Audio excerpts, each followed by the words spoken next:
Chapter 1901. Robin's expression twisted instantly, his jaw tightening as frustration surged through him. He sprang to his feet, spun toward the nearest purple bubble, and kicked it with all his strength. Damn it! The bubble rippled violently but held firm. He delivered a second kick, damn it, and then a third, damn it, before turning back, pointing at Arrow's smiling face on the screen. Look at that smugness. Neri glanced first at Arrow's image, then back at Robin. It is a ridiculously smug smile, I admit, but did he actually say anything wrong?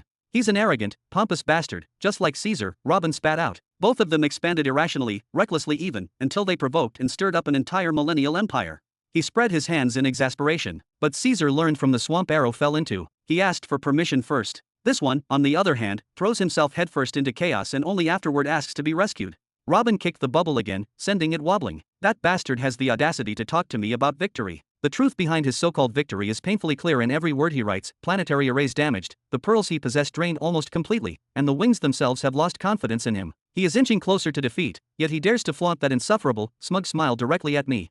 I don't think your anger at him makes any sense, Neri said, stepping closer to Robin. He is expanding for your benefit, and this entire war is being waged on your behalf. I don't believe blaming him, or blaming Caesar, or even your own followers under such circumstances, will produce anything positive. You must support them first, and only then, after victory, can you reprimand them, assuming the thrill of triumph doesn't make you forget all else.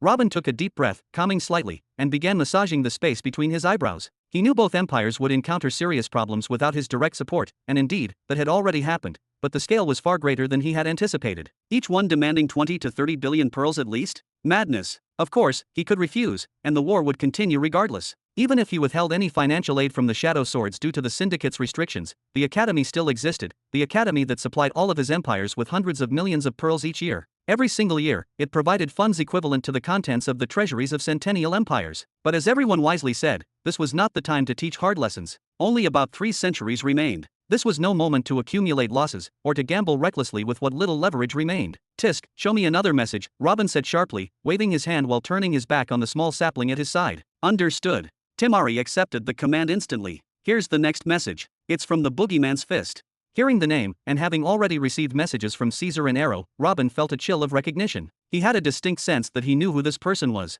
Hello, boss. Your one and only Supreme Guardian has just logged into the Soul Society. Oh, for hell's sake, is this mule going to ask for pearls too? Has everyone completely lost their minds?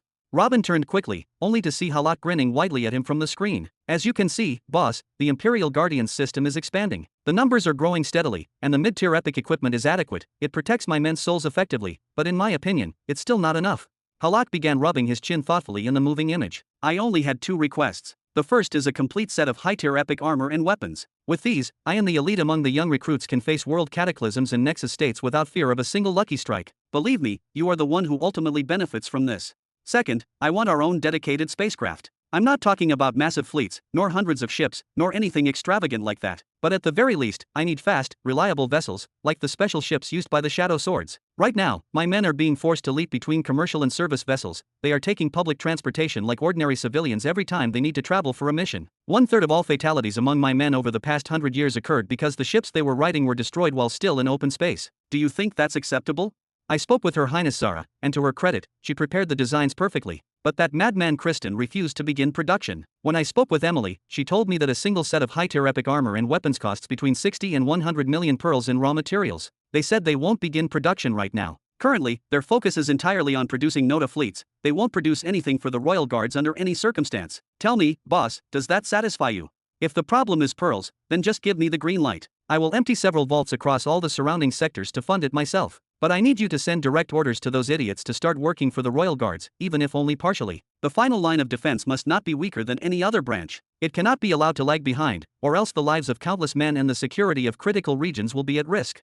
Then the image froze completely. The message had ended. Near the end, Robin's initial anger had cooled. His eyebrows furrowed slightly, but the heat in his mind had faded somewhat. Halak's request was surprisingly logical for someone of his personality. The only thing that truly confirmed that this was indeed Halak, in all his stubbornness and audacity, was his insistence on attacking and raiding all the neighboring sectors. Yet the refusals from Kristen and Emily were equally understandable. Robin himself had been deeply involved in resolving the crisis of producing high-tier epic equipment before. He knew intimately the enormous amount of resources and the staggering costs required to manufacture such items, especially when the design was properly constructed and fused with laws from core paths. 100 million pearls for a single set consisting of reinforced body armor and a high-level epic weapon was by no means an excessive price. In fact, it was the cost after careful modifications had been made to simplify the production process and lower the expense as much as possible. There were virtually no such sets outside the control of the planetary emperors of the Millennial Empire. Elsewhere, they were reserved exclusively for the great powers within the behemoth galaxies. These armors were a mark of those within the dominant tier, a symbol of status, authority, and extreme capability.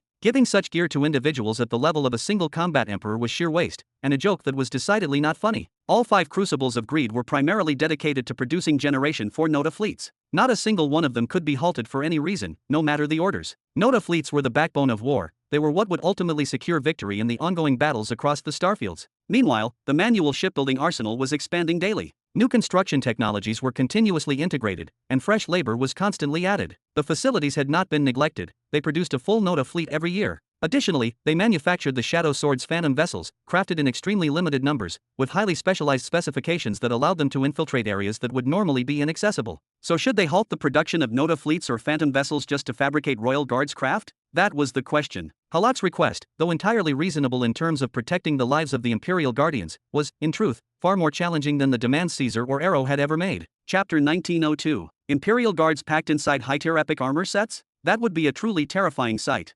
Robin rubbed his chin thoughtfully, frowning as he imagined the scene. From what he knew, high-tier epic equipment had indeed been manufactured within the true beginning empire for decades, but only in the form of individual pieces. Most often these were weapons such as halberds, swords, small cannons, or other standalone equipment, or at best, small pieces of armor for wrists or joints. Each piece was crafted meticulously, often incorporating advanced designs and complex elemental integrations, but never complete sets. This was because producing them demanded not only enormous financial resources but also an immense investment of time and labor. A single piece could consume resources worth up to 5 million pearls, and producing enough for a full unit of soldiers was almost inconceivable. Halak's request, however, went far beyond this. He wanted to equip the Imperial Guardians with complete high-tier epic armor sets, each one costing nearly 100 million pearls. By simple calculation, outfitting just 10 men would require about 1 billion pearls, a staggering figure that would challenge even the most abundant coffers. Halak's request, though logically justified in terms of protecting the lives of the Imperial Guards, was, in reality, almost absurd in its scale. Perhaps the only glimmer of hope lay in Zara's successful collaboration with Sky Opening City to produce designs for high-tier epic armor sets, a breakthrough that in itself was enormous news.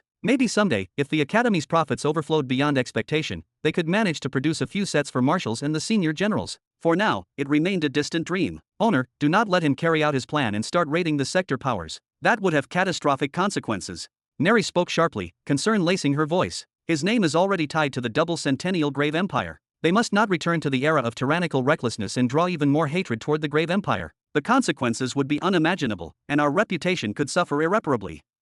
Even though their methods brought us a significant quantity of planetary equipment, especially after their attack on the Eternal Turtle Empire faction, you're right, Robin admitted with a nod. He must wait until the Academy's profits start flowing consistently. Only then can he hope to acquire a few complete armor sets. As for those vehicles, I fear he will have to continue using public transport for the time being. Producing more Generation 4 Nota fleets was, without question, the first and highest priority. Yet the Shadow Sword's Phantom vessels were equally vital. They were not just an optional luxury, they were an urgent necessity, crucial to both intelligence gathering and strategic mobility. Even though a single Shadow Sword vessel, layered with concealment and protection that covered darkness, space, echo, soul, and other precise defensive measures, took years to produce and cost tens of millions of pearls, their contribution to the Shadow Sword's expansion was undeniable. Without these vessels, their ability to gather intelligence, infiltrate enemy lines, and execute swift retreats would be severely crippled. Production could not be paused for any reason. Caesar, Arrow, and now Halak, Robin muttered, letting out a small, wry laugh. Each of them demands massive financial support, and although each is expanding and acting in ways that ultimately serve my interests, I fear the worst has already begun. Even the Academy is no longer sufficient to satisfy their relentless appetite. Robin raised his finger, closing Halak's image, and moved on to search for the next message, hoping perhaps that this one might contain a gift fallen from the heavens. He pressed on Lady of Headquarters 7. Greetings, Your Majesty. I apologize for contacting you in such a direct manner. I had a strong feeling it would be her, Robin muttered, lightly tapping his forehead when he saw Emily's message appear. Your Majesty, while negotiating with representatives of the Shining Torrent Empire, who represent an alliance of 16 commercial powers in Medium Sector 100, I encountered a most unusual situation. They wish to sell us vast quantities of resources that we have long struggled to collect, along with other resources that we normally cannot purchase with pearls at all, and yet others we were not actively seeking. However, these could prove to be of tremendous strategic value if we were able to supply them to the 3 Sky Opening cities. It could shift the balance of power significantly in our favor.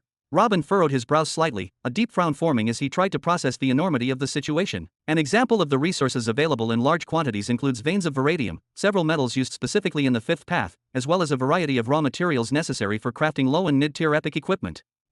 Robin finally began to react, his mind turning over the implications. This was genuinely good news. As it stood, no one outside the generals, the Imperial Guardians, and the imps possessed mid-tier epic equipment, and it hadn't even been standardized across the regular armies yet. If he could manage to equip just the special forces, which numbered in the tens of thousands, with mid-tier epic equipment, it would significantly amplify their effectiveness, easily doubling their combat potential. Moreover, it would preserve the lives of his elite soldiers, whose experience and skill were far too valuable to squander. As for the resources we cannot purchase with pearls, one of them is a primary raw material used in crafting the Crucible of Greed. That alliance has offered us enough to produce 2 additional crucibles, bringing the total to 7. There is also a significant quantity of materials sufficient to craft several high-tier epic armor sets, as well as to resume multiple stalled projects.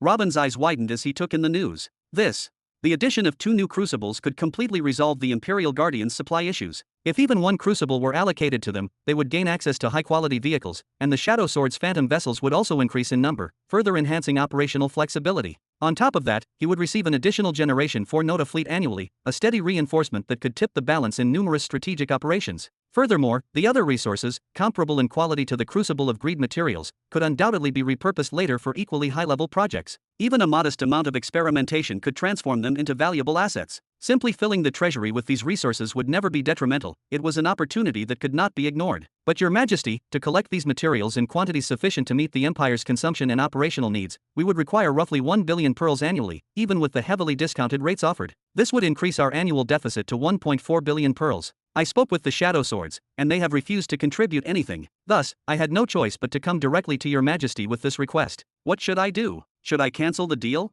Ugh. Robin groaned, rubbing his forehead while shaking his head in exasperation. As expected, the demands kept mounting. Somewhat fortunately, Emily's requests could partially overlap with Halak's, allowing them to be combined into a single framework. 1.4 billion pearls per year. On the surface, this seemed reasonable compared to the massive requests from Arrow and Caesar. In isolation, it was not insurmountable. Yet 1.4 billion annually was staggering. Over the course of the last retreat, which had lasted 50 years, he would have been forced to pay a total of 70 billion pearls immediately upon re-emerging, a nearly incomprehensible sum. By comparison, Caesar and Arrow had each requested a maximum of 30 billion pearls just to combat a millennial empire. This number, 140 billion pearls in a single century. When calculated over the timeline leading to the galaxy's ascension, this equated to a monumental 490 billion pearls. Chapter 1903. Robin slowly opened his eyes, his gaze lingering on the numbers he had just processed. Each figure seemed to grow heavier the more he thought about it, pressing on his mind with the weight of centuries. Were these 16 powers truly planning to enrich themselves indefinitely at his expense? Did they even have the sheer amount of resources to back such ambitions?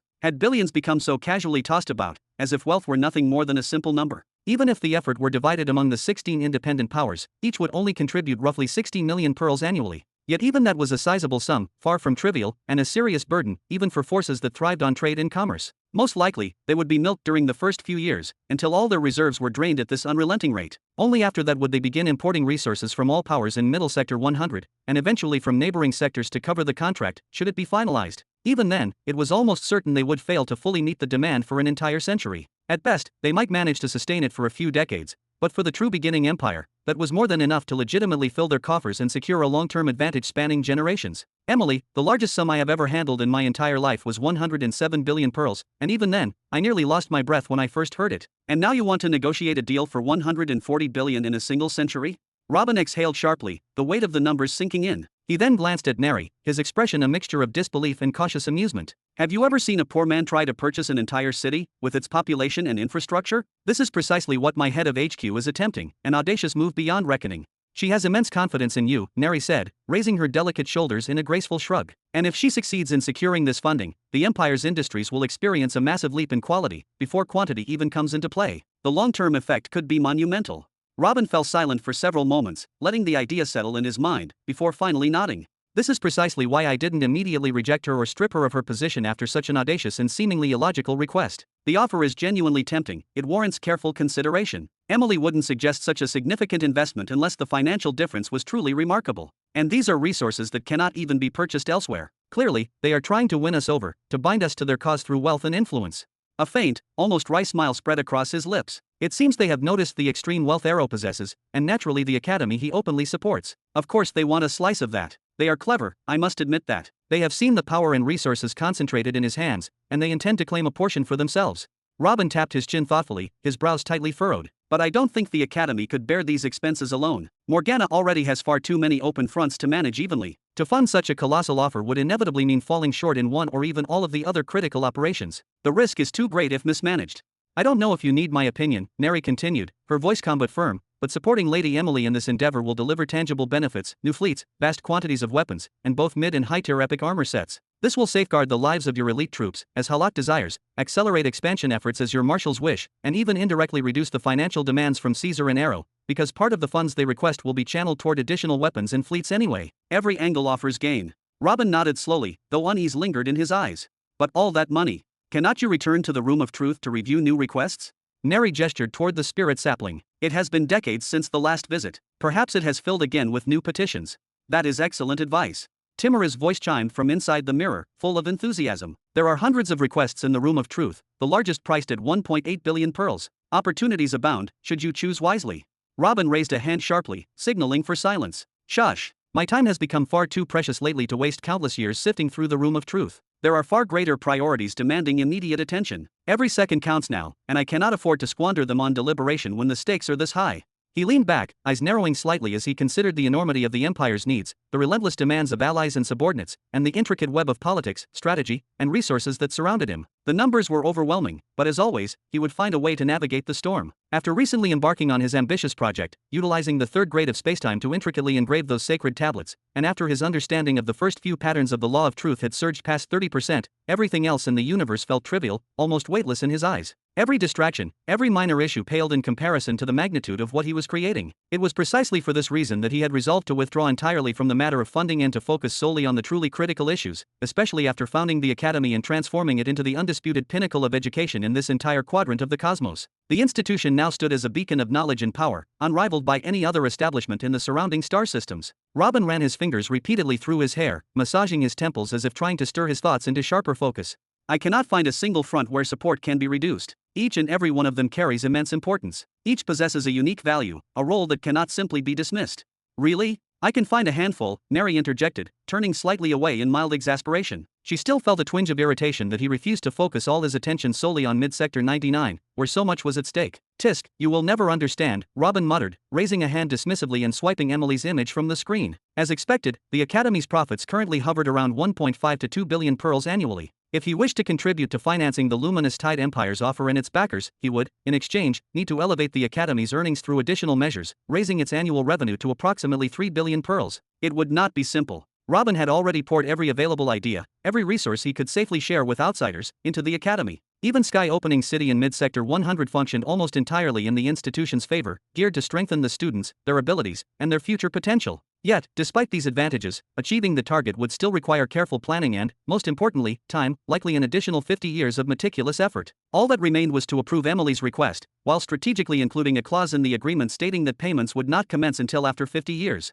This would satisfy both parties and ensure long-term stability. As for Caesar, he had not yet begun open war against the Millennial Empire. Robin could afford to delay any major conflict for 50 years, or allow light skirmishes and diplomatic negotiations to continue in the meantime. Arrow, however, was already fully engaged in warfare. Robin could defer compensating his allies until after the conflict, while the necessary resources to sustain Arrow's campaigns would be secured through Emily's funding agreement. In this way, even Arrow's ongoing war could be temporarily set aside from Robin's immediate concerns. Clap! Robin brought his hands together sharply, releasing a long, measured breath. A slight sense of relief washed over him. Establishing the Academy had already saved him an enormous amount of time and effort. It was now a self-sustaining powerhouse. Allowing it additional time to increase profits further was a minor cost compared to the benefits it would yield in the long run. In the grand scheme, the Academy would once again become the principal source of wealth and influence for his plans. Then, with a faint, almost nostalgic smile, Robin tapped the next message. This one was from the Lady of the Covenant, and the familiar face of someone he trusted appeared on the screen. Your Majesty, a disaster has occurred. Please respond as soon as possible, or I fear I may lose my mind over them.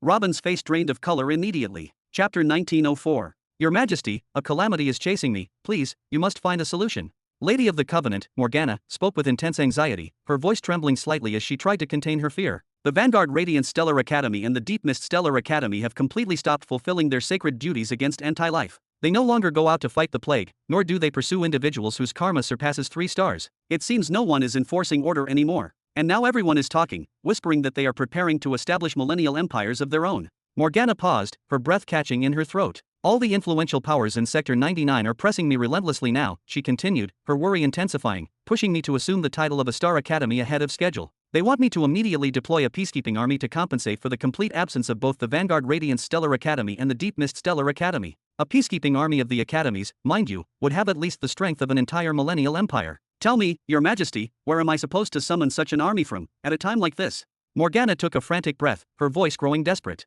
What am I supposed to do? If I refuse, our reputation will suffer irreparably, and the entire sector will perceive us as weak and incapable. Some of the powers have even gone so far as to subtly threaten that, should we fail to display a peacekeeping army, we could be attacked, perhaps even annihilated. Yet, if I agree, I will need a fully operational peacekeeping army immediately to even begin implementation. In either case, whether for defending the Academy in case of refusal, or for preparing and supporting a peacekeeping army, I fear the payments the Academy sends to the three empires may have to be suspended for an indefinite period. There is no clear timeline for this, no certainty that the empires will wait patiently while we scramble to respond. Well, this was certainly unexpected. Neri murmured, crossing her arms, a mixture of concern and astonishment evident on her face. What exactly is happening out there? Robin muttered in a low, tense voice, then suddenly shouted, has the world gone completely mad? They actually want to force an ordinary academy to become a stellar academy against its will. This is absurd, completely absurd. In reality, Robin had been preparing for every possible scenario, political maneuvers, military campaigns, bribes, even covert assassinations to silence any rivals who opposed appointing the Sacred Covenant Academy as a Star Academy. He had planned meticulously, expecting to deal with obstacles and enemies in calculated ways. Yet now, without any warning, it appeared that all the external powers were pushing the Sacred Covenant Academy to assume the Stellar Academy title on their own initiative, even without a guardian present to oversee them. How was this even possible? A peacekeeping army, damn it all. Robin clenched his fists, knuckles whitening. I had carefully planned that if I survived Nihiri's promotion, I would officially confer Stellar Academy status on the Sacred Covenant Academy. At that time, I could have carved off a portion of my army and handed it over to the Academy for peacekeeping duties. Back then, the army's involvement wouldn't have been as critical as it is now, my needs were far more manageable.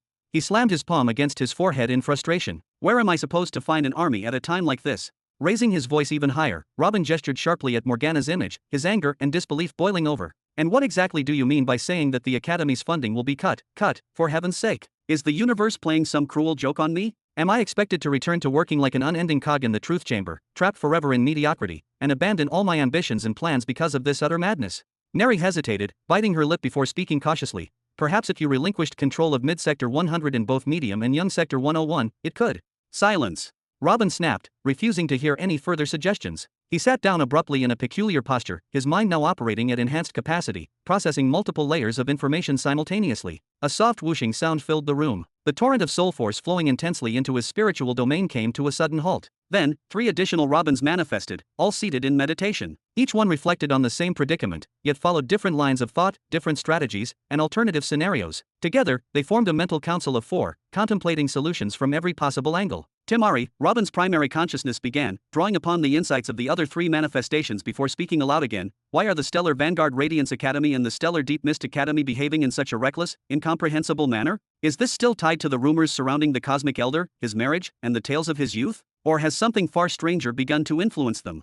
Of course, Robin heard about the matter the very moment the rumors began to spread. At first, he simply laughed it off, dismissing it as idle speculation, and quickly put it out of his mind. However, once signs of chaos started appearing across multiple sectors, he and Theo were forced to revise several carefully prepared plans, reshaping them to better fit the rapidly changing situation. Even so, no matter how many contingencies he had considered, Robin never expected that the Stellar Academies themselves, of all entities, would plunge into the chaos as well. That's right, and they're not the only ones, Timari said, nodding twice to emphasize her words. Nearly 80 to 90% of the academies across the entire universe have either slowed their response to a crawl or completely halted the mobilization of their peacekeeping forces. What's worse, a number of them have already begun expanding their territories openly.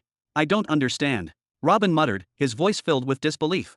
Where does this kind of audacity even come from? Aren't they afraid that this is nothing more than rumors? That he'll return one day and strike them all down for their cowardice? His tone sharpened. That person could crush every last one of them with a single flick of his hand. He then knit his brows together and lowered his gaze to the floor. Or do they simply not factor in his anger at all, just because he has never attacked humans before? He continued quietly. Are they planning to apologize the moment he appears, once it becomes clear that everything was just baseless rumors? A harsh, angry laugh escaped him. The real problem is that the Cosmic Elder I know would actually let them off without punishment. Slowly, Robin lifted his head again, his brows still faintly furrowed, and began speaking in a low, contemplative voice. But the elder I know would also make sure to reassure them that he's alive, just to force them back to their duties. His eyes narrowed slightly. So why is he ignoring all of this? Is it really possible that he doesn't know what's happening at all?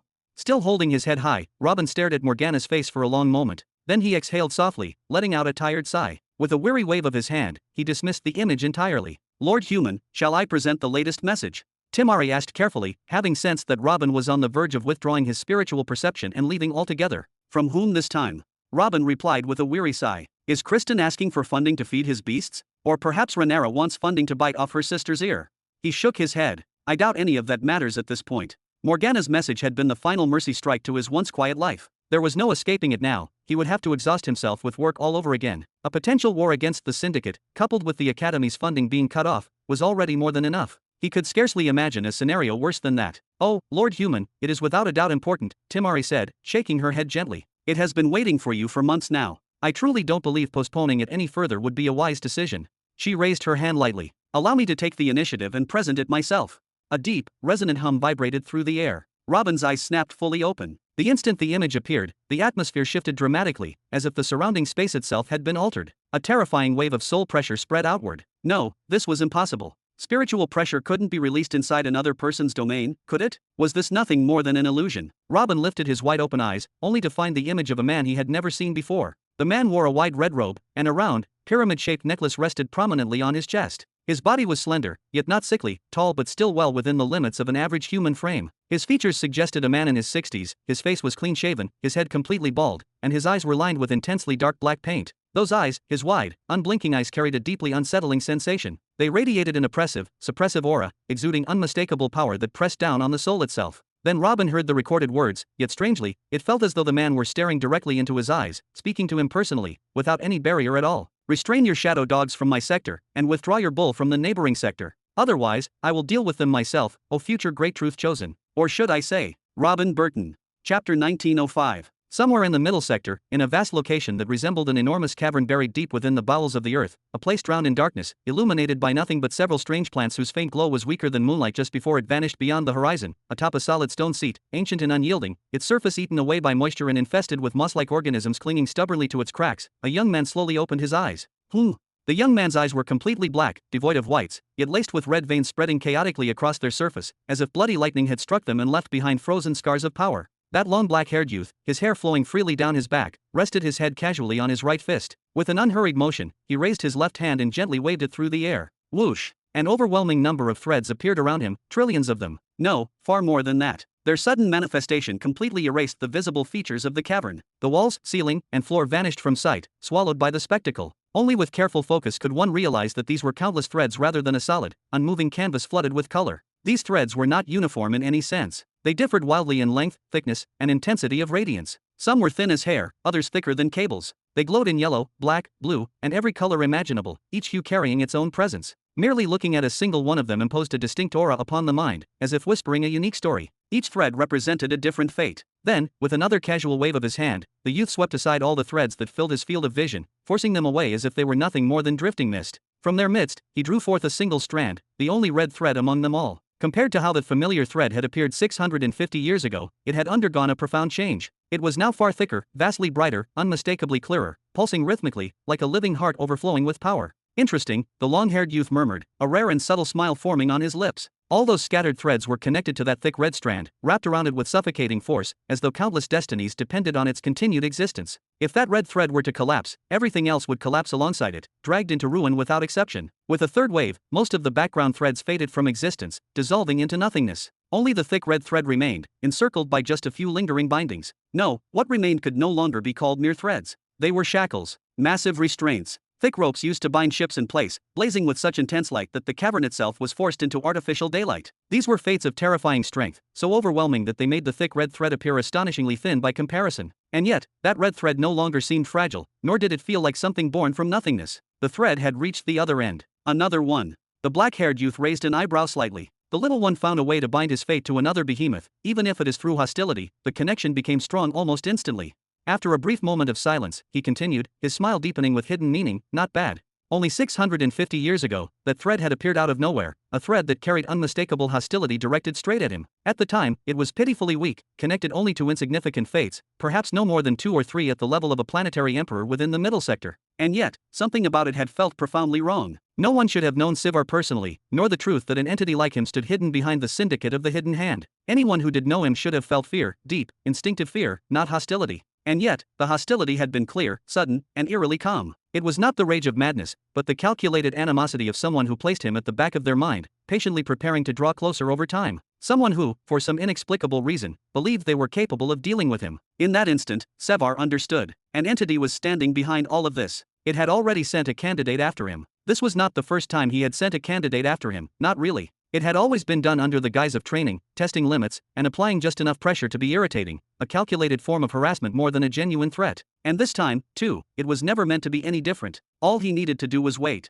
Wait until the bond between them grew a little stronger. Wait until it became truly connected, stable, and complete. At that moment, he would be able to activate the master law of causality and erase him with effortless precision, killing him while he was still hiding inside his cave, exactly as had happened before, following the same familiar pattern. So he set the matter aside for a time. He ignored him deliberately, allowing events to unfold on their own. He waited for the link between them to thicken and solidify. He waited for the little brother to reach the middle belt, to step into that stage of existence, and to begin interacting directly with the members of the Syndicate. And indeed, after nearly a full century of silence and apparent stagnation, the thread began to tighten at an alarming pace. Yet, at the very same time, something deeply unsettling was occurring. The fates connected to the little brother began to multiply at a terrifying rate, increasing explosively within an incredibly short span of time. First came fates from the 99th Young Sector and the 100th Young Sector. Then followed fates from the 100th Middle Sector and the 99th Middle Sector, numbers that quickly climbed into the billions, still rising without any sign of slowing down. Then, all at once, the 101st Young Sector and the 101st Middle Sector were drawn in, arriving in overwhelming numbers.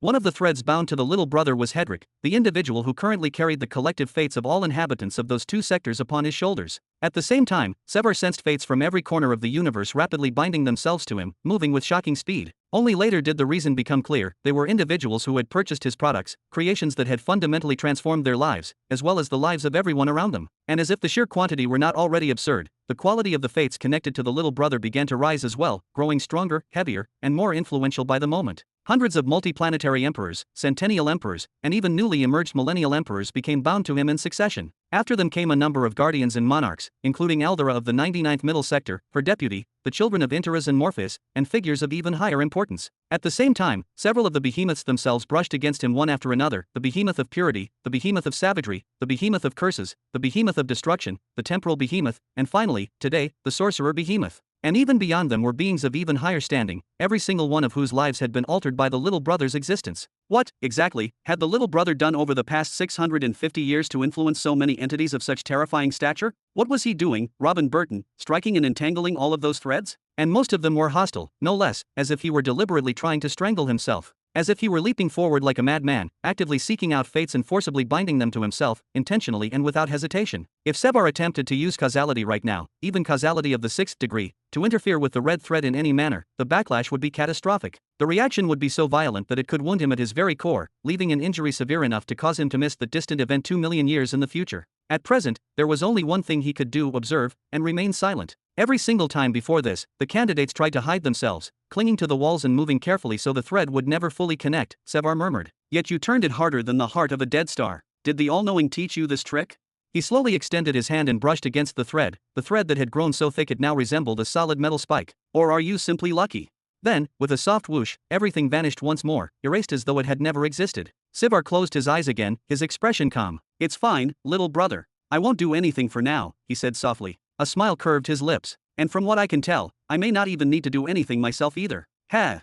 Ah! Neri instinctively placed a hand over her chest. For reasons she could not fully explain, the mere presence of that man terrified her. No, it was more than presence. His words themselves carried a chilling pressure that seeped into her thoughts and made her breathing falter. And his mention of the shadow dogs, there was no doubt about it. That was certainly the shadow sword system. But the bull? Was he referring to martial arrow, or was there someone else operating under that symbol? Her owner had never seen this person before, never encountered him, never spoken with him, so how did he know his full name so precisely? There was no mistaking it. This individual was dangerous. Dangerous on a truly terrifying level. She quickly turned her head toward Robin. Only moments ago, he had already been drowning in problems. Every single report from his subordinates had struck like a fatal blow to his carefully laid plans, one after another, without pause. And now this. Another crisis, arriving at the worst possible time. Perhaps her owner's mind would finally snap. Perhaps he would start shouting in fury. Perhaps he would. "You bald bastard," Robin muttered, his face twisting with undisguised anger. He then raised his middle finger toward the projected image without hesitation. "If you are a man, go and pull the bull out of the sector yourself." "What?" Neri froze in shock, her eyes widening at his reaction. Lord Human, Timari gestured urgently several times. "You forgot to press the reply button. Would you like to repeat that gesture so I can officially record it as your response? Have you lost your mind?" Robin snapped, yanking his finger back instantly and clutching it to his chest as if it had been burned. He then returned his gaze to the terrifying image before him, a strange smile slowly forming, one that blended rage and provocation in equal measure. "Let me guess, this is the sorcerer behemoth, ruler of the 98th middle sector." "I cannot answer that," Timari replied calmly, lifting her shoulders. He paid to keep his identity and codename concealed, and as long as he does not state his name in the message itself, I am prohibited from revealing it. "Would you like me to request authorization from upper management to respond to your question?" "Humph, no one else fits that profile, and no one else would dare to speak like that." Robin lifted his chin slightly and folded his arms. "He is a behemoth all right, Zargul the sorcerer." He then let out a short laugh. "Honestly, I do not even blame him for being angry enough to contact me personally, but he will need far more than this if he thinks he can frighten me." Zargul the sorcerer was one of the newest behemoths recognized across the cosmos, having been crowned with the title only after several million years of the War of Abyss of Doom. Despite his relative newness, he was already counted among the richest of their kind. Zargul, much like Darvian, was one of the behemoths who had risen to their lofty status through the path of becoming a soul master. However, unlike Darvian, who had walked the path of curses and refined it into his personal domain, Zargul had chosen a slightly different route, the path of spells. It was whispered in hushed tones throughout countless worlds that Zargul the sorcerer was the primary reason spells of all types had become an almost extinct profession. Today, such arts could only be obtained through the spell galaxy within the Soul Society market, or through the countless sales outlets Zargul himself had established across the universe. Officially, Zargul had never declared that this craft belonged exclusively to him. In practice, however, he had taken every possible step to ensure exactly that outcome. After constructing the galaxy, seizing the behemoth title, and brutally subjugating the 98th middle sector through a campaign that lasted hundreds of thousands of years, he began the path that ultimately secured his position as one of the wealthiest and most influential beings in existence. He began drawing all the great spellmakers across the universe to his side through grand, tempting promises, whether it was the lure of multiplied wealth, generous funding for research, access to rare resources, political backing, or even direct authority and influence. One promise followed another, each more enticing than the last. He carefully marketed himself as an impregnable fortress and a sacred haven for spells, a paradise where spells would flourish and supposedly change the face of the universe for the better. However, for those who rejected his offers, the outcome was grim. Anyone who refused him soon found themselves labeled as his enemy, often for the most trivial or fabricated reasons, and before long, they would end up dead. He continued along this ruthless path without hesitation, eliminating opposition one by one, until he monopolized most of the spell production and raised prices several times over, securing absolute control. Even to this day, any individual who gains even a modest level of fame as a spell seller will inevitably find Zargul's galaxy knocking at their door, either with an open hand extended in apparent goodwill, or with a tightly clenched fist carrying an unmistakable threat. Over time, this craft became almost entirely exclusive to him, save for a handful of small-time vendors he considered too insignificant to bother with. Behind closed doors, everyone refers to him as the fake Interes, for he is clearly attempting to walk the same monopolistic path. And in a purely material sense, this strategy succeeded. It granted him an enormous flow of wealth, elevating him into the ranks of the 10 richest known figures in the entire universe. Yet despite all of that wealth, he never reached the same level of authority or reverence. Unlike Interes, whose products were utterly indispensable during the era of conquest, to the point that people could not survive without them, most individuals eventually abandoned the overpriced products of Zargul's galaxy. As a result, spells slowly became tools reserved only for the wealthy elite, ignored by the poor, the common folk, and ordinary soldiers on the front lines. Body enhancement spells, soul domain protection spells, equipment strengthening spells, endurance boosting spells, accelerated self-healing spells, panic reducing spells, physical speed enhancement spells, and countless others. Hundreds upon hundreds of different spells, whether soul, physical, blood-based, or of other origins, nearly vanished entirely from the battlefields because of Zargul's actions. If a talisman appears in a modern battle, it is usually one containing a simple fire explosion or a defensive ice spell that is easy to craft, cheap to mass produce, and requires little expertise. As for talismans carrying complex spells such as healing, long-term reinforcement, or weapon enhancement, they are almost always found exclusively in the hands of behemoth armies.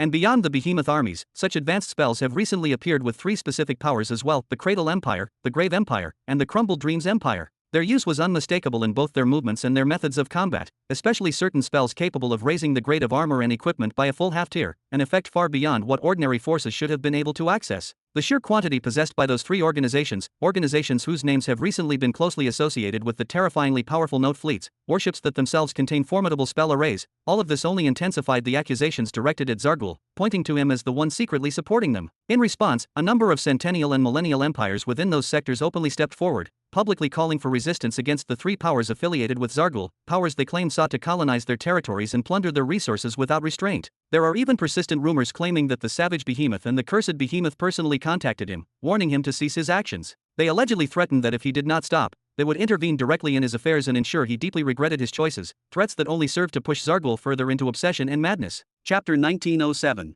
Across all three sectors, 99, 100, and 101, no, across all six sectors if we also include the powers of the young sectors as well, everyone firmly believes that he is the one attempting to expand his influence, poison the atmosphere of the sectors, and plunder their resources. In reality, however, he has gained absolutely nothing from carrying that reputation on his shoulders. With all that hostility and suspicion directed at him for no real benefit, it's hardly surprising that he's furious.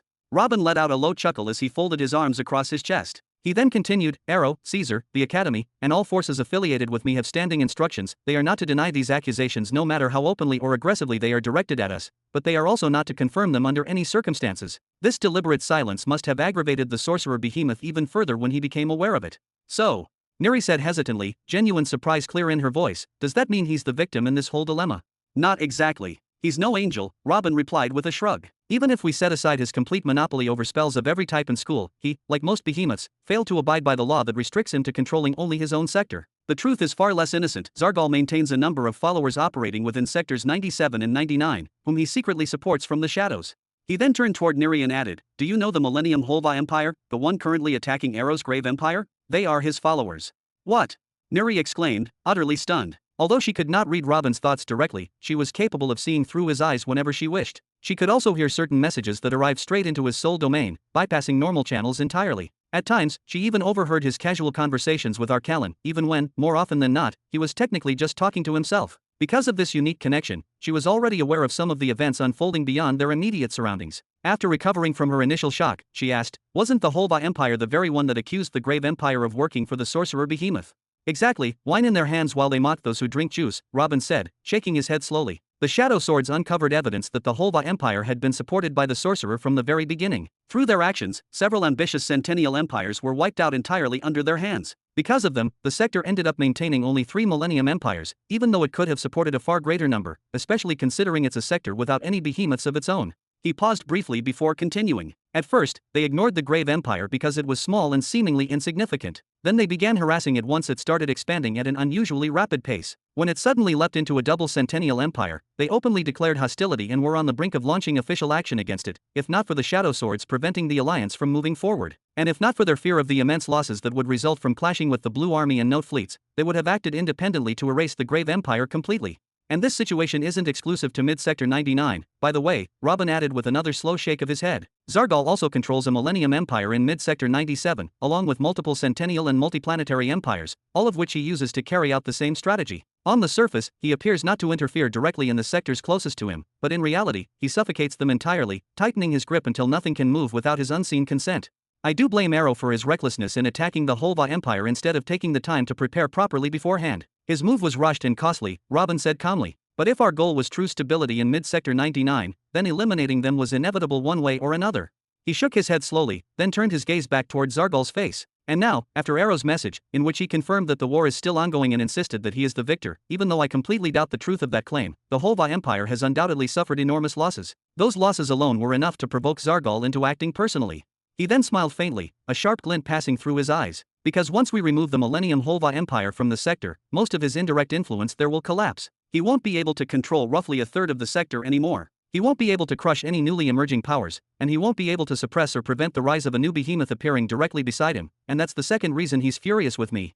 So that's how it is. Neri nodded several times in quiet understanding. But then, why did he bring up the Shadow Swords? Because clashing with the Holva Empire inevitably means they will request support from the sorcerer behemoth, Robin explained. That support would come directly from Mid-Sector 98, which means a war no less severe, no less destructive, than what's currently unfolding in Mid-Sector 101. And that's not even accounting for the day Neri emerges. When that day comes, the most eager and aggressive contender targeting us will be Zargal, and no one else.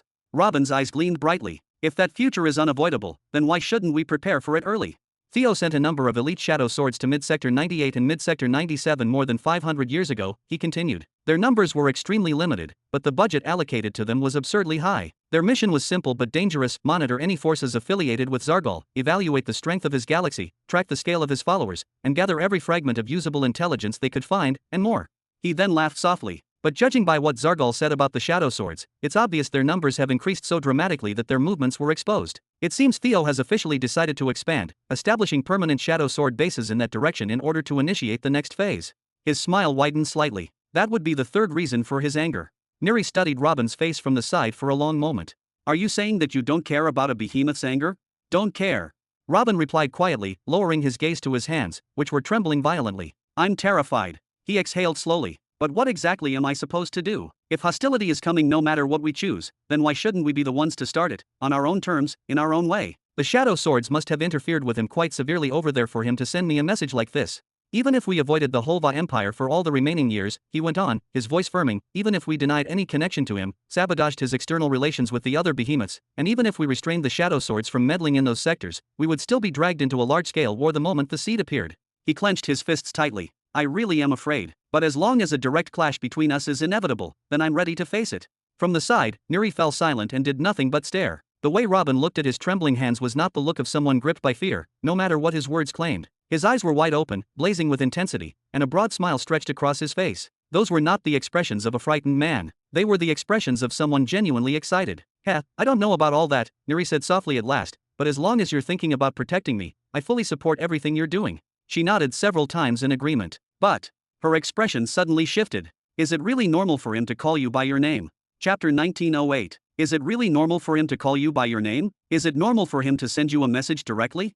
Neri frowned slightly, her brows drawing together as unease crept into her expression. The very first thing that frightened her when she saw the message was the behemoth explicitly mentioning Robin's name, and more than that, the terrifying fact that he knew a human was the one controlling the Grave Empire and the Shadow Swords. And yet, despite possessing information of such gravity, the behemoth brushed all of it aside and began speaking casually about the conflict against the Millennium Holva Empire instead. No, Neri, it's not normal for him to know this information at all. Based on our publicly visible movements, everything related to this should have remained strictly confidential, Robin said, staring down at the ground with tightly furrowed brows. But at the same time, it's not entirely shocking. There are two possible ways he could have learned my identity.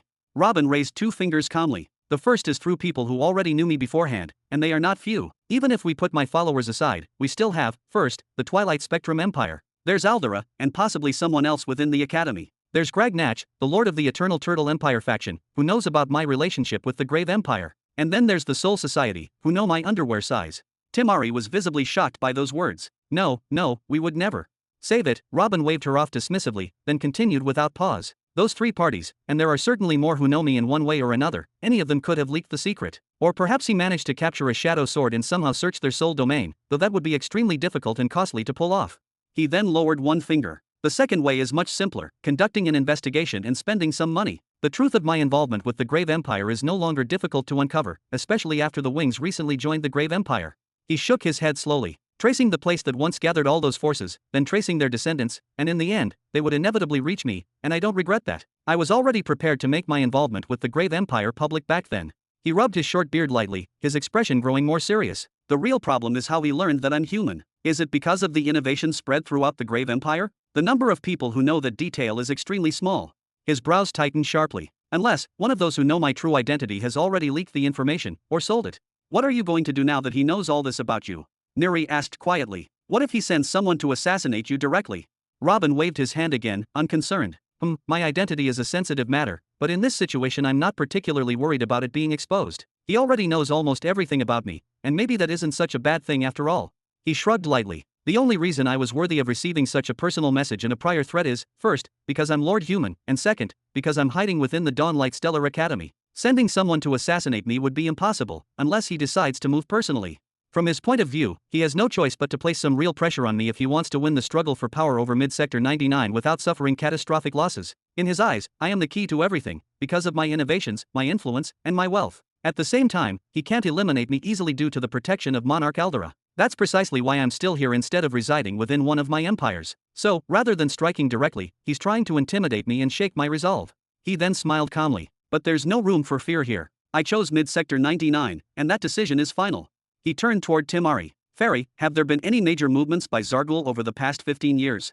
Yes, human lord, Timari replied as she snapped her fingers, causing an enormous number of reports to appear in rapid succession. The Spell Galaxy has begun a large-scale incursion into mid-sector 97 due to a dispute involving a Centennial Empire there. Most factions believe this is merely a convenient pretext used by the sorcerer behemoth to justify his intervention in the sector. As a result, the situation there has become extremely tense and unstable. Please look here, I believe this report will be particularly useful to you in your capacity as the Lord of the Shadow Swords, she continued, pointing toward a specific document and enlarging it. Over the past several decades, the presence of the Shadow Swords has accelerated noticeably across multiple sectors, including mid-sector 97. Just 12 years ago, they provided that Centennial Empire with extensive intelligence support and large quantities of equipment, allowing it to survive multiple major battles and several carefully prepared ambushes. Afterward, that Centennial Empire began forming small armadas and adopting the same combat doctrine and warfare style once employed by Lord Hedrick.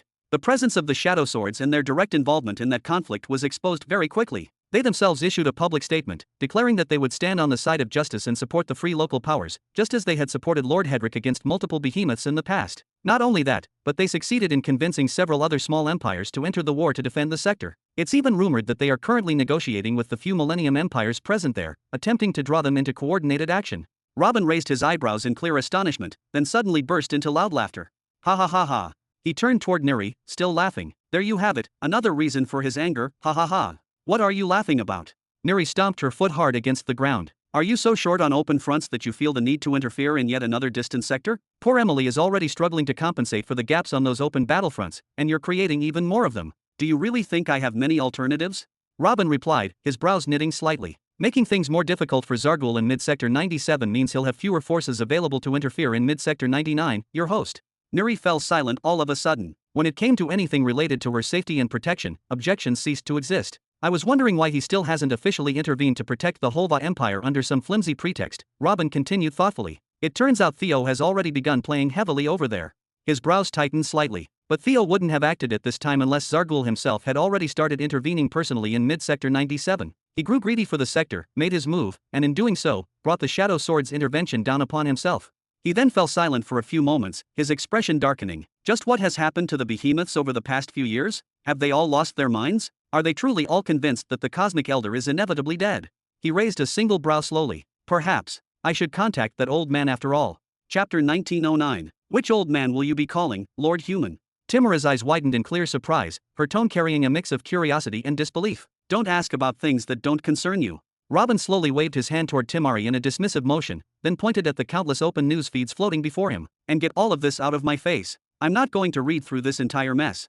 Done. Timari clapped her hands lightly, and everything vanished at once. A calm, almost professional smile appeared on her face as she straightened slightly. Today's messages are finished, Lord Human. Would you like to reply to any of them? Or perhaps you'd like me to display the Truth Chamber missions, Lord Human? There are quite a few of them, ones I'm certain you'll find appealing. Robin furrowed his brows slightly, a hint of unease crossing his expression. That fairy had begun acting as if she were his personal assistant in every sense, not merely a support mechanism within the Soul Society. She behaved as though it were perfectly natural to know his secrets, to pry into them, and to push ever deeper without hesitation. No, thank you. I'll think things over a bit and come back later.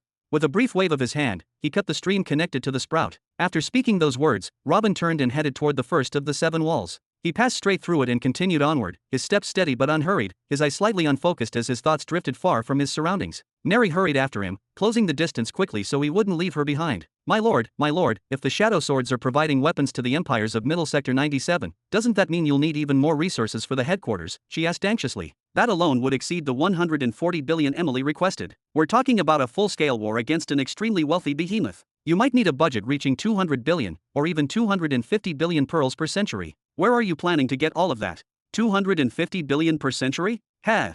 Robin shook his head, letting out a soft laugh as if he'd just heard an absurd joke. You heard the fairy yourself say that I've already become one of the top 100 richest known individuals in the universe, simply because I own 107 billion. So how would I possibly need even 140 billion just to expand weapon production? He waved dismissively. No, that's a massive exaggeration. Neri's eyes opened as wide as they could. But Emily. That girl has learned how to be sly, that's all. Robin exited the final protective shell and continued walking at a relatively slow, deliberate pace. It's completely impossible for the group of 16 to supply resources worth a full billion pearls every year, even if they split the burden among themselves and all their allies. No matter how tempting the offer sounds, there's no way they'd ever agree to it. The actual agreement she made with them must be somewhere around 2 to 300 million annually, even if we exaggerate generously. That would put the total deficit at around 70 billion per century at most.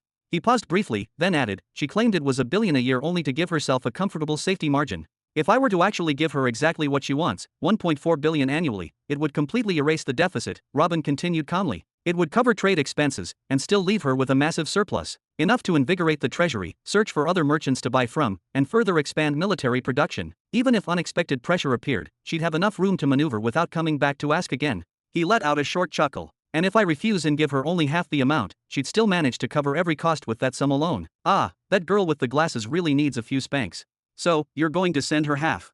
Neri asked hesitantly, glancing back toward the sprout Robin had abandoned without even starting to browse the truth room requests. Or maybe you won't send anything at all. No, Robin replied without hesitation. I'll send exactly what she asked for. Even though Emily won't be the one supplying Middle Sector 97 with weapons, she has a major war waiting for her in Middle Sector 99, and that's something we need to prepare for in advance. Perhaps the Galaxy War will unfold earlier this way.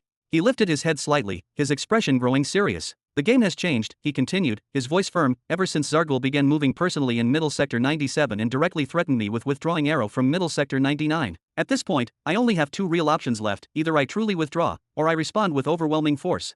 His eyes flashed with cold determination. And I will respond. I'll respond with a force strong enough to make him regret the very day he decided to extend his hand beyond his own sector.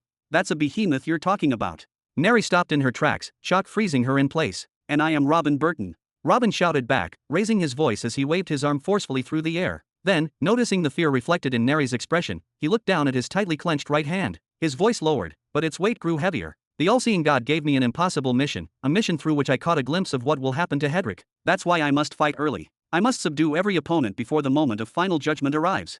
He slowly lifted his gaze. I must subdue Zargul before he even learns of your existence. How will you subdue a behemoth? Neri shouted, her voice sharp with disbelief and fear. Robin fixed his gaze on her eyes, calm to the point of being unsettling. You'll see.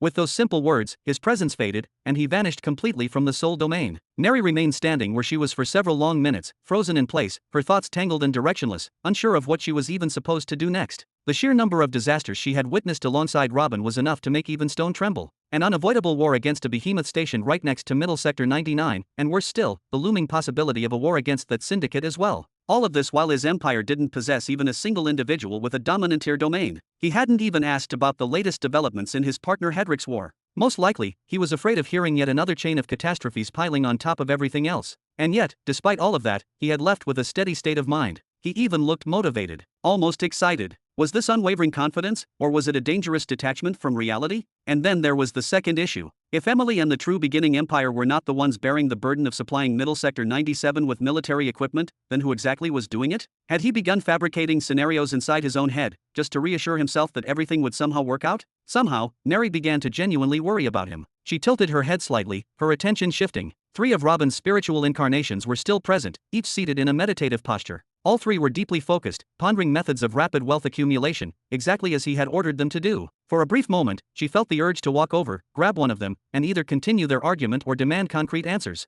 But, she sighed softly and abandoned the thought, choosing instead to go and see what Evergreen was doing. Trying to understand that madman would never end well. Crack! Robin opened his eyes while seated on his chair. Instantly, his right hand clenched with crushing force, while his left rose to cover his eyes. His teeth ground together harshly, the tension radiating from his entire body. Less than 350 years remained until the moment beyond which there would be no return. Every path had already reached its peak, and all of his plans had accelerated prematurely due to the rampage of the behemoths and the sudden withdrawal of the stellar academies. Now there were only 2 possible routes left before him. Either he withdrew across all fronts, endured the passage of those 350 years, and then advanced alongside Nihari to impose a fait accompli, forcing reality to accept his presence, before waiting to see how the universe would react. Or he began baring his fangs now as well, sinking them mercilessly into every hostile skull long before the appointed time arrived. And the choice, regrettably, was painfully clear. Knock, knock. Lord Robin, we need to talk. Chapter 1910. Lord Robin, we need to talk. Robin's soul sense immediately swept outward, picking up a group of people standing in front of the apartment. At their forefront stood Aldera, and judging by her expression, she was clearly not in a good mood. Tisk, why is this day refusing to end? Then, with a simple, almost casual wave of his hand, the arrays were dismantled one after another, and the door opened. Robin straightened slightly and stood there with a smile overflowing with courtesy and respect. the monarch herself visiting my humble apartment? I'm truly honored beyond words. Step. Aldera entered without offering a single additional word. As usual, she carried her small sword in her left hand. Almost instantly, she swept the entire apartment with both her spiritual sense and her large, observant eyes. Curiosity filled them, especially since she had tried more than once to pierce the arrays with her senses earlier and failed every time. Unfortunately, the place really did look exactly like a researcher's headquarters. A desk buried under scattered papers, metal plates, and wooden boards, with several small piles of drawing tablets stacked carelessly beside it. And then, to the side. Aldera frowned slightly, her brows knitting together. Why is there a soul creature drawing patterns on the floor? I ask myself the very same question every single day. Arcallan stopped what he was doing and looked toward Robin in exasperation. Why won't you let me live peacefully like the rest of your soul creatures? Was I destined to work whether I'm alive or dead? Shush. Robin waved him away as if shooing an annoying chicken, then turned back to Aldera with a strained, apologetic smile. I sometimes need extra hands, so I bring out a few creatures to help me. Please don't concern yourself with what you see here. He paused politely. Now then, is there anything I can assist you with, Your Majesty? Yes. Aldera extended her right hand, her expression serious and unyielding. Give me 100 billion pearls. The words entered Robin's right ear, failed to register in his mind, and passed straight out of his left as though nothing had been said at all. After a brief pause, he calmly extended his hand and shook Aldera's with solemn formality. You have very soft skin, my lady. Would you like something to drink? What is wrong with you? Have you completely lost your mind? Aldera yanked her hand back instantly, a faint but unmistakable blush appearing on her cheeks. And what exactly did I do? Robin began defending himself, sounding genuinely confused. You're the one who extended your hand, and I simply. He abruptly cut himself off. Step. Only then did he remember, there had been several people outside, not just Aldera. And at that very moment, all of them entered. There were 10 in total, all clad in black armor without helmets. However, Robin instantly distinguished the differences among them by their auras and the subtle details in their armor design. 2 were shadow swords, and the remaining 8 were Imperial guards. We greet His Majesty, they said in unison, bowing deeply. At the center of this formation stood one figure, or rather, one thing, completely wrapped in a black sheet covered in intricate runic patterns. Nothing beneath it was visible, and no aura leaked from it whatsoever, as though it were a void. What is going on here? Robin asked, pointing toward the center. And who, or what, is that? Your Majesty, one of the shadow swords replied with a respectful bow. Marshal Sakar ordered us to deliver this package here and to ensure it is handed to you personally. Sakar. Robin froze for a brief moment in shock. He then shot a sideways glance toward Aldera before gesturing for the group to retreat. All right, wait for me downstairs. Once I'm finished with the lady here, I'll come down to you. What could Sakar possibly be sending him at a time like this? The thing was completely covered, yet a few unmistakable features could still be discerned. It had 2 legs it stood upon, and a single sharp horn protruding from its head, making the top of the sheet rise into a pointed shape. Had that bastard really sent him a demon here? If Aldera, who had spent her entire life battling the plague, were to realize that one of those creatures was here, it was extremely difficult to imagine what her reaction would be. Understood. They immediately closed in around the object at the center, forming a tight circle as they began pulling it backward once more, clearly intent on removing it from the room as quickly as possible. Wait. Aldera released a fraction of her aura. It was not violent, nor explosive, but it was overwhelming. In an instant, the movements of the 10 slowed as if they were wading through invisible pressure. She then turned calmly toward Robin, her gaze sharp. You've been under my protection for centuries. I know nearly everything about you. And yet now, you intend to hide the secret of this person beneath a black cloak from me. Her lips curved slightly. That only makes me more curious. Oh, that's a trivial matter not befitting your status, Your Majesty, Robin replied casually, spreading his hands as if dismissing the topic altogether. It's most likely just a war captive, or perhaps someone they want me to conduct a few experiments on. Why should we sully your hearing with such nonsense, or offend your sight with such filth? He stepped aside as he spoke, gesturing toward the bed. Realizing how inappropriate that was, he quickly redirected his hand toward the desk chair instead. Please let us hear what you came for. After that, I'll deal with those insignificant matters. Oh. Aldera's brows lifted slightly, and a strange, unreadable smile appeared on her face. That only makes my curiosity grow. She turned toward the group behind her, and with a sharp whoosh, Aldera unleashed her power, stripping the cloak away in a single motion. Sha. The Imperial guards who had been frozen only moments earlier reacted instantly. One after another, weapons slid free from their restraints. Their eyes shone sharply, bodies tense, ready to clash at a moment's notice to protect the mission at all costs. The killing intent leaking from them was so dense that even Aldera was momentarily surprised. Had they not clearly felt her power? Did they truly intend to fight, even knowing the vast, unbridgeable gap between them? Robin shot them a sharp glare and signaled firmly for them to lower their weapons. Then he shook his head, conceding inwardly. Aldera was a monarch who wielded a major fundamental law. 8 Imperial guards? Even 8,000 would not be enough to stop her. Clash. The black cloak flew aside in the next instant. What was revealed beneath it made Aldera's large eyes widen to their absolute limit. Good heavens, what is that thing? The creature was unnaturally pale, its skin a pristine, milky white. It looked soft, almost gelatinous, smooth like polished flesh, yet laced with vivid crimson veins that stretched across its body in deliberate, unnatural patterns. Its physique was roughly human-sized, but nothing about it felt human. Scattered fragments of crimson armor clung to parts of its body, and certain features immediately stood out, most notably its deep red nails. Rounded like those of a human, yet unmistakably dense and sharp, they looked capable of carving straight through iron. And of course, it was impossible to look away from the single eye set at the center of its face. That lone eye stared at Aldera and Robin with raw confusion and unmistakable fear. Above it rose a crimson horn, sharp and menacing, crowning its head.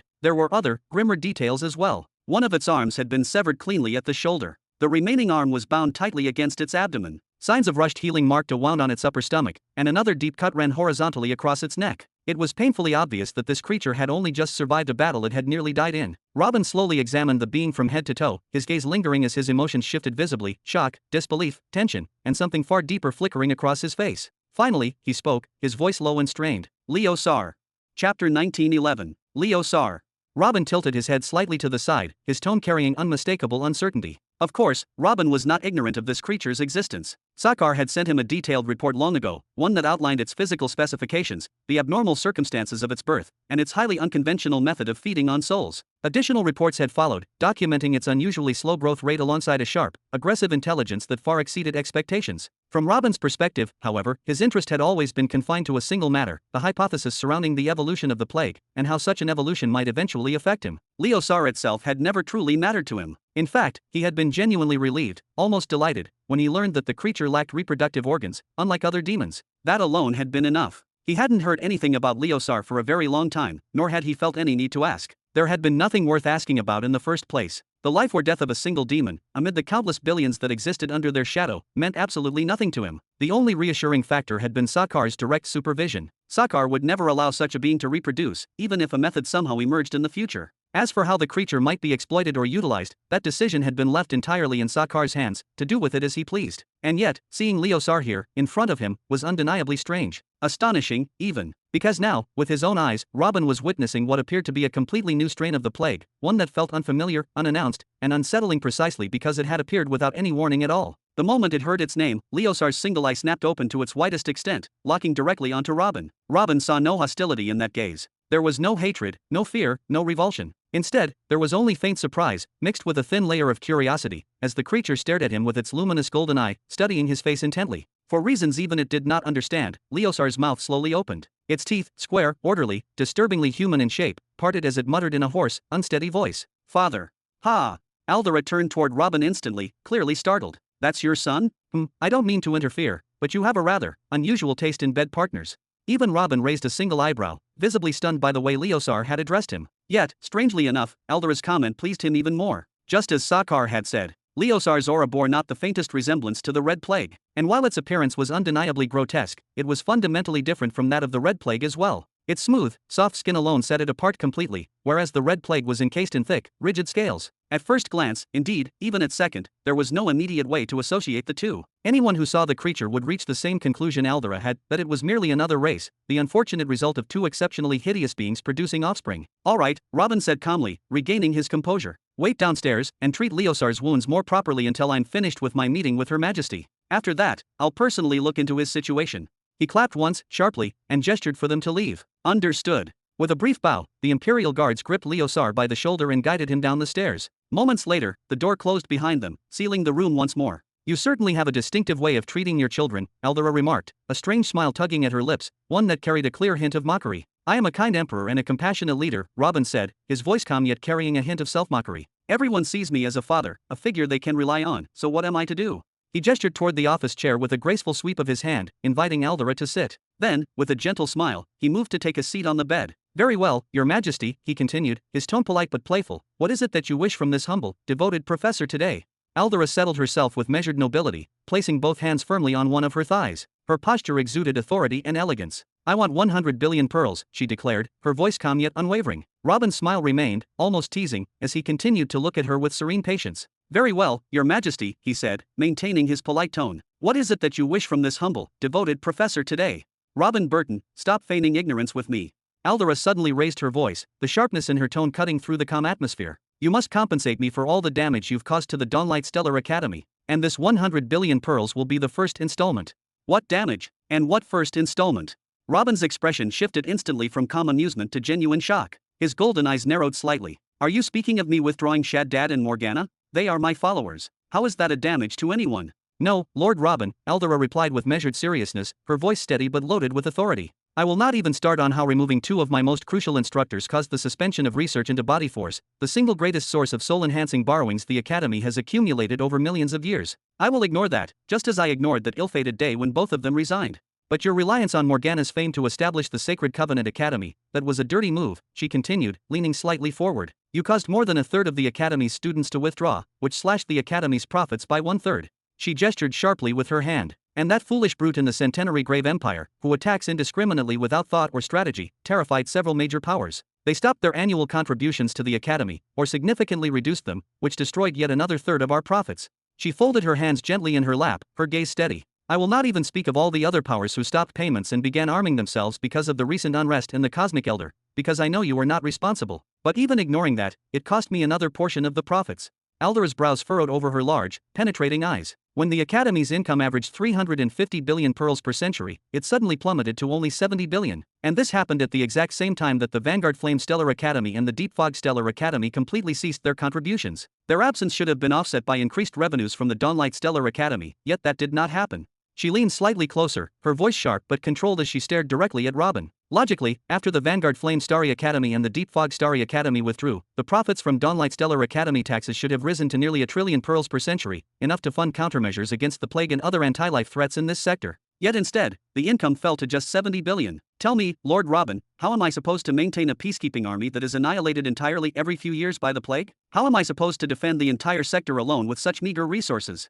Robin fell silent for a moment, his hand moving to rub at his forehead in thought. And I am expected to fund you now, to continue deploying the peacekeeping forces, correct? He said finally, his voice low. Aldora's expression softened just slightly, though her gaze remained sharp. I will not ask for 1 trillion pearls, and I will not ask you to shut down the Sacred Covenant Academy or dismantle the Grave Empire. I understand that would be extreme, even for someone like you. So I will be reasonable, merely 100 billion pearls per century. The rest, I will try to manage myself.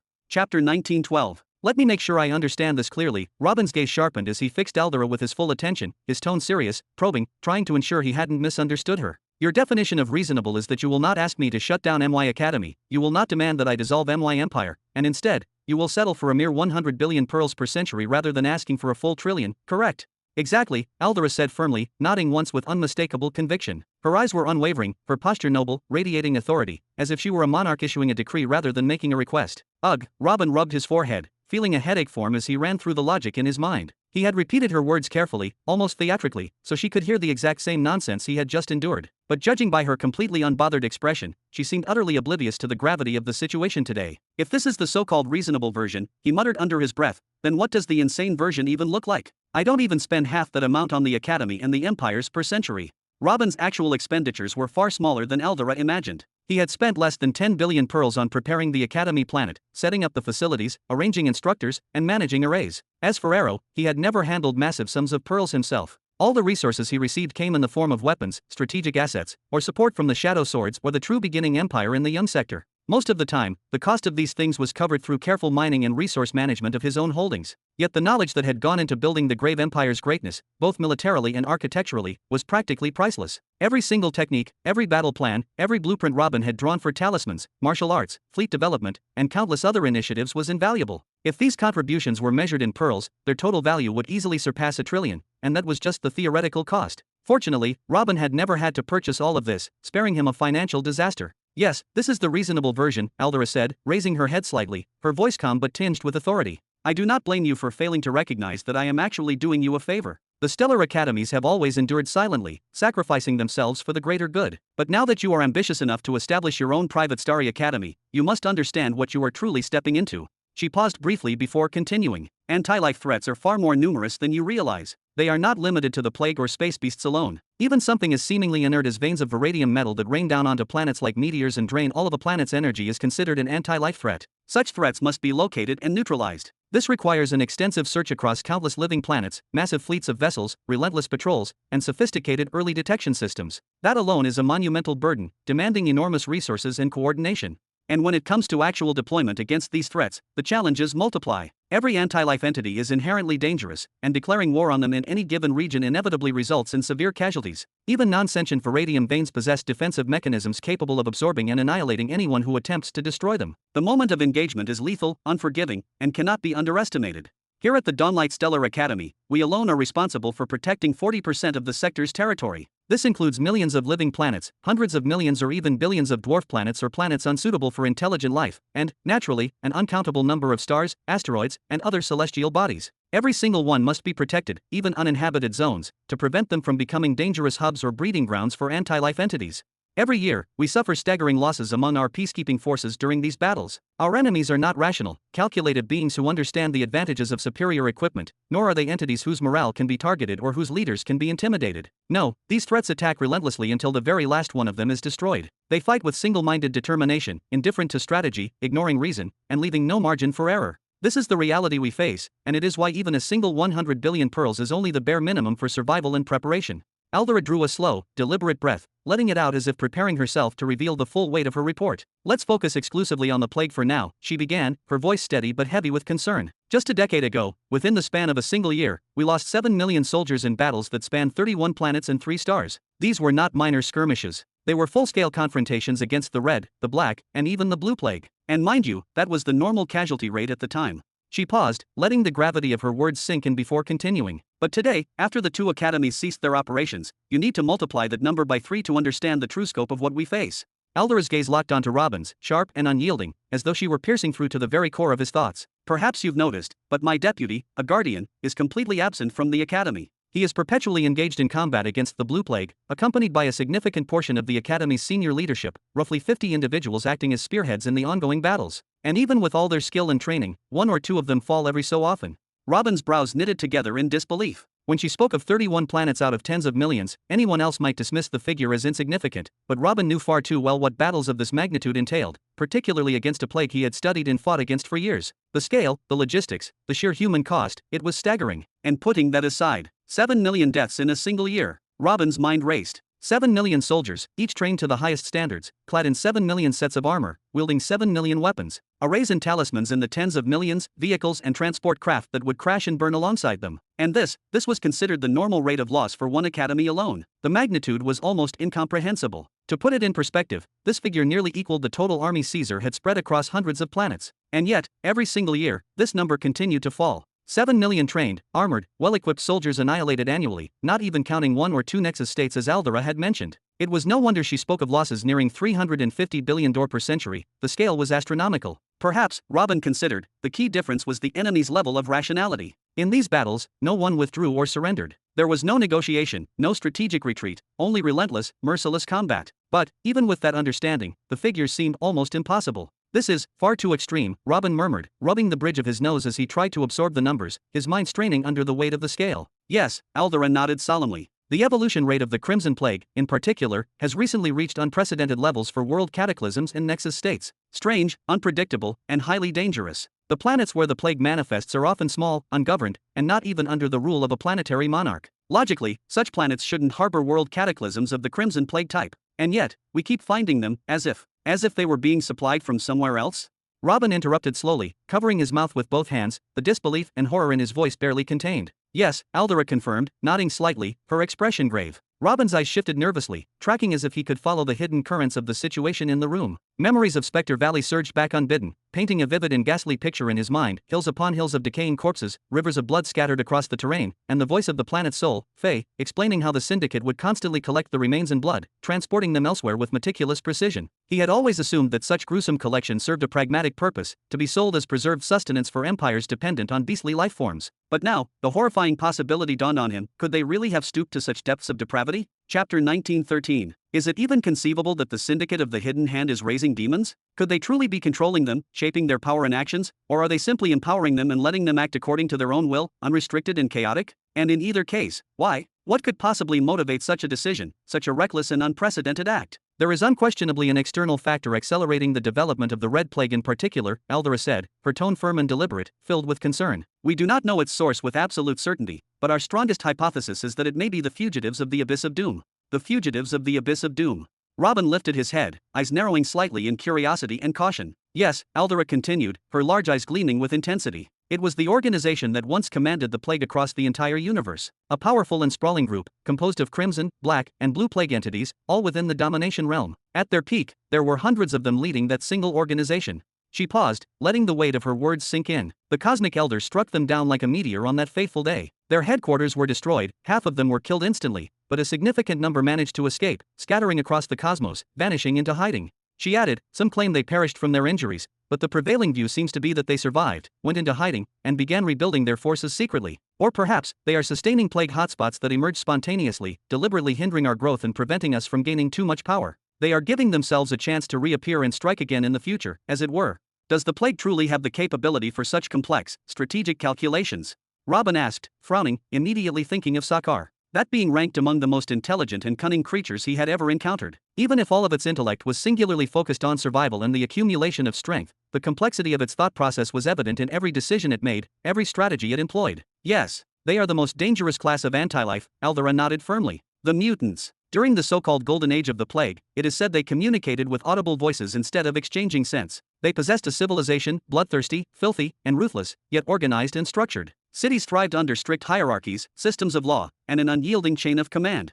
Robin's mind immediately flashed to the demon cities under his own control, particularly the massive underground settlement in Verilion, the one that Sakar so proudly displayed every now and then. But, Aldera added, a trace of doubt shadowing her expression, there is also a counterargument suggesting that the idea of intervention by the fugitives from the abyss of doom is impossible. For them to operate for decades right under our noses, nurturing the emergence of new plague hotspots for so long, would be nearly impossible without being detected. She let out a slow, controlled sigh. Ultimately, these are only conjectures, but the outcomes speak for themselves. The hotspots continue to inflict roughly the same numbers of casualties each year, without fail. Robin's brow furrowed sharply. Could it truly be that this was the very purpose behind empowering them, giving them strength? To maintain this cycle of destruction, to restrain the growth of other forces, including their own adversaries? Finally, after several tense seconds of contemplation, Robin gave a slow, deliberate nod. All I can say is that you are absolutely right to demand this level of support. Alone, you are bearing the brunt of 700 million soldiers' worth of losses in lives, armor, and vehicles per century. If we take into account the withdrawal of the Vanguard Radiant Stellar Academy and the Deep Mist Stellar Academy from active duty, that means further investment in all resources, and losses approaching 20 million soldiers, along with all their equipment and assets, per century.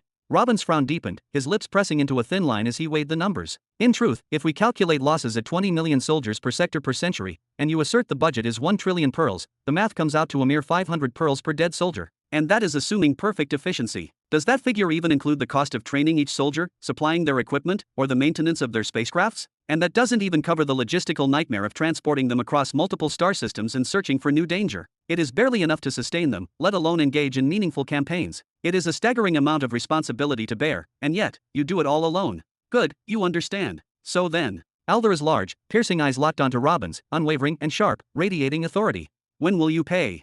Pay what?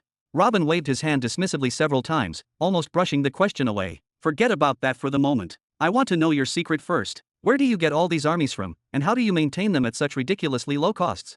Robin had control over thousands of planets, each teeming with trillions of creatures under his authority. Even with all that, if his army were losing this many soldiers annually, he knew that no one would voluntarily step forward for combat. And even if he forced them, many would resist, rebel, or find ways to avoid deployment. Secondly, the costs didn't make sense. 500 pearls per soldier? That wouldn't even cover a single bootlace in a low-tier epic armor set. And what about vehicles, fuel, additional equipment, supplies, medical support, and the countless logistics involved? What about the soldiers' salaries, and the sustenance and security of their families? That is something that concerns the Stellar Academies, Aldera said, glancing away briefly, her tone measured but sharp, her composure unbroken. Your Majesty, Robin's expression hardened, his gaze sharpening to a piercing focus, his voice carrying a more serious, insistent tone. Where do you even get all these people, when you don't own a single planet yourself? He paused briefly, considering his next words. Don't take this the wrong way, it is not a personal attack. I am only pointing out facts. This is how every academy functions, isn't it? Tell me. I also have an academy, and I might follow similar methods. It's fine. Aldera nodded calmly, her posture dignified. We open volunteer recruitment daily on every commercial and prosperous planet we influence. Our recruitment centers and headquarters expand constantly. Even within the Centennial Dual Grave Empire, we have multiple points of volunteer intake. Every volunteer is immediately transferred to a training facility, where they undergo 6 months of rigorous training, are equipped with a medium energy armor set, and are given 200 pearls as compensation equivalent to a year of work. Medium energy armor against the plague? 200 pearls for an entire year of combat. Robin's brows knitted tightly, disbelief and incredulity etched across his face. You're literally exploiting the desperate and impoverished to fight the plague. No wonder your numbers fall every year, and no wonder the human cost is astronomical. Do you have a solution? Aldera's voice remained calm and unwavering, almost as though she hadn't even heard his indignation. No kingdom or centennial empire is willing to contribute even a fraction of their military forces or provide decent equipment. The most we've ever been able to extract from them is barely 20,000 to 50,000 pearls annually, and that only comes in the form of academy entrance fees. What are we supposed to do with that? Yes, theoretically, I could wait several years and attempt to build a proper, trained, and effective army, Robin said, rubbing his temples, deep in thought. But what about the plague hotspots during those years? Can you imagine the scale of devastation they would reach without intervention? Even after building a competent army, how many regions could we realistically deploy them to? How many soldiers would survive a single year of fighting in a sector dominated by the plague, especially within a Nexus state or Dominion scenario? And even after deployment, how long would it take before the plague wipes them out completely? Then we'd have to start from zero, and we've been there before. Robin massaged his forehead, his frustration evident, his mind racing through logistics, probability, and strategy. And yet, despite these predictable losses, the war continues each year with the same casualty rates and the same minimal budget. Don't these poor souls learn from those who came before them?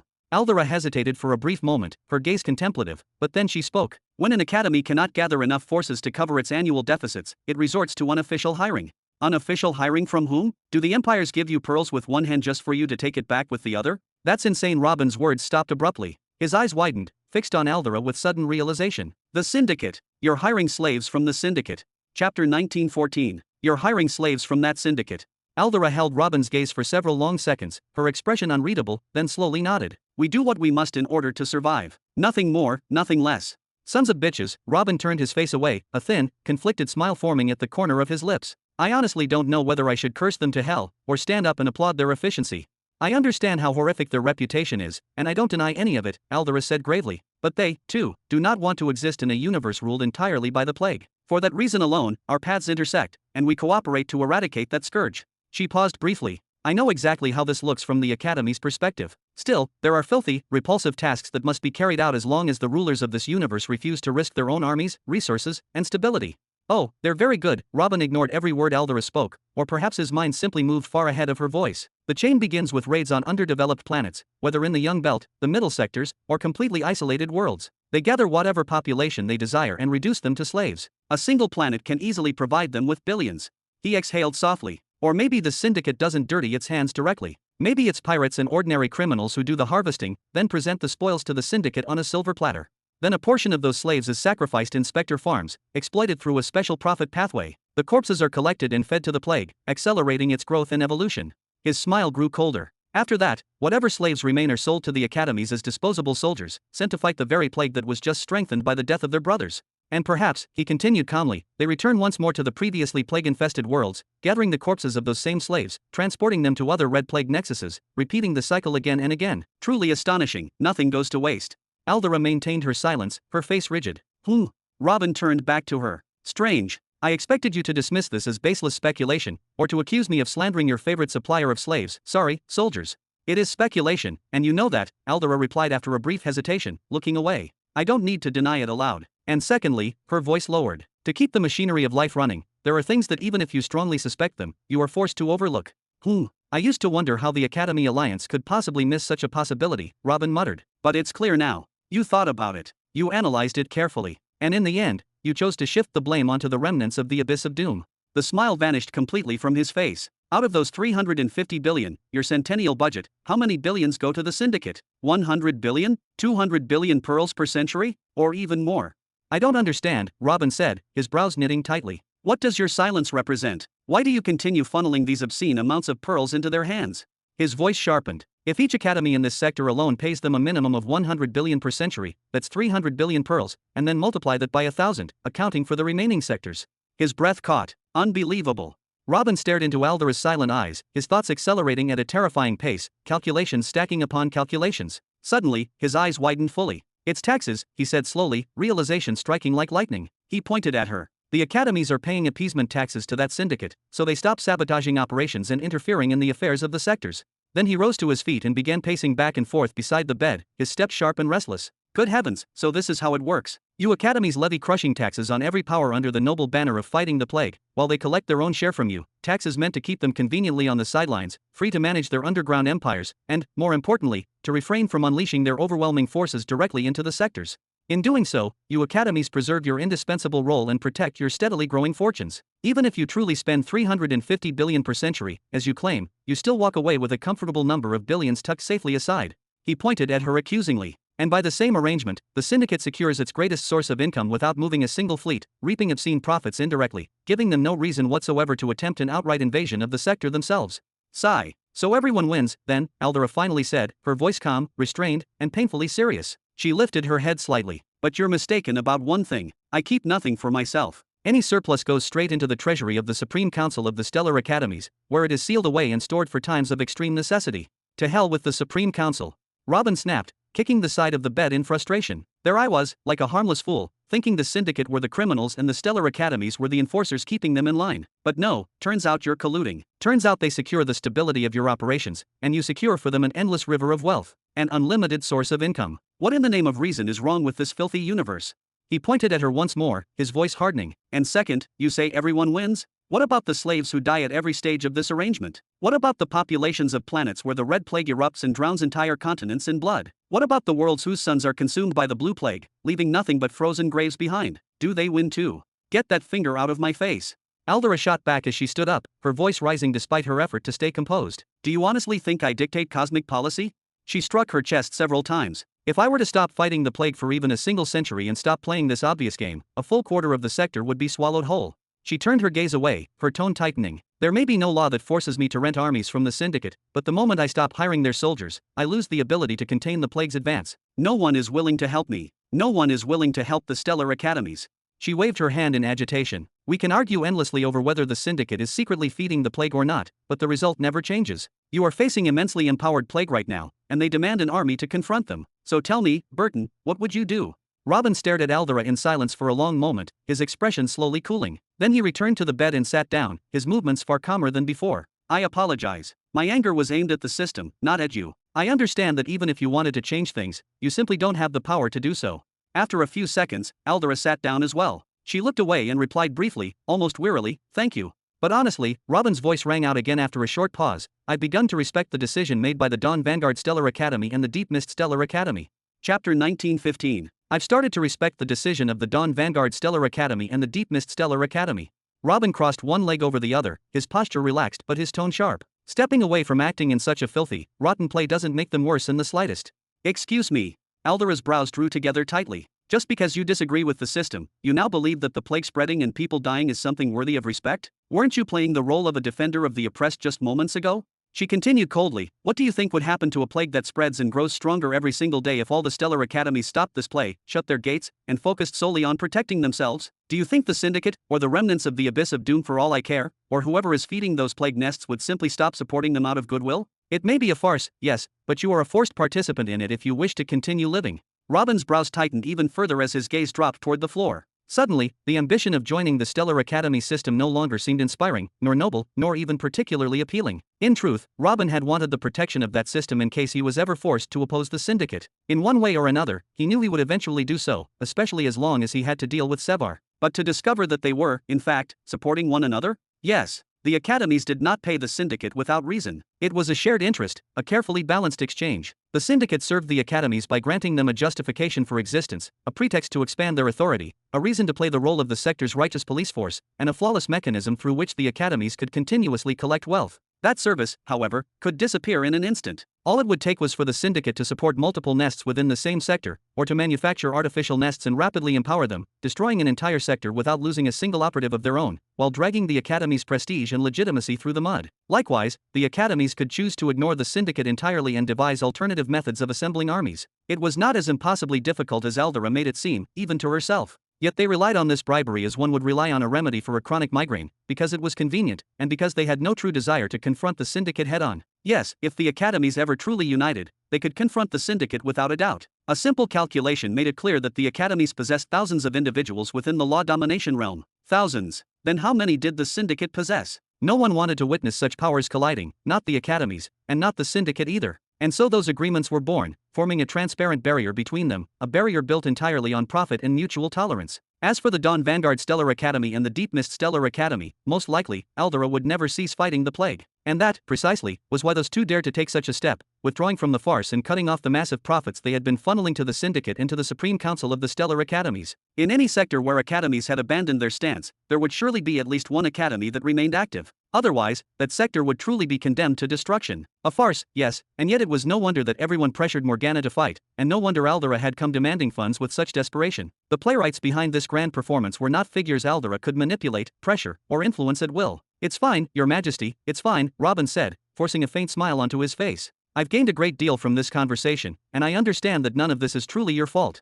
He paused briefly, then added quietly, "But what I still don't understand is this. Where exactly is the Cosmic Elder? Why are the rumors about him still spreading and growing to this extent, so much so that even his own academies are abandoning his laws? The Syndicate has Sevar firmly at their back, and that is precisely why they behave with such shameless, unrestrained arrogance, moving and acting without fear or hesitation. As for the academies, on the surface it appears they still have the Cosmic Elder watching over them, a figure of authority and guidance, but in reality, he has not intervened or taken any meaningful action for tens of millions of years. There are even persistent rumors circulating that he has long been dead. Who knows? Perhaps it is the Syndicate themselves who are deliberately spreading these rumors to keep pressure on the academies and exploit the situation. This is what places the academies in an incredibly precarious position. Whether it is the Supreme Council of the Stellar Academies or even the individual academies themselves, the situation is catastrophic. The blow is so severe that most academies have completely withdrawn from the larger system and ceased performing any of their duties. Their authority has been hollowed out. They can barely even claim the title of academy anymore without losing credibility. "I don't know," Aldera replied briefly and tersely, showing her frustration and concern. "The situation is exactly the same as before. I have attempted to reach out to him repeatedly, yet all my efforts are in vain. The council itself has also tried, again with no result. He has simply vanished entirely, as if swallowed by the void." "Why in the hell?" Robin raised his voice, a sharp edge cutting through the tension. "You saw everything with your own eyes. I restored his vitality, you witnessed it. He is stronger than he has ever been before. No one in the entire universe could even disturb a single hair on his head except for him or her. And it is impossible that they would have fought each other during such a brief period, and absolutely impossible that we didn't notice it." Aldera lifted her shoulders slightly, a gesture that conveyed both helplessness and resignation. Naturally, she had no concrete answer. "Humph," Robin rubbed his forehead, frustrated but attempting to calm himself. Fine, no matter. Let's just start everything from scratch once again." He gestured toward her with his palm, a subtle but serious command in his tone. "Please, reach out to him and let him know that I wish to meet him personally." "All right." Unlike the last time, Aldera's reaction was one of genuine relief and hope. The likelihood of a response seemed to rise substantially at that moment. If there was anyone in the entire universe who the Cosmic Elder truly respected, who he wanted to keep alive and maintain a favorable relationship with, it was Robin, and no one else. His influence and capability had earned him a unique position that even the Cosmic Elder acknowledged. As for Robin, he sank into deep silence, letting minutes drag painfully one after another as he attempted to process and understand what awaited him in the coming period. He was already grappling with the plague in Middle Sector 99, even with the reliable presence of Aldera, the extensive resources of the Holy Covenant Academy, and even the Grave Empire, the most heavily armed of all forces under his command. But what of Middle Sector 100? Or Middle Sector 101? What actions were the Stellar Academies taking there? How could he possibly hope to contain the relentless spread of the plague across these sectors with such limited oversight? Whoosh! At that precise moment, something extraordinary began to happen in the room. A glowing circle, roughly the size of a human head, materialized in the air near Aldera. It hovered, suspended in the atmosphere, before slowly floating forward until it came to a stop directly in front of Robin, its luminescence casting shifting reflections across the walls. From within that circle, Robin immediately recognized a familiar face. It was the face of a man in his 50s, distinguished yet rugged, with thin, graying hair and a beard intricately braided with red and blue ribbons. The man lifted his hand with a booming, hearty laugh and waved at them, his presence radiating confidence and familiarity. "Yo! Chapter 1916. Hello." Robin stared intently at the glowing circle and at the image of the Cosmic Elder shimmering within it, layers of light rippling softly across the surface. He slowly extended his hand, curiosity overtaking caution, and touched the screen to examine what it was truly made of. "Why didn't you open a gate like last time? And how did you even produce the screen? I want to meet you face to face." Robin's hand suddenly passed through the circle and clamped firmly around the Cosmic Elder's nose on the other side. Smack! Zillan slapped Robin's hand away like a child who had misbehaved, forcibly pushing it back out of the circle. "This is a miniature gate, boy. I simply don't want you to come over. There are things here, things that wouldn't be appropriate for you to witness." "Things? What, did you start hoarding treasures or something?" Robin pulled his reddened hand back to his side, flexing his fingers as he began rubbing it in irritation. "Treasures? Perhaps." Zillan nodded lightly, then began gently tugging at his neatly braided beard, clearly amused by the thought. At that moment, Robin heard a feminine voice, a young, childish voice filled with excitement. "I'm going to use the yellow ribbon next." "As you like, sweetheart, as you like." Zillan laughed warmly, then tilted his head back to give her better access. "Just don't wrinkle Daddy's hair too much. Your little sister's turn will come after you." Robin narrowed his eyes until they nearly disappeared. At that very moment, he noticed the small hand of a young girl, covered in cute, colorful doodles, carefully braiding the remaining strands of the Cosmic Elder's hair. "Is that your why? She's my daughter, you animal," the Cosmic Elder cut in immediately. "I have many of them now." He then flashed a grin, revealing strong, healthy teeth. "The island has recently turned into a small colony, hee hee. I'm actually starting to regret sacrificing all the other land on the planet. I'm considering relocating an entire island from another world to expand things a bit. Oh, congratulations." Robin scratched the back of his head awkwardly. "You really have been busy lately, haven't you?" More or less. Zilan nodded gently, careful not to ruin the freshly made braid. "At the beginning of my journey, I sacrificed my snowballs, if you know what I mean, as a declaration of commitment to my chosen path, a vow never to stray from it for any worldly reason. But since you returned them to me, I decided I might as well make some use of them." He then turned slightly to the side, clear satisfaction and fulfillment etched across his face. "Thank you, Robin. I truly learned what happiness is after I saw my children and heard the noise filling the island. This time, the noise of play and laughter, not the screams of potential students." "Daddy, were there students screaming here before?" the girl behind the Cosmic Elder asked innocently. "And do you see anyone here besides us, my dear?" He. Zilan raised his free hand and gently patted the girl on the head. "You must listen to your mother and study diligently, so she won't raise her voice at you and make you scream as well, alright?" Robin's expression twisted subtly. He himself had buried the bones of those former students beneath that very island and taken their rings. "We need to talk, there are serious matters of great importance." The Cosmic Elder paused for a moment, then took his daughter's hand and placed a soft kiss on it. "Go and play beach ball with your older siblings, my dear. I'll call for you again shortly." "Okay," the girl shouted brightly as she sprang out from behind him, her small figure disappearing as the cheerful sound of her humming drifted farther and farther away. The Cosmic Elder slowly turned his attention back toward the gate, his expression settling into something more serious. "So, what's wrong?" "The universe is on fire," Robin replied flatly, without embellishment or hesitation. "I've heard a few things while I was bringing in the last few wives. Reality isn't pleasant at all." The Cosmic Elder nodded several times in quiet acknowledgement, as if piecing scattered reports together. And then, Robin echoed sharply. "What do you mean, then? Why don't you come out and say something already?"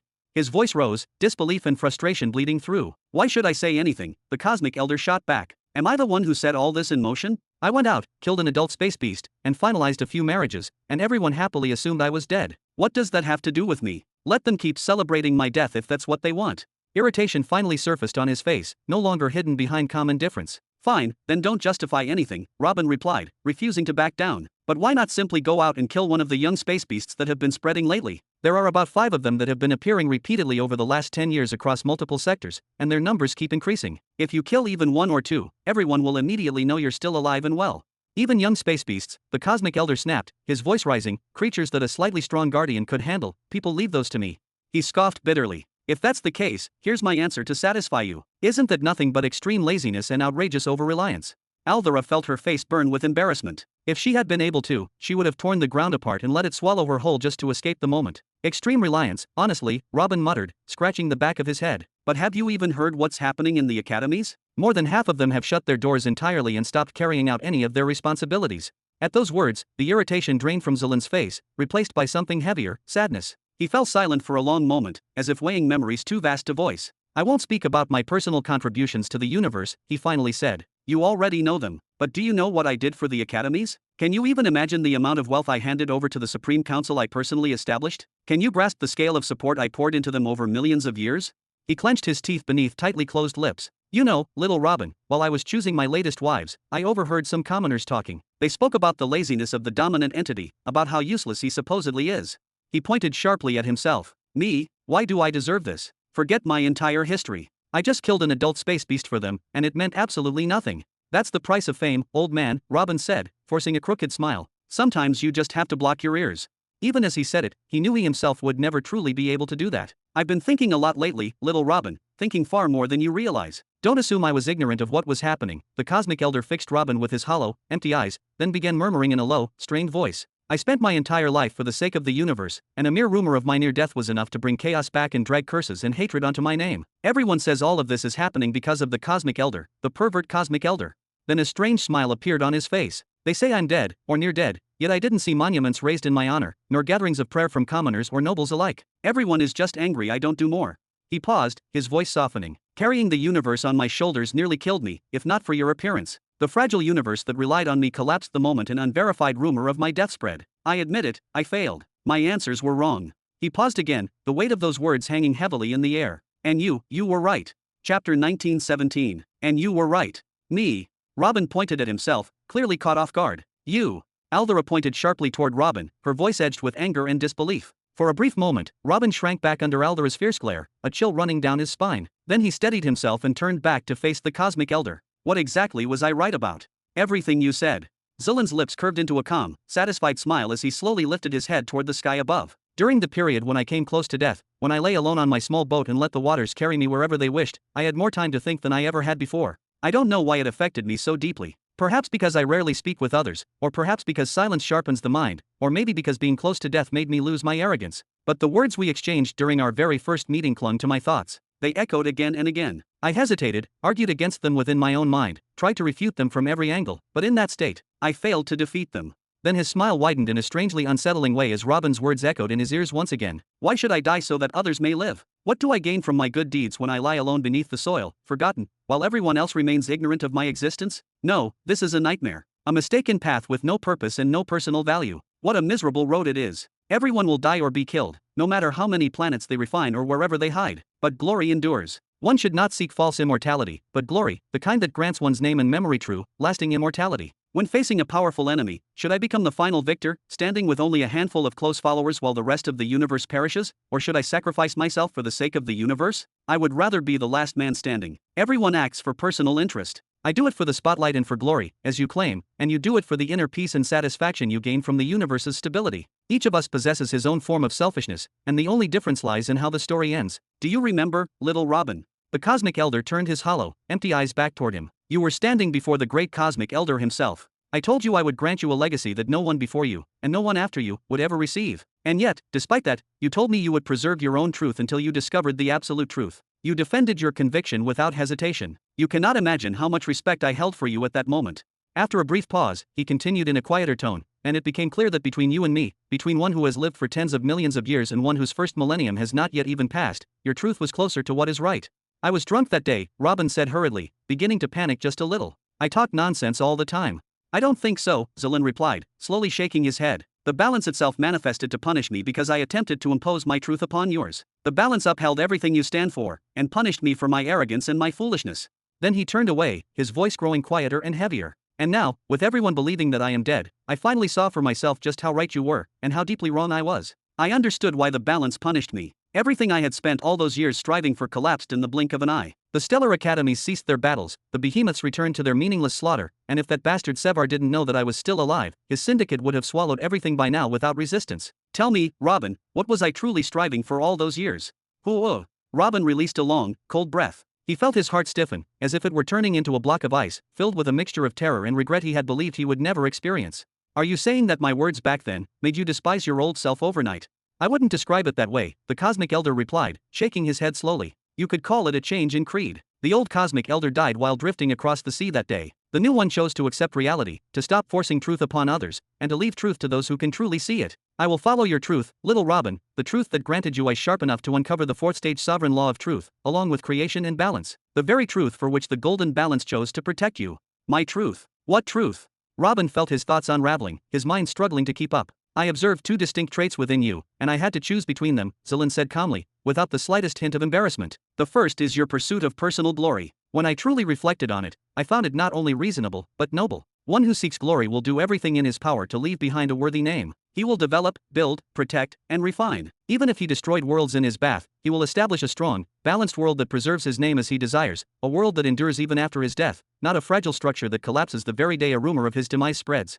The second trait, he continued, is that you keep a circle of people close to you, your family, your close followers. You protect them, and they protect you in return. Here, the Cosmic Elder paused briefly, as if choosing his words with care. I noticed how firmly you emphasized this when I offered you the choice of living alongside only a few of them after the universe itself had died, and I liked that answer. And I noticed it again when you told me that I should live for those I love, rather than sacrifice my life for them. Robin's expression gradually softened as those words sank in. They struck him directly at his core. Those two halves were the very foundation of Robin's drive. They supported one another, intertwined, pushing him relentlessly forward. If either of those halves were to crumble, his entire life would grind to a halt. Yes, glory was his ultimate goal, but what meaning did glory and power have without loved ones to share them with, to laugh with, to protect and be protected by? If anything were to happen to Caesar, to Richard, or to any of his children, he would, no. The thought alone was unbearable. So what now? Robin finally spoke, a faint smile forming on his lips. Have you decided to compete with me for glory, old man? Unfortunately, habits forged over immense spans of time are not easily abandoned, Zelin replied, shaking his head slowly. I have lived for tens of millions of years, watching the flow of events from afar. I have no intention of placing myself at the center of the stage now. Then he smiled, softer this time. But I have decided to hold on to the second trait. He gestured toward the distant shore. I chose to build a family and to live for them. I have earned this rest, this peace, this quiet certainty. After a pause that lasted several seconds, he added in a lower voice, and it did not take long at all for me to taste the sweetness of that decision.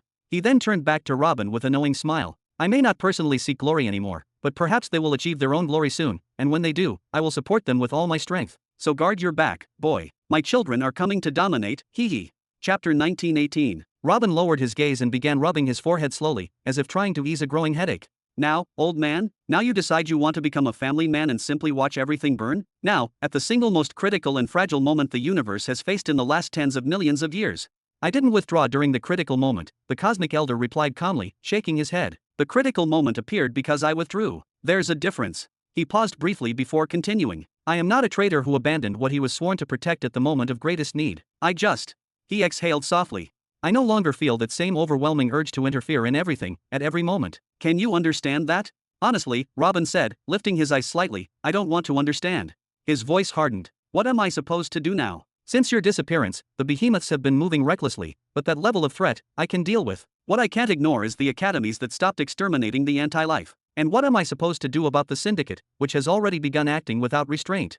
Glory demands a heavy price, little Robin, the Cosmic Elder said as he nodded slowly. And you have an immense amount yet to do. You. Robin straightened his back once more, his tone sharp. Are you truly going to leave me standing alone in this farce without real help? Has the universe you protected for all those countless years stopped mattering to you? Can you genuinely endure the thought of everything you struggled to preserve being reduced to ruins? If you keep your silence, Robin added gravely, everything will collapse within a few centuries. Nothing will remain except that small planet where you live with your family, and you'll find nothing surrounding you but the plague and mature space beasts. Do you really think they'd be happy with that? Being trapped forever on a tiny island, with no future beyond survival. This time, the Cosmic Elder remained silent for longer than before. Finally, he spoke in a quieter voice. No, I can't bear that. He then nodded once. In any case, I haven't forgotten the promise you made me swear that day, when you returned my life to me. What promise? Robin asked quickly, then froze as memory caught up with him, his eyes slowly widening. Protecting your backyard. Those were your exact words, the Cosmic Elder said with unmistakable seriousness. I will protect your backyard, little Robin, but only from anti-life threats once they reach a certain threshold. I will appear silently to kill any mature space beast. I will appear to annihilate any newly formed abyss of doom, but... He raised a single finger, his expression firm. Do not expect me to do anything that others are capable of doing themselves. Slowly, he lowered it. Plague outbreaks increasing? Eradicate them. A suckling or young space beast appears? Hunt it down. The behemoths grow bolder? Suppress them. The Syndicate expands its influence. Refuse to bow. I relied on this fragile system for long enough, he continued, his voice carrying a rare edge of conviction. I have already reaped the consequences of my old obsession, and now the universe itself is paying the price for my constant intervention, and for never learning to stand on its own. It's time for everyone to take responsibility for their own affairs.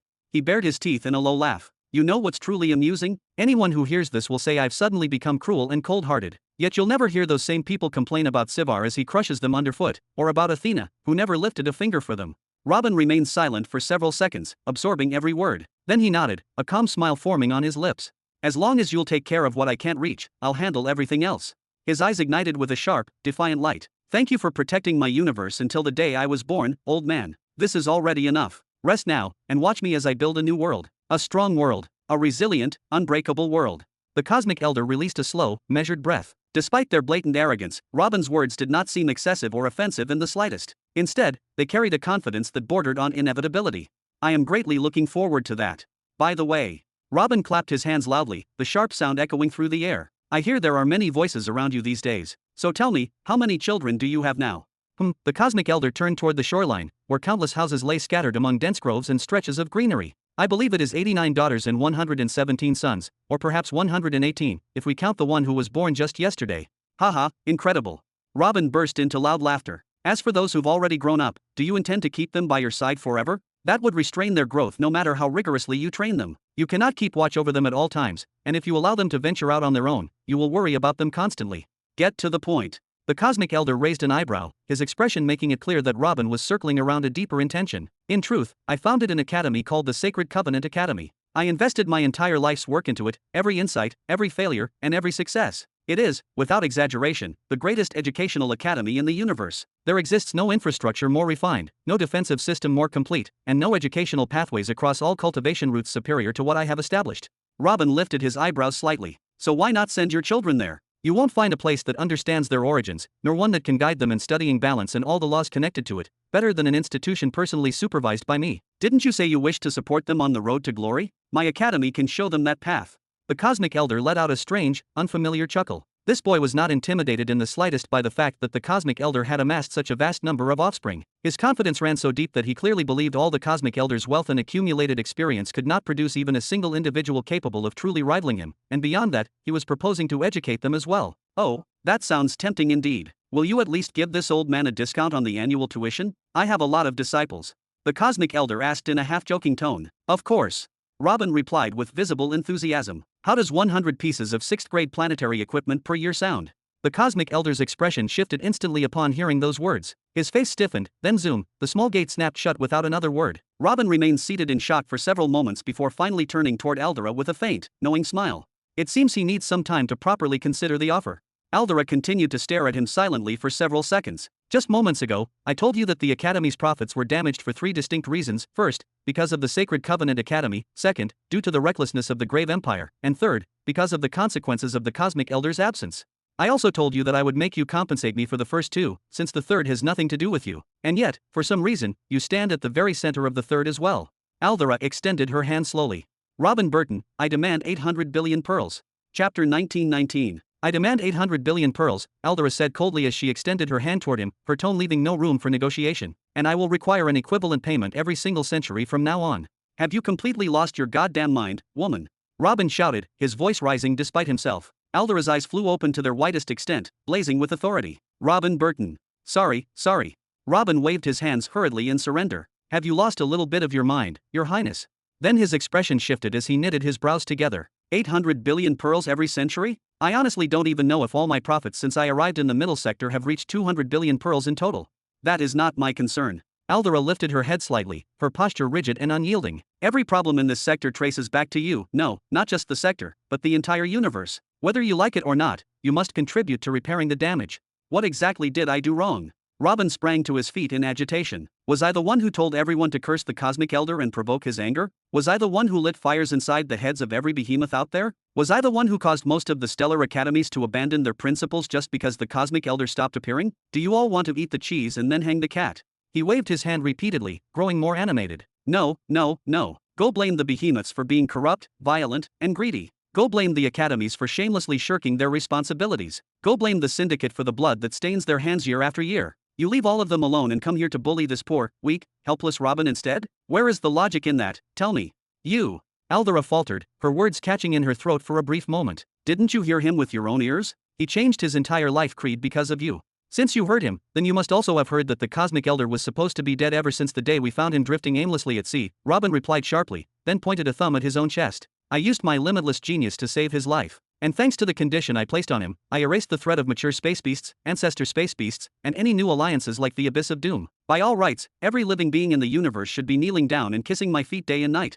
Aldera stared at Robin for several long seconds, her expression unreadable. Finally, she turned away and sat back down at her desk, her shoulders subtly slumping. Then what are you trying to say? That you won't contribute anything to protecting the universe? If that's the case, what am I supposed to do now? Robin released a slow, heavy breath as he looked at her in this state. It was the first time he had ever seen Aldera display such vulnerability, such open exhaustion. And yet, he couldn't truly blame her. If she were left alone bearing this burden, then only 2 outcomes awaited her. Either the Academy would be destroyed, and all its accumulated reserves would collapse entirely within a few decades, or she would be forced to evade responsibility, just as the Radiant Vanguard Stellar Academy and the Deep Mist Stellar Academy had already done. Ha! Robin sighed weakly. He stepped closer, moved to Aldera's side, and gently placed a hand on her shoulder. At last, he spoke, his expression filled with weary sympathy and reluctant solidarity. Good luck.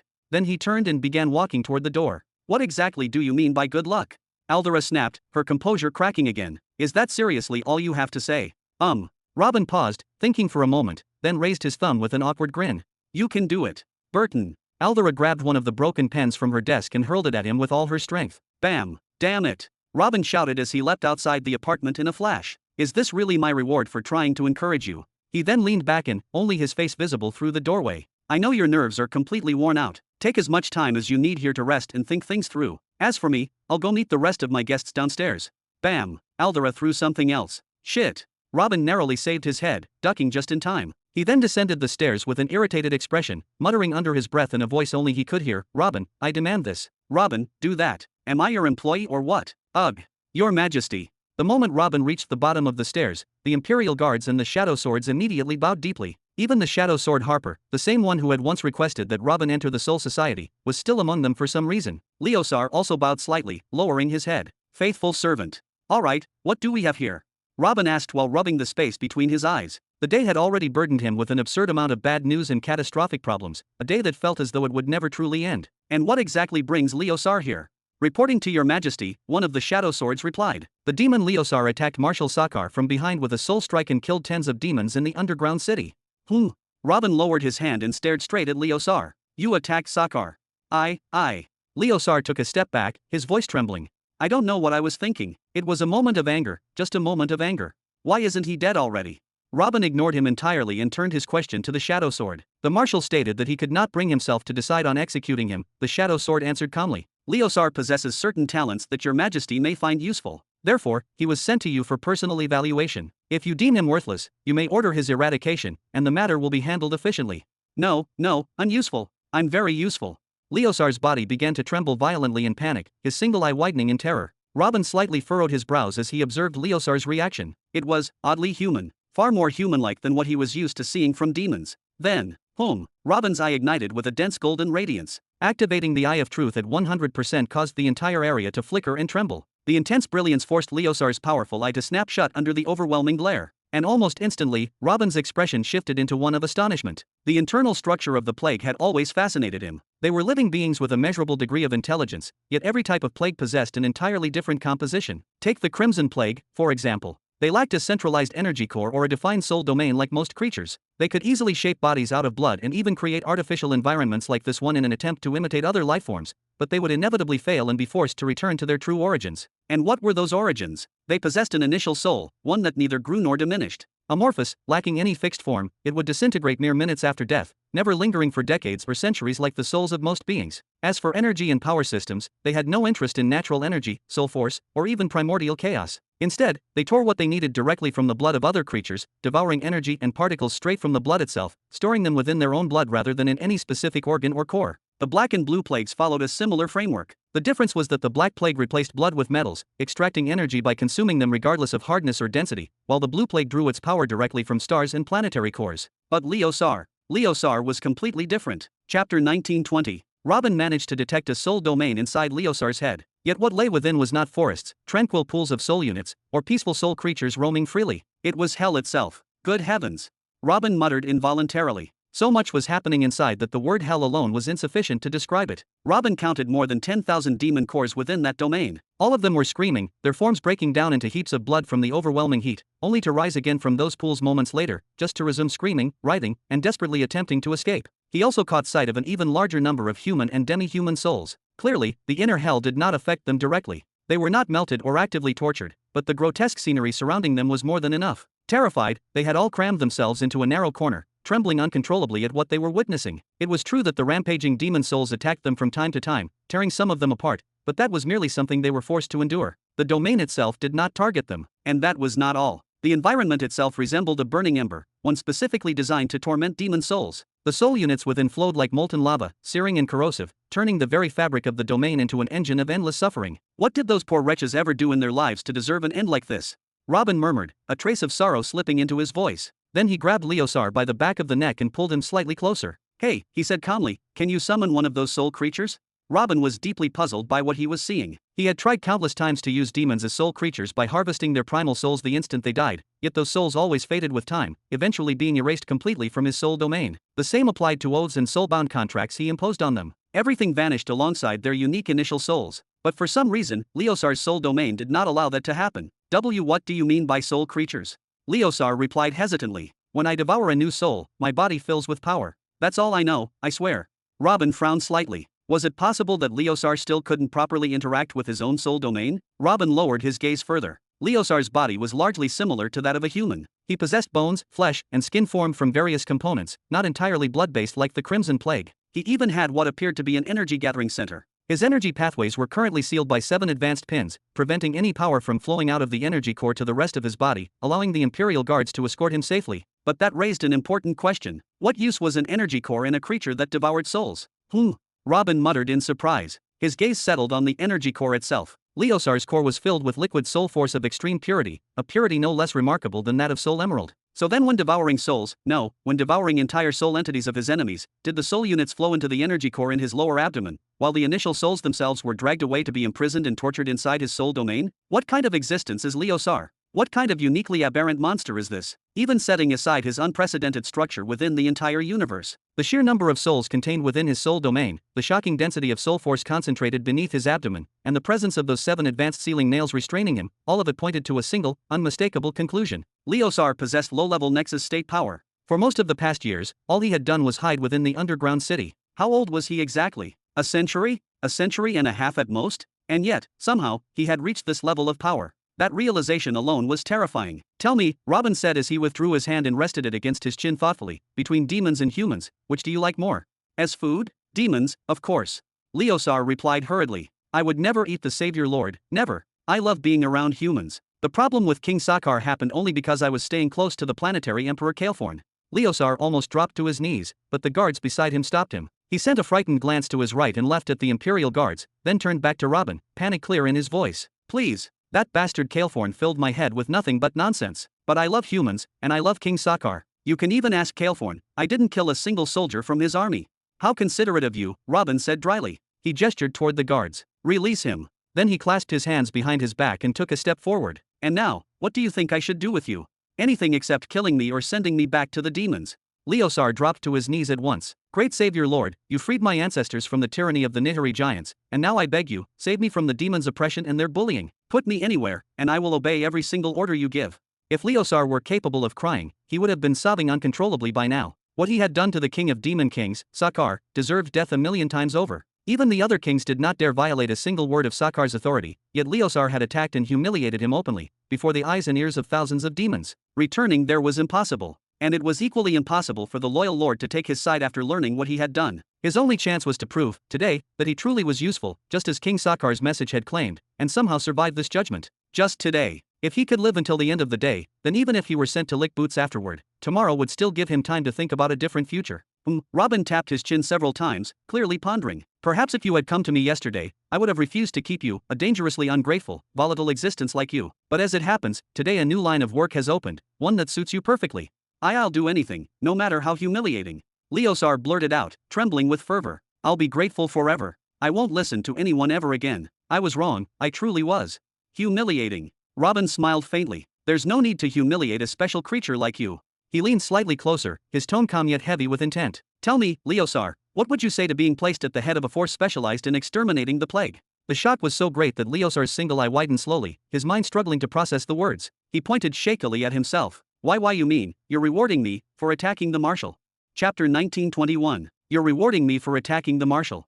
Robin honestly did not know whether he should laugh or cry. If anyone were told they would be placed in charge of a war against the plague, they would consider it a death sentence, yet this creature was treating it as a reward. But when Robin recalled what he had witnessed inside Leosar's soul domain, the reaction suddenly made sense. That slow, relentless torment inflicted upon demon souls granted Leosar a disturbing sense of satisfaction, even comfort. He wanted to throw more of them into that hell. There was no doubt about it anymore. This thing had been born to exterminate the other plague strains, a plague meant to hunt the plague. But why? Why was it born from the Crimson Plague in particular? And why within the Virulian colony of all places? Had the planet's spirit interfered somehow? Unlikely. If planetary spirits possessed such power, they would have manipulated the plague the moment it appeared and produced a creature like this at will. Or perhaps this did happen occasionally, but such beings died before they could grow? Sakar had already mentioned that simply keeping Leosar alive was a struggle. In any case, it was a matter worth investigating later. For now, Leosar was the perfect solution to Morgana's request for establishing an army to combat the plague. Still, he would not be enough on his own. Indeed, Leosar versus the plague was a one-sided massacre.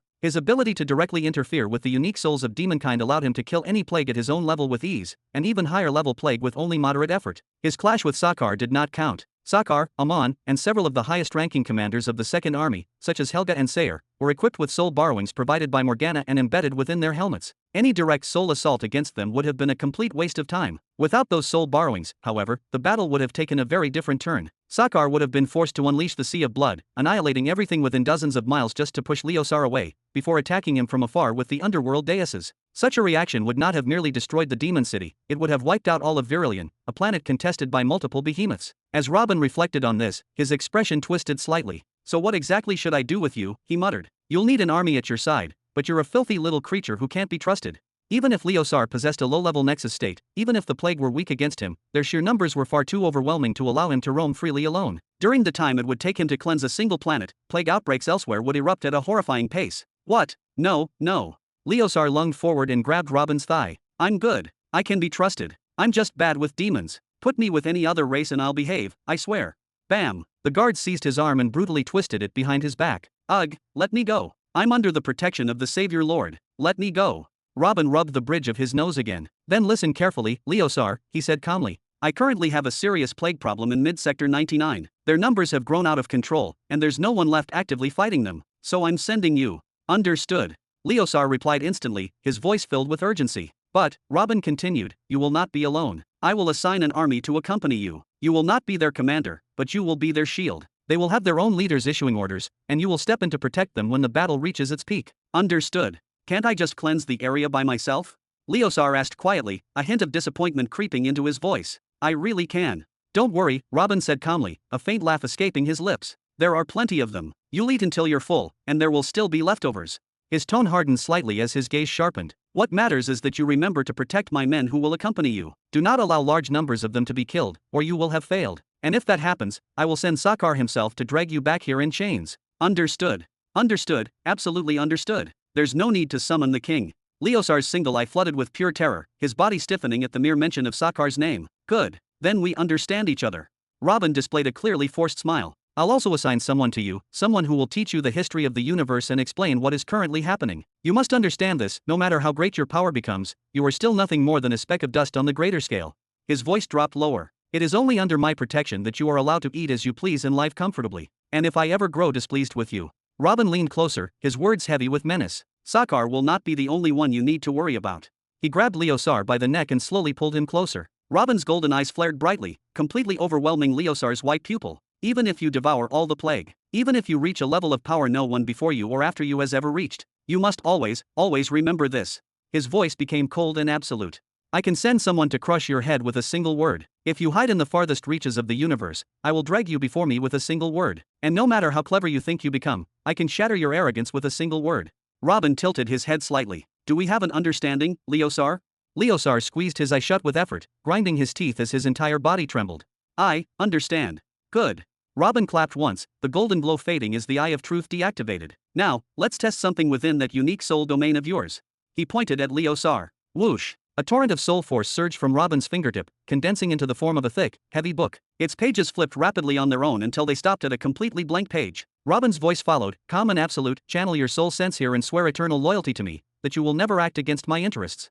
Understood, Leosar replied quietly. He had often heard that the Savior Lord did not force powerful close subordinates to swear oaths. Hearing those words now filled him with a strange mixture of disappointment and bitterness. His clenched teeth tightened further. His gaze toward the ground shifted, tinged with stubbornness and defiance. Then he raised his head, forced a hollow smile, and guided the spiritual sense he had learned to control since childhood toward the book, focusing his thoughts on the required oath. Clank, clank. Ah! In an instant, Leosar felt crushing shackles materialize around his heart and soul domain, binding him with overwhelming force.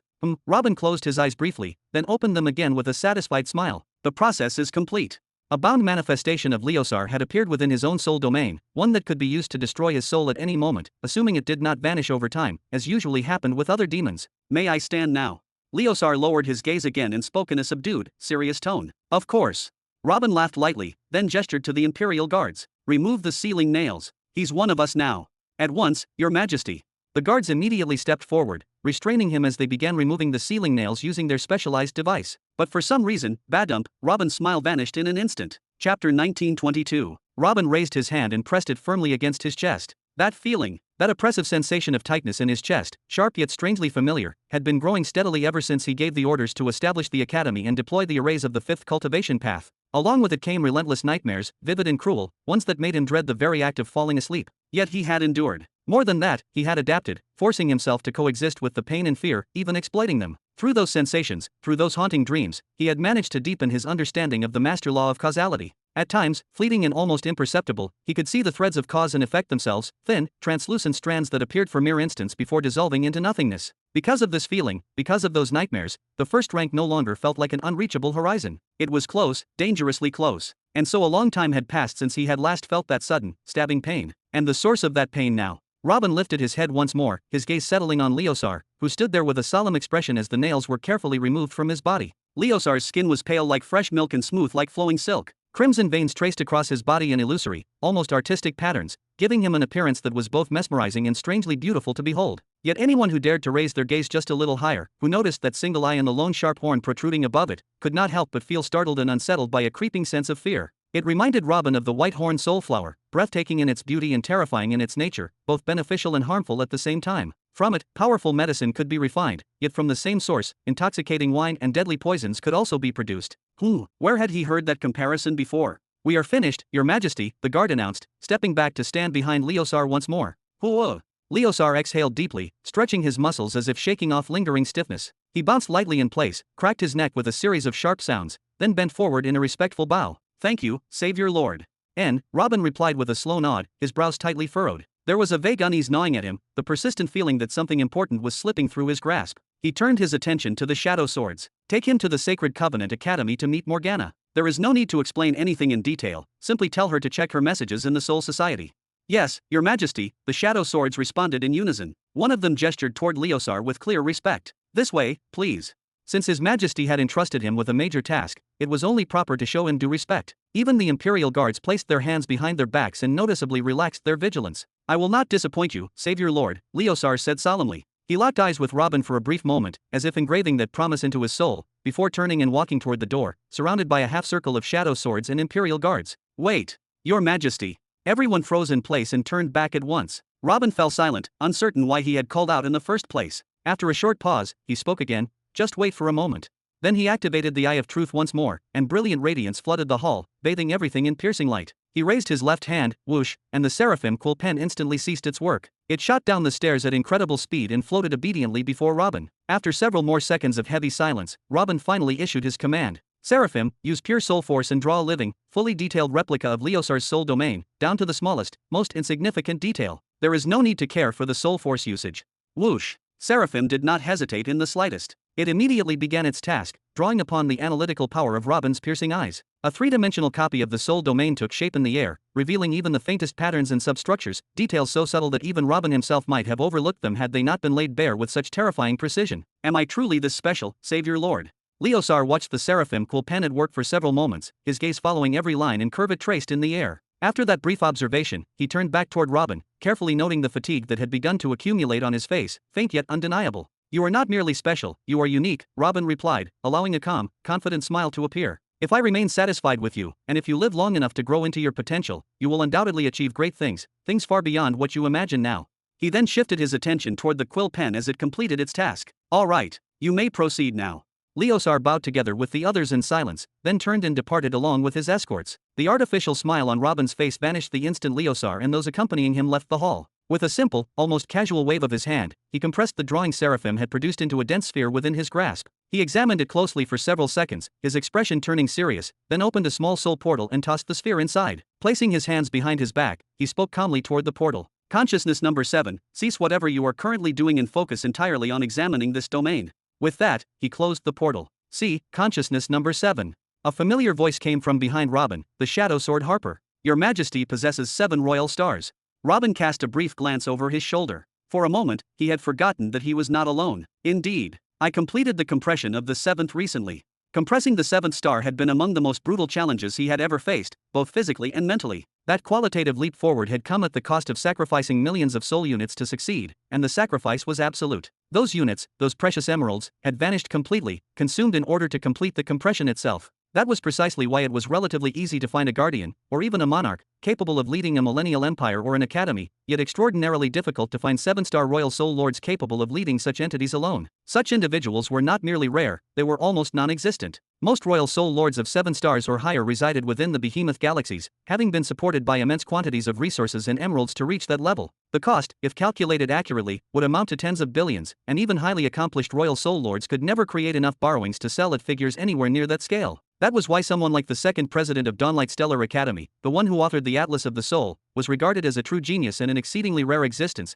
because he had supported himself entirely on his own, without backing, all the way to that stage. Robin had endured this physical, psychological, and financial ordeal while compressing the 7th star with a soul domain structure purity of 100%. So what about those with a lower purity percentage? And more importantly, what trials awaited him when it came time to form the 8th star? He had already begun preparations for the 8th star some time ago, laying foundations little by little, but it would undoubtedly require time, long, arduous time. Every single day, Robin saw firsthand the reasons behind the scarcity of royal soul lords. Every day, he personally experienced the crushing challenges that stood in their way, and every day, he found ways to overcome them alongside Arcalon, without whom he would have remained trapped at the 6th star to this very day. This is incredible, Your Majesty, absolutely incredible. Shadow Sword Harper fell to his knees, overcome with emotion. The true beginning empire now possesses someone at the law domination level of power. We will never be underestimated again. Robin smiled faintly as he saw the tears welling in Harper's eyes. There is still much we must accomplish before we can move beyond this cautious phase, Harper. The 7th star can barely contend with a low-level guardian, and if that guardian possesses strong soul borrowings, the battle will be extraordinarily difficult. But you are not an ordinary 7th-star royal soul lord, Your Majesty. You have never been ordinary in anything you have done. Your battle records testify to this. Harper forgot his usual restraint and spoke with burning passion. Please, come to the Grave Empire, claim your rightful throne, and put an end to Guardian Silas once and for all. Chapter 1923. Silas. Robin raised his eyebrows slightly, then shifted his gaze through the Academy's open gate, looking out toward the distant horizon. A low-level guardian, a person who has lived for millions of years, and who certainly possesses dozens of planetary-grade artifacts he spent immense spans of time training with and fully mastering. Someone like that is absolutely not weak by any standard. Harper spoke rapidly, unable to restrain himself. He is nothing compared to you, Your Majesty. You were still a saint when you faced a Nexus state in the sky, and you subdued another Nexus state on the same day, too, as we later discovered. The first was Lady Helen, daughter of the Behemoth of Destruction, and the second was Lady Rhaenyra, our current strongest spearhead, the one who opened Mid-Sector 100 for us. You stood before both of them and emerged victorious as a saint, so what about now? Haha, it truly wasn't that simple, Harper. Robin shook his head slowly. I didn't defeat anyone that day. I was merely extraordinarily lucky to come out alive. There was a trace of helpless amusement in his eyes. They were teaching the new generation some very strange interpretations of what had happened back then. In any case, I have no intention of leaving at the moment. Oh.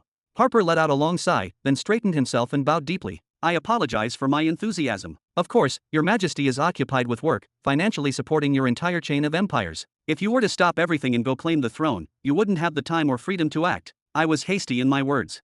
No, that's not the reason. Robin waved his hand twice, dismissing the thought, then spread his arms slightly. Here, I can close my eyes and feel completely at ease. I wouldn't be able to do that anywhere else, not while I possess only this level of strength.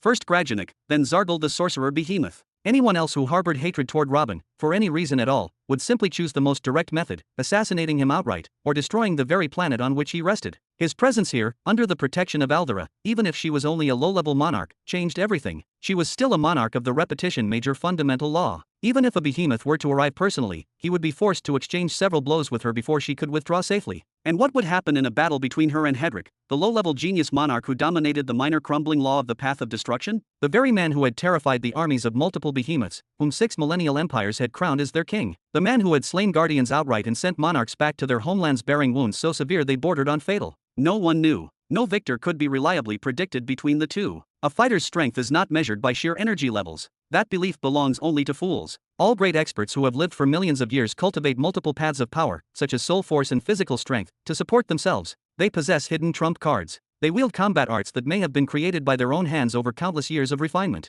A low-level guardian who dedicates himself to perfecting his methods may very well surpass a mid-level monarch who focuses on comfort and indulgence. What truly decides the outcome, in the end, is the battlefield itself. As for the Son of Destruction and Aldera, the woman known as the Mirror of Existence, the woman who had battled countless blue plagues throughout her long life and emerged victorious time and again, one thing could be stated with certainty: if the two were ever to clash, even if Aldera were to be defeated, she would retreat calmly, preserving her life, and without suffering any truly serious injuries. Why would he abandon the academy, this sanctuary of safety, and go play the role of a great emperor in such a difficult era? Instead of focusing on generating hundreds of billions to silence every hungry mouth, instead of concentrating on the sixth path, instead of devoting himself to the massive spacetime projects that could reshape the future, he would go out and throw himself into battles? It simply wasn't his time. Step.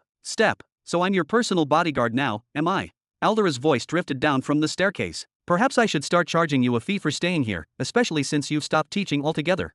Robin slapped his palm against his forehead the moment he heard that voice, then turned toward the stairs with a broad, exaggerated smile. Haha, The fee is the friendship of the future great truth chosen, and not just any friendship, but a close one. Front row access. Oh, that sounds extremely tempting. I'm honored, Aldera said, forcing a small smile. When she reached the final step, she stopped firmly and lifted her head with dignity. Don't worry, I won't pressure you again to involve yourself in the Academy's affairs. I understand that the system is changing, and I must change along with it. Even if my Academy remains as it is, if we take financial support from you, the rest of the cosmos will fall apart anyway. We, the Stellar Academies, must find a realistic solution. That's remarkably rational and admirable of you, Your Highness. Robin clapped his hands a few times, then showed a sheepish smile. But, haha, could you please refrain from mentioning my name, or saying that I'm the one who turned the cosmos upside down, in front of anyone? I'd be deeply grateful. Do you take me for a fool? Aldera replied, knitting her brows slightly. Any word about you would expose everything that happened between you and the Cosmic Elder, secrets that must never reach another ear. Even if not for your sake, then for the sake of the Cosmic Elder himself, I must remain silent. She then began walking toward the gate of the Academy building. However, I will speak about his new intentions before the Supreme Council of the Stellar Academies. I will tell them that he responded to me and stated clearly that he would only appear and intervene if a mature space beast were to emerge, or if a threat of comparable magnitude arose. Oh, that does sound wise, Robin nodded thoughtfully. With such limits defined, they could at least plan future strategies with some clarity. Aldera paused for a brief moment before continuing. Return to what you were doing. I won't distract you any further, and you may remain here for as long as you wish. Haha, thank you very much, Your Highness. Robin waved cheerfully. I'll be sure to remember this. Who was? At that exact moment, a sharp-edged, rectangular portal tore open beside Aldera. Color drained instantly from both Aldera's and Robin's faces. They recognized that portal's shape far too well. It was the portal forcibly opened by the Cosmic Elder himself. Did he forget to say something? Aldera muttered. I don't know. Let's see what he wants, Robin said with a frown as he began moving toward the portal. Wait here, Harper. After speaking, Robin tightened his brows slightly and advanced closer. Aldera waited to the side, clearly intending to follow after he entered. She knew full well that if the Cosmic Elder wished to meet someone, it would certainly be Robin. But suddenly, bzzzt, a leg emerged from the small portal. A second step followed, revealing a handsome human youth who appeared to be in his 20s. The young man swept his gaze around quickly until it locked onto Robin. He then raised his hand in greeting, smiling casually. Godfather Robin. Chapter 1924. Godfather Robin. Robin froze mid-step, his movement cut short as if time itself hesitated. He opened his mouth slightly in confusion, then lifted a finger to point at himself. Me, a godfather. It is you, without any doubt, the young man said with impeccable politeness. Father showed us your image more than once. He stepped forward with a respectful smile, bowed deeply, and added with sincere gratitude, thank you. There must be some kind of misunderstanding here, young man, Robin said quickly, waving both hands as if trying to physically push the misunderstanding away. I am not your godfather. This is the first time I have ever laid eyes on you.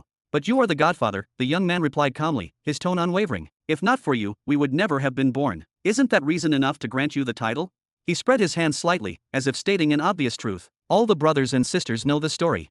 Robin raised his eyebrows a little, disbelief creeping into his expression. All of them. Buzz, buzz, buzz. Behind the young man, the gate pulsed again and again as more boys and girls began stepping out one after another. Every single one of them was human. Every single one stood in the range of adolescence or early adulthood. Each had a distinct hairstyle and flashy, colorful clothing, clearly chosen with individuality in mind. Yet despite the variety, their gentle smiles and composed manners revealed an excellent upbringing. It was obvious that being raised on a narrow island, surrounded by their father and numerous mothers, had shaped them remarkably well. This. Robin muttered under his breath as the final girl stepped out, number 120. At the same time, the young man who had emerged first raised his arm and pointed toward Robin. My brothers and sisters, this is Godfather Robin. Hello, Godfather Robin. Thank you for bringing us into this life, Godfather. I've heard Father praise you hundreds of times. This. Aldera's eyes widened to their absolute limit before she slowly turned her head toward Robin, unmistakable envy blazing openly across her face. Why are you all here? Overwhelmed by the sheer number of bright, cheerful faces, Robin struggled to process the situation. In his shock, he had completely forgotten the sarcastic offer he had once made to the Cosmic Elder. Father told us that the Godfather offered to teach us, the first young man replied. His light brown hair shimmered faintly, and his eyes sparkled with excitement. He said you would introduce us to the outside world and help us meet new friends. He smiled broadly, then gestured to himself. I am Miles Zullen. My siblings and I are truly honored to be under the Godfather's guidance. Aldera nearly devoured Robin with her gaze. Robin, leave them with me. I'll teach them myself. Shush. Robin waved his hand dismissively, signaling her to back off. Does the Sacred Covenant Academy sell potatoes? He clapped his hands together and burst into laughter. Haha, don't worry, kids. Godfather here will make sure you're taught properly. Thank you, Godfather. We place ourselves under your care. The group slowly moved away from the gate, their heads turning in every direction. They carefully tried to sense the surrounding energies and the uneven ratios of laws permeating the area. It was painfully obvious that this was their very first time leaving the island. Haha, just take it easy and enjoy yourselves. Just don't wander too far, Robin said as he walked among them, gradually drifting closer to the gate. He glanced back over his shoulder. Harper, stay with these young masters, the sons of the Cosmic Elder, and make sure they lack for nothing. Ha!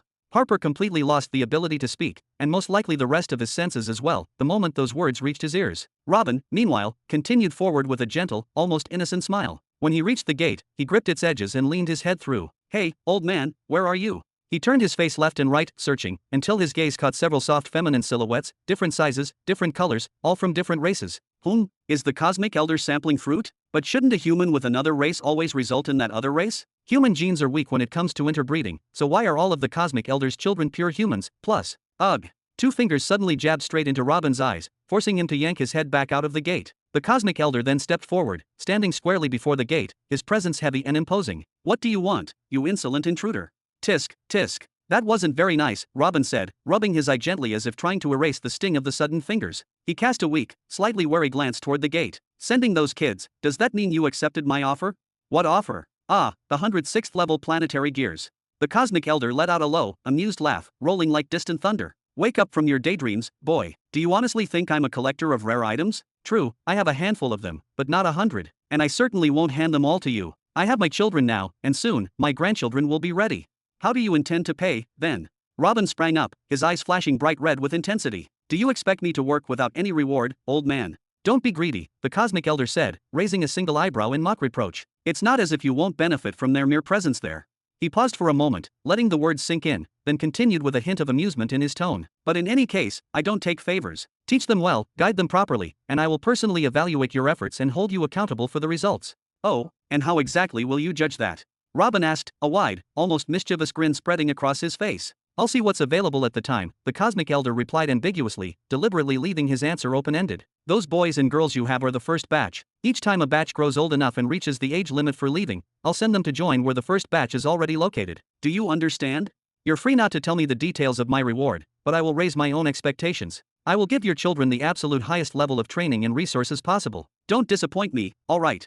Robin winked slyly toward the gate, his tone playful yet determined. Ha, and did my previous 3 gifts ever disappoint you? With those words, the Cosmic Elder waved lazily and closed the gate behind him, the sudden motion final and absolute. Robin took a slow, deep breath, letting the tension drain from his body. His smile stretched wide, almost ear to ear. All the problems and obstacles that had plagued his day since morning seemed to evaporate instantly. The weight on his shoulders lightened, replaced with the exhilaration of possibility. Then he turned to face the children, opening his arms wide in a gesture of warmth and encouragement. All right, kids. Are you ready to embark on a vast, exciting adventure? A journey full of challenges, learning, and discovery. Yes. The 120 boys and girls raised their hands with joyful enthusiasm, their voices echoing through the academy courtyard in a chorus of excitement. Finally, they were about to explore the outside world they had only ever heard stories about, the wide, expansive world beyond their island. Haha, excellent. Robin clapped his hands together energetically, then shouted with his signature wide, infectious grin, Harper, come here. The young man dressed in the Dawnlight Stellar Academy student robe was still frozen in place, his mouth slightly agape in shock, as if Robin's command had momentarily stunned him. Harper. Robin shouted again, this time with even more authority, his voice carrying an unmistakable command. Ah. Shadow Sword Harper reacted instantly, moving to Robin's side in a fluid, precise motion. Take my godchildren to the Sacred Covenant Academy. Deliver them to Morgana yourself. Make it clear that they are the Cosmic Elder's children. Tell her to treat them with care, protect them, and provide them with everything they could possibly need, as if they were my own. And you, personally, ensure their conditions and safety before returning here. Understood. Understood. Understood. Harper's eyes widened, and he seemed to suddenly regain all his energy and composure. He swallowed hard, his throat dry from sudden tension. Then, with sharp precision, he turned toward the children. Follow me through here. Stay close, don't wander too far, all right. All right. The children chorused obediently, their voices bright and eager, mingling with the excitement in the air. Harper began to sweat lightly as he observed the group moving toward the door. Their movement was cautious but curious, hopping along like small rabbits venturing out of their burrows. The responsibility of this task pressed heavily on him. This was no simple errand. Even if the Academy Mistress did not yet know who the Cosmic Elder was, she would discover the truth soon enough, and then the stakes would be even higher. Suddenly, another voice called out sharply. Harper. Yes, Your Majesty. Harper spun around quickly, alert and tense. Tell those close to Theo to bring him into the Soul Society immediately, Robin muttered, his face serious, his tone calm but carrying undeniable authority. And tell him that the sorcerer behemoth has discovered my identity as Lord Human. He must act without delay. Understood. Harper furrowed his brows, bowed in acknowledgement, and then immediately went to gather the scattered children. They followed him carefully, moving with the curiosity and wariness of a flock of inquisitive sheep, each step measured, each glance full of wonder. Chapter 1925. Maybe today isn't so bad after all, in the end.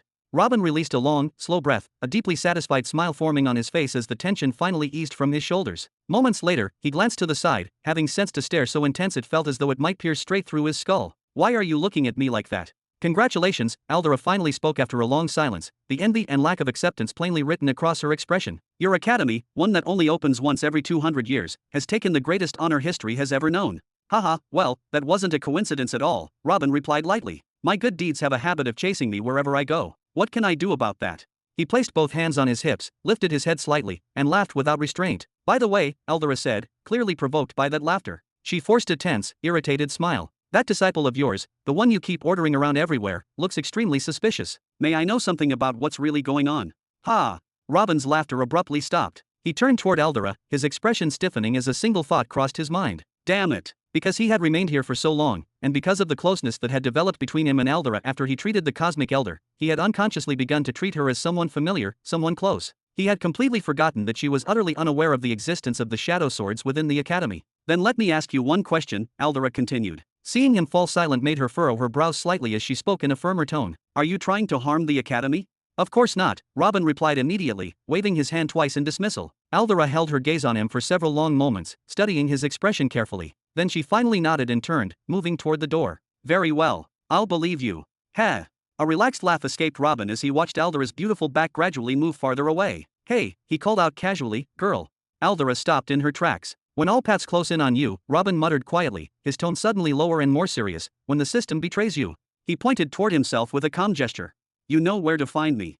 At first, Aldera had wanted to comment on the sheer audacity of this child calling her girl, but his words silenced her completely. After all, she had indeed come to him today because the paths had closed in and the system had failed her. Yet she also understood the hidden meaning behind his words all too clearly. When the system betrays you, you know where to find me. He was telling her that he would help, but only if she abandoned the old system, only if she chose to follow a new one. His system. He was telling her that he would help if she, the lady of the Stellar Academy and Monarch Aldera herself, decided to hand everything over to him entirely and follow him, rather than seek conditional, restrained assistance. Ha! Aldera let out a small, quiet laugh before continuing on her way and leaving. She made no effort to respond to such a foolish invitation. Wasting her breath on words like no or you're dreaming would accomplish nothing. It was far better to spend that time thinking of a solution. Robin smiled as he watched Monarch Aldera disappear in the distance. He calmly raised his hand and closed the academy's door once more with a soft poof. Then, as he turned and began ascending back toward his apartment, he muttered to himself, she'll come back. Middle Sector 101, Planet Bright. That's everything that happened. Orion finally closed his mouth with great difficulty. His face was drenched in sweat, his hands trembling violently. He genuinely felt as though he were on the verge of losing consciousness after such a long, exhausting, and overwhelming day. He stood in the center of an enormous hall so vast that its walls could not be seen at all. No matter how far one looked, there was nothing but a boundless expanse of glowing white. Above them stretched only a ceiling made of gently drifting fabric, swaying lightly as though it would never fall. The brightness was overwhelming, as if they were seated upon the surface of a cold, silent sun. In that immense, boundless place, there was no one present except Orion and one other woman, seated high upon a throne crafted from radiant, gleaming feathers. The light pouring out from those feathers, along with the beads drifting slowly around them, made it difficult to discern her features with any real precision. Even so, her expression was unmistakably calm and composed. Her posture was upright and dignified, neither arrogant nor submissive, and in stark contrast to Orion's obvious tension, a gentle, reassuring smile never left her face. Only after Orion had completely finished speaking did she finally open her mouth, revealing a row of teeth purer than pearls. The supreme sword of the Shadow Swords, Theo, learned all of this simply by reading books. It's obvious that he's lying, mother. Orion raised his head and shouted. The Shadow Swords infiltrated the bright galaxy, that's the only explanation for how he knows all of this. But how? He then shook his head violently, his thoughts racing. No, we can set the matter of infiltration aside for now. It's not that difficult, considering those damned mercenaries. I can't even use this as a true measure of the overall capabilities of the Shadow Swords. I can't claim that just because they infiltrated us, they can infiltrate other galaxies as well. He waved his hand forcefully as his voice grew sharper. Especially not the galaxy of the cursed behemoth, which rigs every single inch of its territory with arrays and curses derived from limitless amounts of negative karma and endless crimes. And certainly not the galaxy of the savage behemoth, the only behemoth to have ever breached a world cataclysm using the crystal of a young space beast, and one who wields enormous influence throughout the universe by spreading and supporting all users of the second cultivation path. 8,000 years ago, the Shadow Swords were nothing at all, and today they managed to infiltrate the bright galaxy and extract all of that information. The woman seated on the throne, St. Kaylee's, replied calmly. They are competent, without question, but you are focusing on them far too much. What do you mean? Orion frowned slightly, confusion mixed with frustration. Take a step back and look at the bigger picture, St. Kaylee's replied evenly. Perhaps the Shadow Swords, who were founded only decades ago, truly lack the ability to create such a miracle on their own. But the real question is, who created the Shadow Swords? She paused for a moment. The one who created them may have also created something hidden, something unseen, to assist them. You're saying? Orion hesitated. Hedric's ally, St. Kayleigh answered. He is no ordinary individual, and the Shadow Swords are the greatest proof of that. Her gaze drifted toward the distant, stretching horizon. This does not resemble the methods of the sorcerer behemoth Zargul. Then who could it be? Perhaps. Orion was about to continue, but suddenly began waving his hands. Wait, why are we even discussing hypotheses? Do you believe him? Do you truly think that the cursed Darvian and the savage Zavaros agreed to force you to sever yourself from the galaxy and exile us to Sector 102? Kayleigh the Pure remained silent for several long moments. I do not rule anything out when it comes to that man. I have been expecting him to make a move for quite some time. I simply did not anticipate that it would be this decisive. Her eyes narrowed slightly. Why would he discard me just to hand the seat to his son? What did I do to anger him, or is he preparing something far larger? She then turned her gaze back to Orion and looked directly into his eyes. The reason does not matter. The execution has already begun. Based on the sequence of events, everything the Shadow Sword said is logical. Charmir, the Marshal of the armies of the Cursed Galaxy, has been openly speaking for months now about the Bright Galaxy's public support of criminals. Orion's pupils constricted until they nearly vanished. That can't be.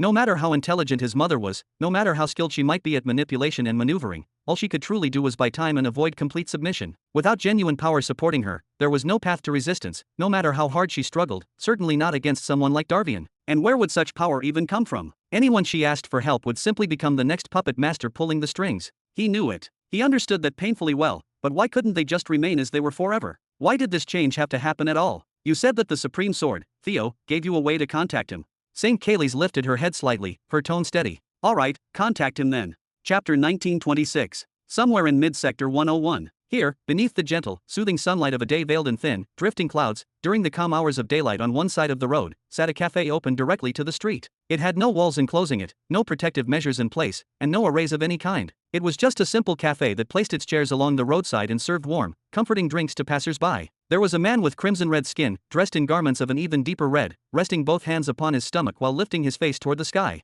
His eyes were fully closed as if savoring the warmth above. Sitting beside him was a young man with long black hair, flowing freely, and eyes darker than black itself, so deep they seemed to swallow light. Step. Welcome again, our dear guests. The cafe boy approached, carrying 2 cups of steaming hot drinks along with a cup of water. He carefully set them on the table, then quietly turned and left without lingering. I ask you to reconsider. Theo spoke in his usual composed manner. His low, dreamy voice was calm and measured, yet his tightly clenched hands, curled firmly into fists, were the furthest thing from calm. These words, quite simply, have absolutely no connection to logic. Logic. The red-skinned man displayed a faint, amused smile. Since when has the Syndicate ever dealt in logic? You should deal with me logically. Theo knitted his brows slightly, his tone remaining controlled. I am not some random individual from the street, nor am I an ordinary client. Our relationship, extending across several centuries, is deep and established enough to deserve at least a measure of respect. Several centuries? He. The red-skinned man let out a mocking chuckle. Do you truly see that as a short period? Theo gestured upward lightly. Then what about the information exchange deals and the purchase of slaves worth tens of billions of pearls? Not to mention the taxes collected from us across 3 different sectors, which themselves reached the billions, as well as the information we deliver to you freely on a silver platter, information you either exploit for your own benefit or sell onward. Doesn't all of this grant us some level of priority?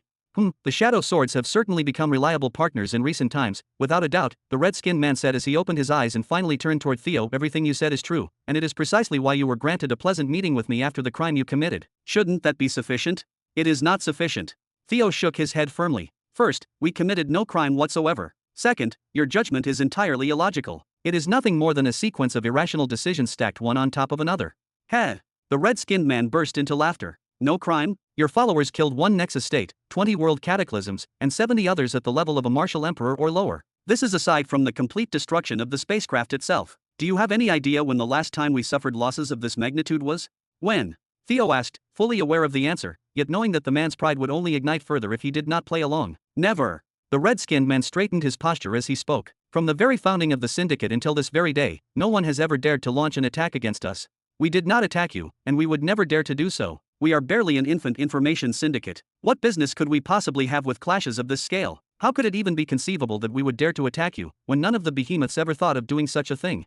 Theo replied rapidly, his words flowing one after another. Your followers entered a restricted zone and dealt with people they did not recognize, people who knew nothing at all about the Syndicate. I possess recordings from the ships that you can personally review, recordings in which my general explicitly states that he does not know who the Syndicate is and orders a withdrawal until the Shadow Swords are confirmed. This entire incident is nothing more than a grave misunderstanding. The red-skinned man raised his head upward once more, his posture relaxed. So your entire defense is centered around "I'm sorry I wiped out an entire unit of yours because my followers are ignorant." You will need to do far better than that if you intend to escape this predicament, little sword. Crack. Theo clenched his hands tightly. We will find a solution together. We will not fall into conflict. Just mediate for me with the Mid-Sector 99 branch and tell them to stop immediately.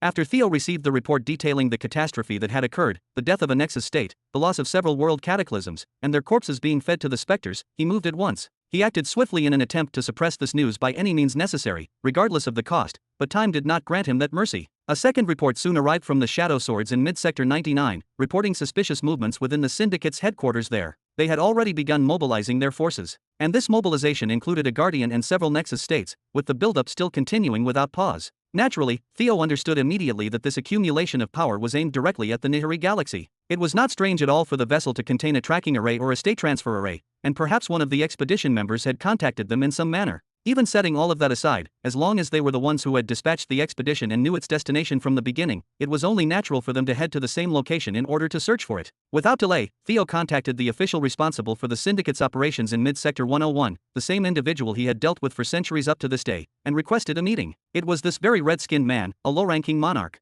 If they truly wanted to descend, they would have already done so. Use your head a little sword, the red-skinned man said, lifting one shoulder in a casual shrug. They are waiting to see your reaction, and since you already informed them that you were coming to me, there is no need to worry. Theo released a long, heavy breath. Very well. I am here and prepared for any rational discussion, anything except what you said at the very beginning. You are wasting both my time and yours. The red-skinned man extended his hand, slowly lifted the cup, and took a measured sip. You said earlier that the men guarding that safe zone did not know who we were. Fine. This time we will go, and they will know. If I were in your place, I would clear the area of any guards. Otherwise, the inspection will not proceed peacefully. That is precisely what I say is illogical. Theo struck the table, causing several droplets of his drink to scatter. You knew from the outset that it was a sealed area, so why send anyone to expose it in the first place? The incident has already happened and ended. I will compensate you, without question. But why are you insisting on imposing a fait accompli by sending another group now? It is not permitted for a restricted area to exist that we know nothing about. This is a directive from the High Command, a law we cannot simply overlook. The red-skinned man shook his head slowly. What problem do you have if we merely take a look? We are not occupying territory nor attacking an established power. We will take a look, and then we will leave. Chapter 1927. There is certainly another way. Theo tightened his clenched fist even more, the tension in his arm becoming visible. You overlooked that spot once before, so let us speak about it again. Then he gestured toward himself. As the Shadow Swords, we have rendered you many valuable services across the 3 sectors, and after our recent expansion we will provide you with even more services on the informational front. Let our relationship remain cordial and mutually beneficial. Are you threatening me, little sword? The red-skinned man looked toward Theo with only one eye open, the other still closed. I know you do not intend to, of course, but these are dangerous words, my small friend, and they can be interpreted in many different ways. Be careful. Of course I do not intend any threat, Your Excellency, Theo replied calmly. I am merely murmuring a wish, one I hope you might grant, that peace may continue to prevail. We prosper, and you benefit from us as you always have. Why bring moving vessels to a halt for the sake of something trivial and peripheral? Theo forced a restrained smile. Does that submerged, forgotten spot in a young sector truly hold such immense value? Why not simply forget about it altogether? The red-skinned man remained silent for a short while, his expression unreadable. What does Lord Human see in that spot to place such heavy protection upon it, to wager the lives of the Shadow Swords for the sake of protecting it? That is, quite intriguing. Theo did not respond immediately. It would have been naive to assume that the Syndicate, the same Syndicate that had brought him news of the agreement between the cursed behemoth and the savage behemoth, was unaware of the identity of the financier of the Shadow Swords, or of the true founder of the Cradle and Grave Empire, and of course Hedrick's backing as well. Oh, they knew. They had known for a very long time. They were merely watching with interest and curiosity. And naturally, they would sell this information without hesitation if someone requested it and paid a sufficient price. The only reassuring fact was that this information was no less significant than the information regarding the agreement between the behemoths, and its price was high, exceedingly high. I believe you already possess more than enough secrets, Theo spoke, his eyes sharp and focused. The Lord wishes for his birthplace to remain far from prying eyes. He wants his family to remain protected for as long as possible. What about honoring such a simple request? We can respect such a will, the red-skinned man nodded several times in a measured manner. After we take a look. Theo's lips trembled with suppressed anger. It was not that he disbelieved him, not the red-skinned man, no. In truth, any member of the Syndicate's leadership would have spoken those words with complete sincerity. They genuinely did not care about what existed there nearly as much as they cared about the information that it existed at all. It was said that the founder of the Syndicate of the Hidden Hand, the legendary figure Sivar, had established this rule for them long ago, to know everything, at all times. This golden rule was followed by all of his adherents, despite leaked rumors claiming that he himself never read any reports at all. He simply wanted them to know, for some reason known only to him. The amount of information the Syndicate possesses regarding the treasures, wonders, and deepest secrets of the universe is beyond calculation, something that cannot truly be measured or catalogued. Would they drool over the galaxy itself? It is extremely difficult to imagine such a thing. If Theo so desired, he could simply purchase from them the locations of other, yet undiscovered seeds. Yes, they possess the locations of numerous seeds scattered throughout every corner of the universe, and they are fully capable of selling those locations at whatever price they deem appropriate, to whichever party they consider suitable. So why does Theo not buy one? Because they are not yet capable of taking care of even a single seed properly.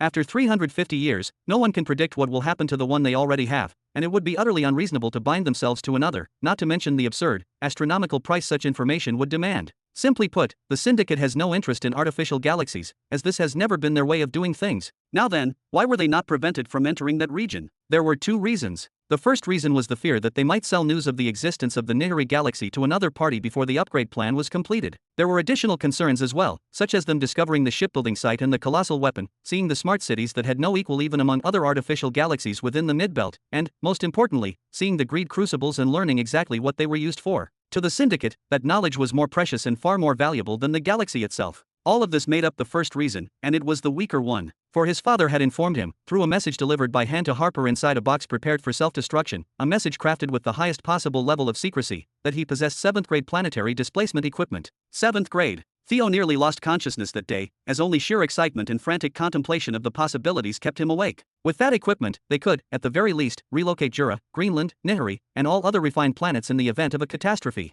Such an action would delay their plans and might even devastate the galaxy itself, yet the mere existence of this option made Theo far more reassured about the stability of their foundations. Perhaps without the second reason, he would have acted differently and allowed the Syndicate to enter. All he would have needed to do was conceal the greed crucibles by some means, and then do everything possible to prevent them from selling the information. But this is where the second reason came into play, the wormhole. If the Syndicate were to learn about that wormhole, they would handle it just as they did Spectre Farm planets or any other large-scale enterprise. They would claim the wormhole for themselves and initiate an enormous profit-driven project. What project? Because of the wormhole, traveling from mid-sector 99 to mid-sector 100 had never been easier. For instance, a traveler departing from mid-sector 100 would normally need to board a spacecraft to reach young sector 100, a journey that could take only a month. From there, they could use the wormhole to instantly cross into young sector 99, and afterward ascend to mid-sector 99 in at most another month. In practical terms, this wormhole would compress a journey of 3 full years into barely 2 months. This is without taking into account any acceleration devices such as the space flow pendant. And what did that mean? A catastrophe would descend upon the true beginning empire, the grave, the cradle, the Holy Covenant Academy, and all forces subordinate to Robin. Quite simply, there would no longer be any place left for them in those two sectors. Chapter 1928. If the secret of a stable wormhole, one vast enough to allow entire planets to pass through, were ever to be uncovered, there would no longer be a place for them anywhere in the region. The Syndicate would exploit such a wormhole to its absolute limit, a gateway that links 2 young sectors instantaneously, and connects 2 mid-sectors in no more than 2 months of travel. And even if one were to ignore the time factor entirely, this route would erase the need to traverse the border zones between sectors altogether, those infamous boundary regions riddled with temporal storms, violent spatial distortions, anti-life phenomena, and the resurgence of newborn and juvenile space beasts that had recently begun spreading through them in alarming numbers. Everything about this route was irresistibly alluring. Every aspect of it would transform Sector 99 and Sector 100, both medium and young, into unparalleled centers of commerce and, simultaneously, into inevitable theaters of war. Any monarch destined to rise as a future behemoth would be drawn here without hesitation. The sorcerer behemoth Zargal would storm into Sector 99 medium at full strength, and his presence alone would inevitably attract the savage Zavaros, the cursed Darvian, and even Helmer the Destroyer and Arkyle the Temporal. In such a configuration, control over one sector would naturally translate into dominion over the other.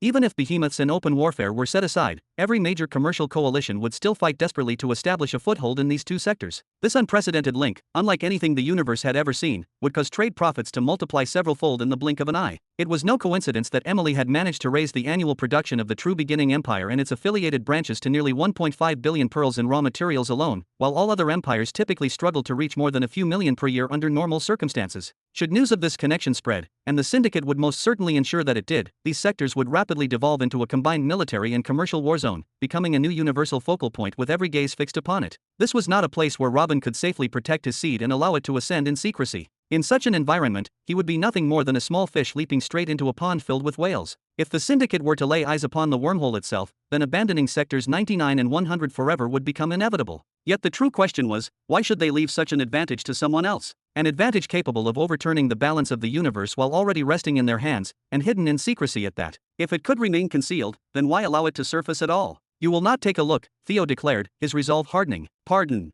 The red-skinned man smiled faintly. Oh, my apologies. Very well, then. I shall contact them and stop them immediately. I appreciate that you have a sense of humor, sir, Theo replied, his brows knitting slightly, but please, try to find a rational solution with me here. As for the dead, we already reached an agreement. I will pay a fair price for them. I have conducted many transactions with you in the past, and we will finalize a similar contract today. The matter of the fallen is settled. He leaned forward just a little. As for the supposed inevitability of traveling to that region, let us forget it entirely. I will provide the Syndicate with whatever it desires, information, assassinations, covert operations. Anything the Shadow Swords are capable of, we will do for you. This was the absolute limit of what Theo could offer, and truthfully, the deal was far from unreasonable. The Syndicate's followers were countless in number, yet the majority of their true strength lay in the upper echelons, world cataclysms or higher. Those below the world cataclysm threshold were merely unofficial adherents, innumerable and expendable. They handled the Syndicate's mundane affairs, hoping one day to be formally accepted, but in reality, they simply lacked the necessary caliber. The Syndicate leveraged the overwhelming might of its upper ranks to dominate other shadow organizations, forcing them to gather intelligence and act on its behalf in exchange for future favors, or the occasional overlooking of a violation or two. This was why Theo's relationship with them ran extraordinarily deep. His intelligence dominance over 3 entire sectors meant that the majority of the Syndicate's information regarding those regions originated directly from him. This is tempting, the red-skinned man said slowly, nodding. How much will you pay for the dead and the vessel? I will pay the highest price allotted for slaves, Theo replied, frowning. 3 billion for a Nexus state, and 100 million for each world cataclysm, 5 billion in total. As for the destroyed vessel, I will deliver 2 ships superior to it.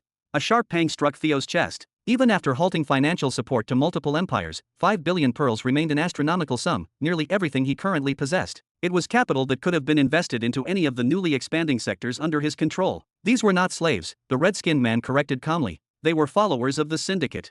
He shook his head. I want 5 times that amount. And as for the destroyed vessel, I want a full Note Gen 4 fleet in compensation. Shock flooded Theo's expression. The red-skinned man noticed and burst into laughter. Oh, haha, do you truly believe these demands are excessive?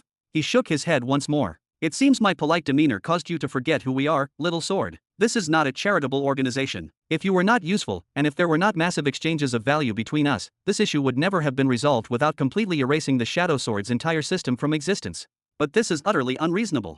Theo snapped, grinding his teeth. I don't possess that kind of wealth. Even the children of behemoths rarely hold half of such a sum. They were nothing more than a handful of insignificant world cataclysms and a low, worthless Nexus state. Why make this so difficult for me? 5 billion was already the absolute maximum value they could command. He tapped the table twice for emphasis. Second, a Gen 4 note fleet? We have never released them to any external party, precisely to avoid reverse engineering and the exposure of their core technologies. We refused to sell them even when offered astronomical figures. And now you want an entire 4th-generation fleet in exchange for a single cargo vessel?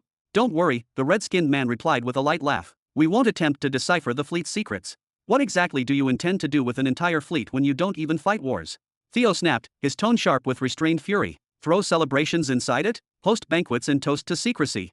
His voice hardened. Either you'll attempt to reverse engineer it yourselves, or you'll sell it for obscene sums to one of the behemoths so they can carry out the reverse engineering instead. Do you truly take me for an idiot? This conversation has dragged on far longer than necessary. The red-skinned man's smile disappeared in an instant, as if it had never existed. His expression turned cold and businesslike. These prices will be paid, he said flatly. He fixed Theo with an unblinking stare. That is the cost of killing our men, and we haven't even begun to discuss the price of overlooking that protected zone. Then, slowly, another smile formed on his face, but this one was different, sharp and predatory. So tell me, Little Sword, do you actually possess what is required to pay? Sweat began to bead on Theo's skin despite his efforts to remain composed. No, he didn't have what it took to pay. And this was before they had even mentioned the cost of turning a blind eye to the protected zone. What options were left to him? Rush to save Nihari and Greenland personally? Was this truly the moment to abandon those sectors altogether, after centuries of preparation, planning, and silent investment? Refuse outright? Declare that he would oppose the Syndicate's interests if this continued? But could he shoulder the consequences of such defiance, especially against an organization that thrived on retaliation and secrets? Should he? At that precise moment, Theo's voice ring pulsed with a gentle glow, vibrating faintly against his finger. A calm, artificial voice echoed in his mind. His Majesty requests your immediate presence in the Soul Society. A message awaits you there. He further instructs you to be aware that his identity as Lord Human has been exposed to the sorcerer Behemoth. Chapter 1929. The shock on Theo's face lingered for no more than a heartbeat before it twisted into sharp, restrained fury. Zargul the sorcerer had discovered that his father was Lord Human. Of all people, of all secrets, this was among the most dangerous. The red-skinned man raised his hand, partially covering one eye as he slowly scanned the surroundings. You receive a message at a time like this. His tone was casual, almost idle. Do you have companions nearby? I was under the impression you entered this planet alone. Theo deliberately chose silence. It was true that the intelligence reach of the Hidden Hand Syndicate was terrifyingly vast. Most of that power came from coercing figures in high positions, or paying astronomical prices to extract every major piece of information worth knowing. Yet even such methods had clear limits that could not be crossed casually. As for the interstellar communication network, it was something the Syndicate had not yet identified. Theo had personally verified this fact again and again. The miniature gateways were now installed only inside sealed chambers, under extreme guard, deep within ships. Only a single general, bound by a powerful, irreversible oath, was permitted to carry the ring. He alone knew of the interstellar communication capability. With layers of secrecy stacked atop one another, the matter remained tightly contained, nearly impossible to leak by any conventional means. Apologies, Theo said as he released a slow breath, steadying himself. I need to enter the Soul Society. He inclined his head slightly. Please, continue enjoying your hot drink. I won't be long. The red-skinned man merely shrugged, unconcerned, and took another leisurely sip. Theo straightened his posture, placing both hands firmly on his knees. He closed his eyes and severed his awareness from reality without the slightest hesitation, despite the presence of a Syndicate monarch sitting right beside him. In truth, there were very few places in the universe safer than this exact spot at this exact moment. As long as the Syndicate still deemed him useful, as long as they still wanted something from him, who, then, would dare to kill him? The red-skinned man, meanwhile, slowly turned his attention outward, surveying the surroundings with calm, unhurried interest.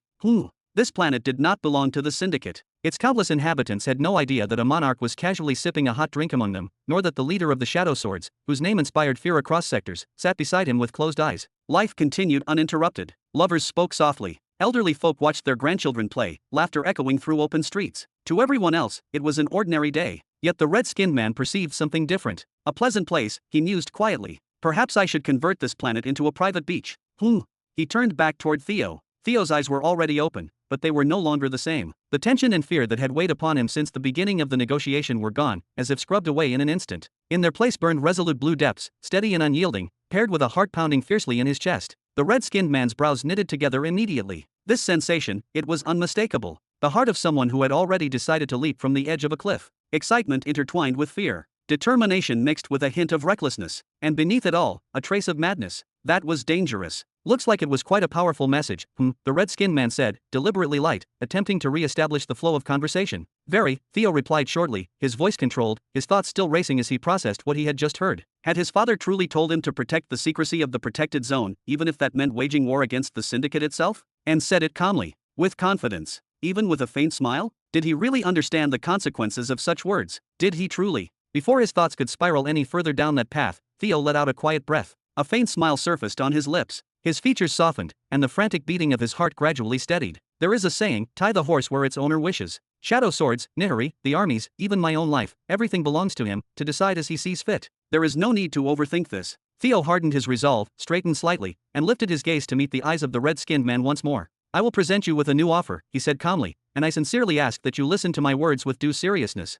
That sudden, unnatural calm struck the red-skinned man with profound surprise and unmistakable curiosity. His posture shifted subtly. And what, exactly, do you intend to offer?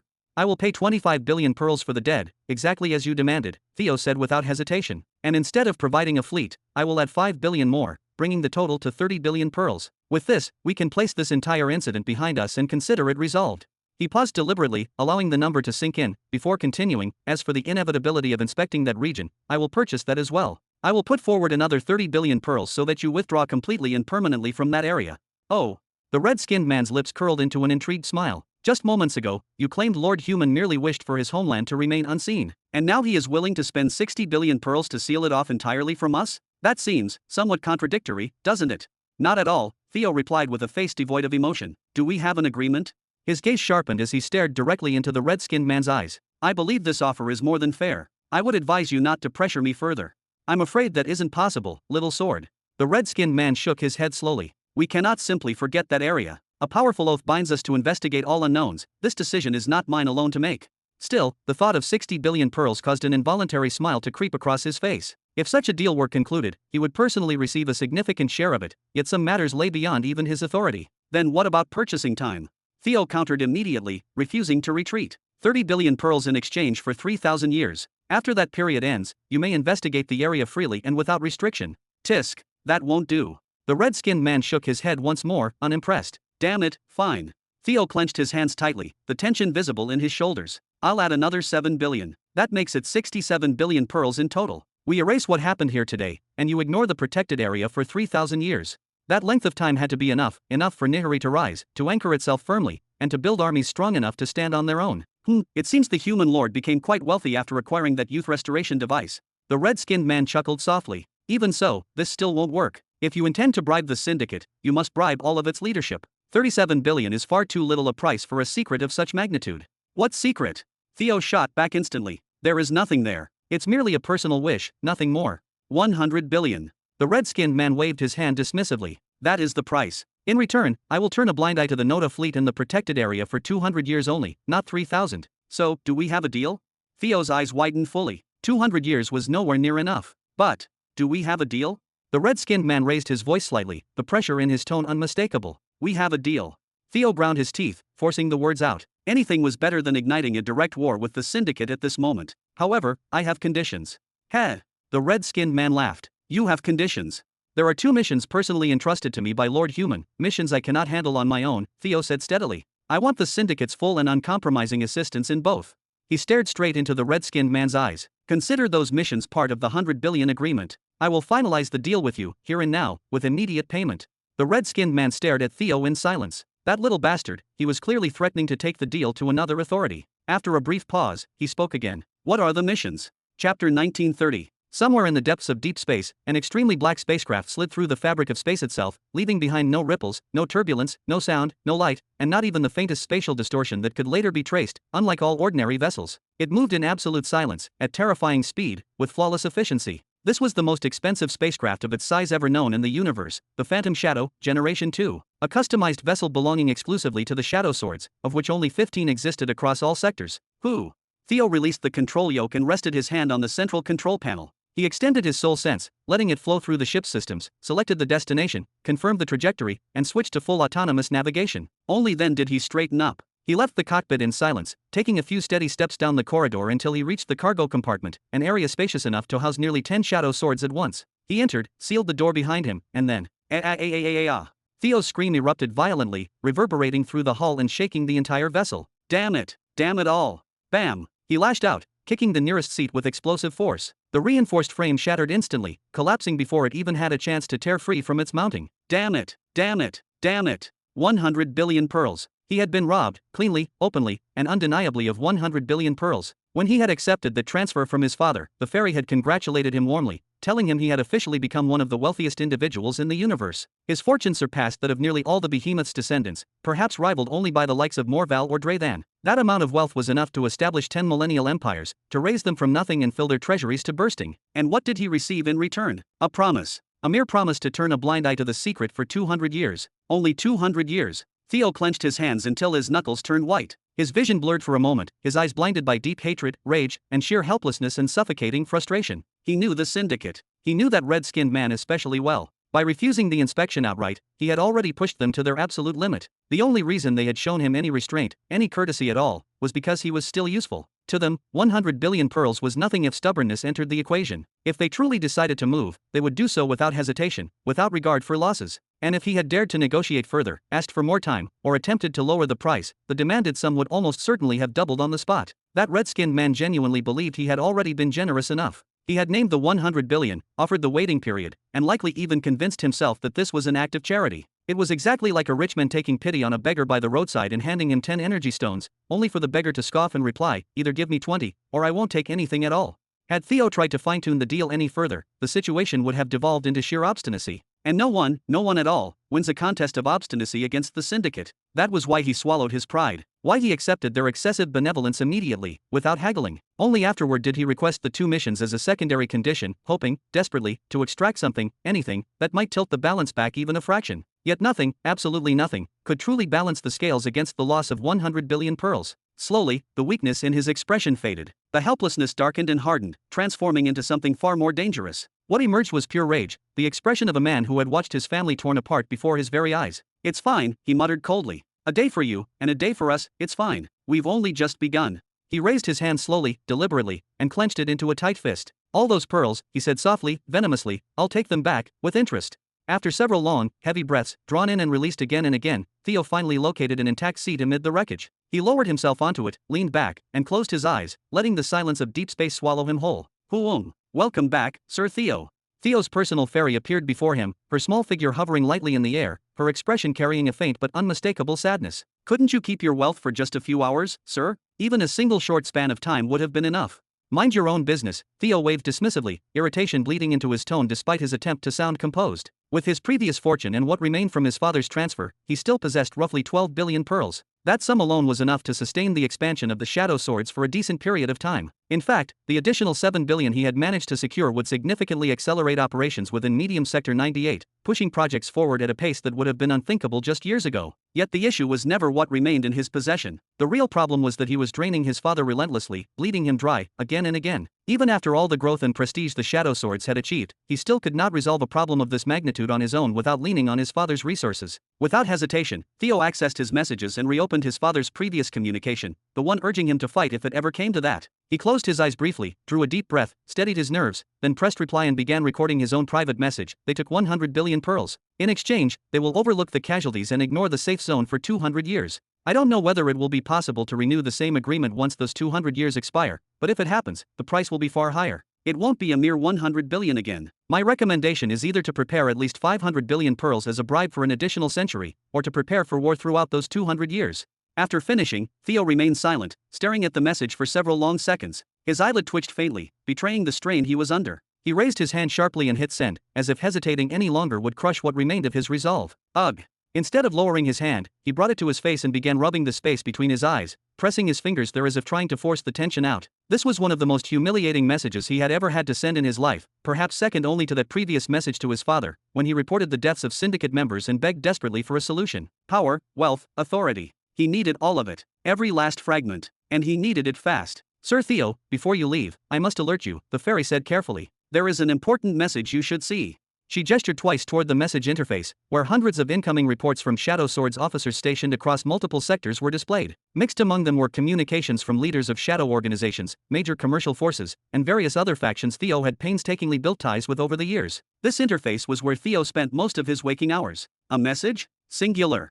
Theo frowned slightly, surprised she would single out just one. From whom? Lord Orion. The fairy scrolled through the inbox until the highlighted message appeared before him. Theo's brows knitted together. He hadn't expected a reply so quickly, not from someone of Orion's stature. He raised his hand and opened the message. Hi Sword Theo, we need to talk, but not here. I'll be waiting for you in Bright, do not be late. A strange, unreadable smile slowly found its way onto Theo's face, the tension in his expression shifting into something colder and sharper. Perhaps, he murmured quietly, 200 years will be enough. Chapter 1931, Sacred Covenant Academy. Bam! Morgana forcefully threw open the gate of her palace and stepped out, her eyes blazing with a violent storm of rage that seemed ready to burst at any moment. What in the hell is going on here?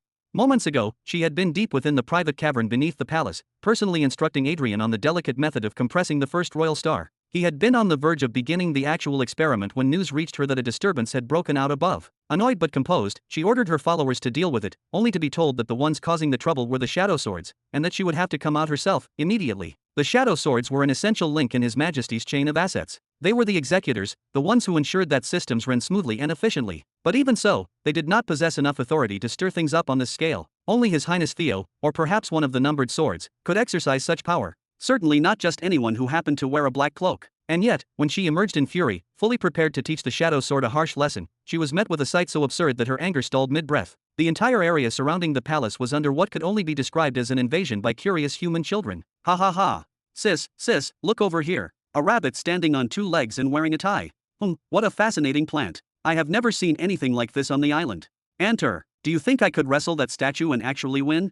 What the? Morgana descended the palace stairs slowly, one step at a time. She had spent decades, no, centuries working as an instructor, shaping minds and temperaments alike, and in all that time she had never witnessed a scene this chaotic, this surreal. Her brows drew together sharply as she swept her gaze across the grounds. Shadow Sword. Where is the shadow? Her eyes soon landed on a sword standing not too far away. However, the cold, detached gaze and the overwhelmingly controlled aura surrounding him were unlike those of any Shadow Sword she had previously dealt with. At that very moment, a small girl sat casually on his shoulder, carefully braiding his black hair. On his other shoulder, another girl leaned forward, cheerfully painting his face like a clown. A third girl sat on the ground at his feet, diligently coloring his fingernails, while a boy tugged and played with the black cloak draped over his back, nearly choking him with it. The shadow sword turned his head toward Morgana, his expression oddly calm and confident despite his predicament. In a low, restrained voice, he said only one word: "Help." "What exactly is happening today?" Morgana muttered under her breath as she stared at the scene in disbelief. Regaining her composure, she clasped her hands behind her back, straightened her posture, and raised her voice sharply, projecting authority. "Children, attention." All 120 boys and girls turned to look at her at once. Striking beauty, a tall figure with curves excessive even by human standards, and a powerful, uncompromising aura, everything about Morgana commanded attention. Even small children instinctively felt it. Maintaining the same commanding tone, Morgana pointed decisively toward an empty section of the grounds. "I want 10 rows immediately. Tall ones on the left, short ones on the right. Move." "Yes, ma'am." Rustle, clatter. The boys and girls scattered like startled rabbits, then hurriedly began forming lines with unexpected discipline. Even the older young ladies among them ran like children, their lack of real-life experience painfully obvious in their frantic movements. Morgana nodded slowly as she observed the neat, evenly spaced rows forming exactly as she had ordered. "You are not a lost cause after all. Ah, your stern expression is amazing too, goodness gracious." At that moment, a strange, unfamiliar voice drifted in from the side, sending a shiver crawling up Morgana's spine. Her expression darkened as she turned toward the source, her gaze filled with clear irritation and a trace of unmistakable disgust. There, seated calmly on one of the benches in the public garden, was a young human man. His black hair was swept upward, gathered neatly into a single pointed crest. He had a smooth, well-kept face, sharply defined jawbones, a prominent chin, and thick, expressive lips, and above all else, a pair of eyes that shimmered with an unnatural gleam as they followed Morgana's every movement. Under the weight of that peculiar gaze, Morgana forced a polite smile onto her face. "Lord Shadoweye, why are you still here?" she asked evenly. "Everyone else departed hours ago. Why don't you leave to rest, and I will return to you with the results later." "If I left," Shadoweye replied with a lazy grin, "I would lose the chance to witness such beauty once again." He winked exaggeratedly. "But don't concern yourself. I'll depart when the regular time for the visit ends. That is, unless you wish to extend the deadline just for me. I would be exceedingly grateful." A vein pulsed visibly on Morgana's forehead. Still, she chose not to answer him. She turned her gaze away, carefully maintaining her composed smile, though the irritation beneath it was obvious to anyone perceptive enough. This man had recently inherited the largest commercial conglomerate in mid-sector 99. Unofficially, he controlled nearly every other major merchant, his influence spreading like a web into the neighboring sectors. It was practically certain that the trade alliance currently opposing His Highness Caesar in mid-sector 100 maintained deep and active ties with him. His demeanor was odd, his intentions opaque, but one thing was clear: antagonizing him would bring more trouble than it was worth. With a sharp turn, Morgana redirected her attention toward the shadow sword, her irritation now unmistakable. "What exactly is happening here?" she demanded. "Why did you drag me out of an important meeting just to welcome a handful of children? Are you seeking a commission for bringing them to the academy or something of that sort? I already oversee 60,000 students here, as you very well know. I expect a proper explanation for forcing me to come out, or I assure you, your day will not end pleasantly." "I apologize, my lady, for interrupting you," the shadow sword said quickly. He swept his palms across his face, a thin veil of energy forming over his hands to wipe away paint and markings, before lifting his head to face her properly. "This is a mission of the highest priority." His expression then faltered, as though he were on the verge of tears. "And to be honest, I could no longer control them. Nor could I bring myself to be harsh with them either. You." Morgana recognized him instantly. Harper, Shadow Sword Adjutant to His Majesty himself, and the very man who had been responsible for collecting the borrowings from her for many long years. "What exactly is going on?" she asked, her tone sharpening further as she gestured toward the gathered children. "Who are these, that you would leave His Majesty behind and personally escort them here?" "I believe His Majesty is the one best suited to explain," Harper replied. "He said he has already sent you a message in the Soul Society by now, so please proceed inside." He gestured once more toward the palace gates. "He already replied." Morgana's eyes widened in genuine surprise. Just as she turned to head back inside and locate a secure access point to enter the Soul Society, another voice called out sharply, "My lady." Morgana turned toward the new sound. At that moment, several figures emerged from behind the dense trees. All of them wore black armor, except for one standing among them, clad in scattered fragments of crimson armor, his physique and structure clearly abnormal. That one-eyed thing, with his pale skin and distorted presence, the sheer hostility of the aura he radiated was enough to make even Morgana knit her brows in caution. The shadow sword leading that group met Morgana's gaze directly. "We have an important package that must be delivered before we can depart," he said firmly. "We have already stayed longer than intended."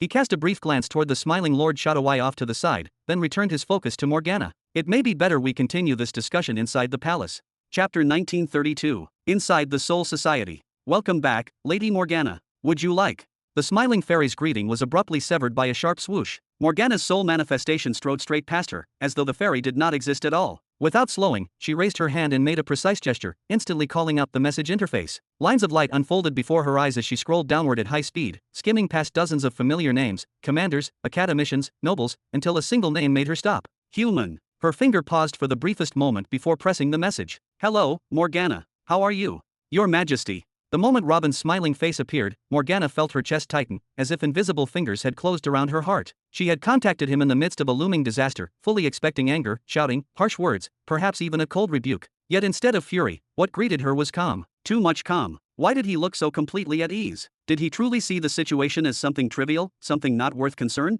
Or was it worse, was he so deeply disappointed, so thoroughly resigned, that he no longer even felt the need to scold her? First of all, Morgana, thank you for your work at the Academy and alongside the forces of the true beginning empire. The Shadow Sword's reports have been generous in their praise of what is being achieved there. And I know this, the issue of the peacekeeping forces cannot be blamed on you. It is my narrow vision first, and circumstances second.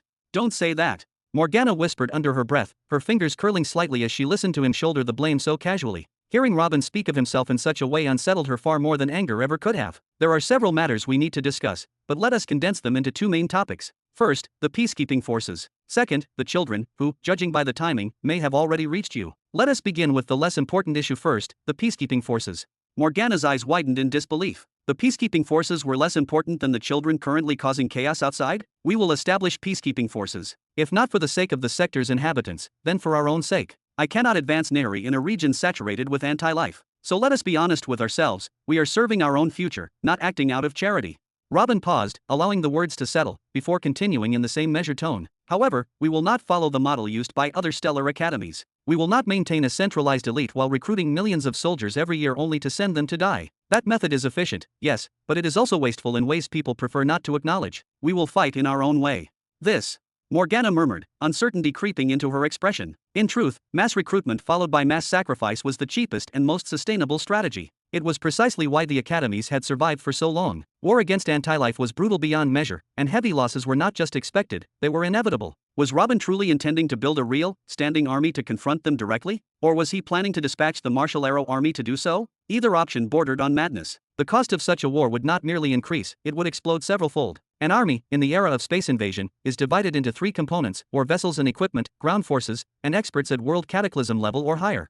As he spoke, Robin raised three fingers one by one. First, war vessels. They are not particularly important when facing anti-life. They possess no fleets of their own, and our objective is not planetary bombardment or annihilation. The true role of vessels within a peacekeeping army is transportation, deployment, and covert movement of troops, nothing more. Sending note fleets would be a waste. You will have to find a replacement. Me.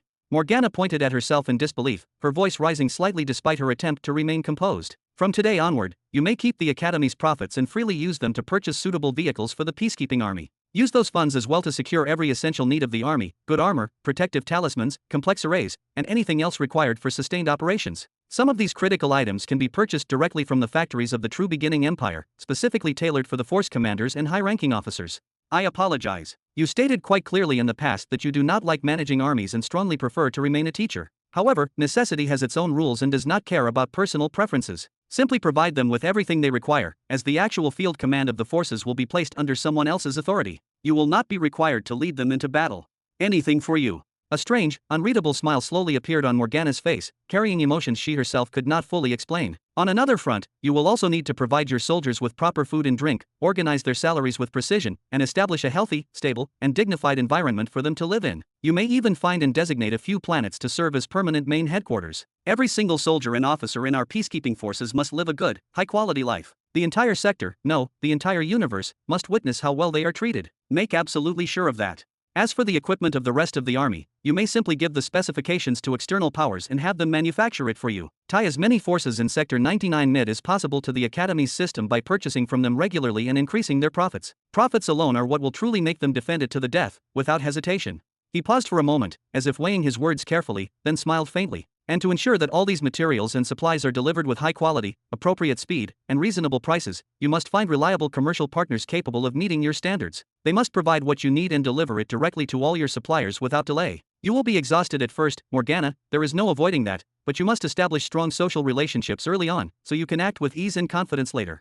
Ugh. The irritating and all too familiar image of Lord Shadow suddenly surfaced in her mind, making her expression stiffen for a brief moment. Of course, Morgana, you will not tell anyone that you are preparing to defend the domain for our sake. You must make everyone feel indebted to you, and at the same time that you bind them through weapons production and fleet manufacturing, you must double, or even triple, the Academy's monthly fees and make them believe that you are sacrificing everything for their benefit. Understood. And do not worry, they will not resist much once they realize that those pearls will ultimately return to them in the form of purchased equipment, food supplies, armor, fleets, and other necessities. You can even accept these goods directly instead of receiving pearls. You are smart, Morgana, I know that very well. Handle matters in a way that truly befits that intelligence. Then he smiled again, this time more openly. What truly matters is that over the next few centuries, I want to see you exploiting this point to firmly bind all the sector's powers to yourself, holding them by the throat, whether through economic pressure or security dependence. Those who refuse to pay should simply lose the protection of the region surrounding them. We are not running a charity. I have a strong feeling that this predicament will work in our favor very soon. We simply need patience and, above all, clever and calculated handling. Chapter 1933. Amazing. Morgana murmured softly as she continued listening to His Majesty's message, her thoughts lagging a step behind the calm, confident voice addressing her. Had he truly already begun devising ways to exploit the very dangerous predicament she had believed would shake the entire empire to its core and bring every one of his grand plans to a sudden halt? Morgana shook her head with a quiet, helpless sigh. She had clearly overthought it. Someone who had reached this level of authority and vision must have endured trials far harsher, crises far more devastating than this. It was only natural that such a person would not be shaken by something she herself found overwhelming. Now for the next requirement you will need, world cataclysms, realm experts and beyond. Robin's message continued seamlessly, his tone as steady as ever, each sentence falling into place like part of a meticulously crafted design. You do not currently possess forces of that level, and I will not send you the grave forces. First, they already have matters occupying them. Second, doing so would cause people to view the Academy of the Sacred Covenant as a subsidiary of the Grave Empire, and that would be extremely bad for business. It is sufficient that they protected the Academy during its earliest days. After raising the Academy's prices, I assume your annual profit will reach roughly 5 billion? I want you to allocate a portion of that as rent, used to partially hire power centers at the level of World Cataclysm or higher. Set a clear condition that all of them must be nobles from well-known and reputable powers within the sector. Include in the contract that they are required to undertake a fixed number of missions each year in exchange for that payment, and that this arrangement will not interfere with their existing duties toward their own empires.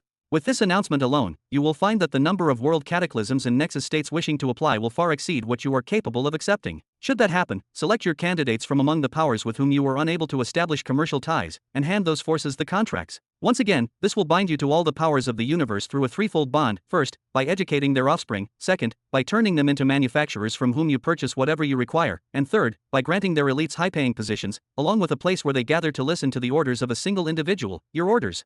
Then he smiled, the confidence behind that smile almost palpable even through the message. In this way, Morgana, you will resolve the first two problems with ease and secure a position no stellar academy has ever reached before. If anyone dares even to sneeze in the direction of the academy, 1,000,000 people will rise to silence them. You will gain true, unquestionable immunity.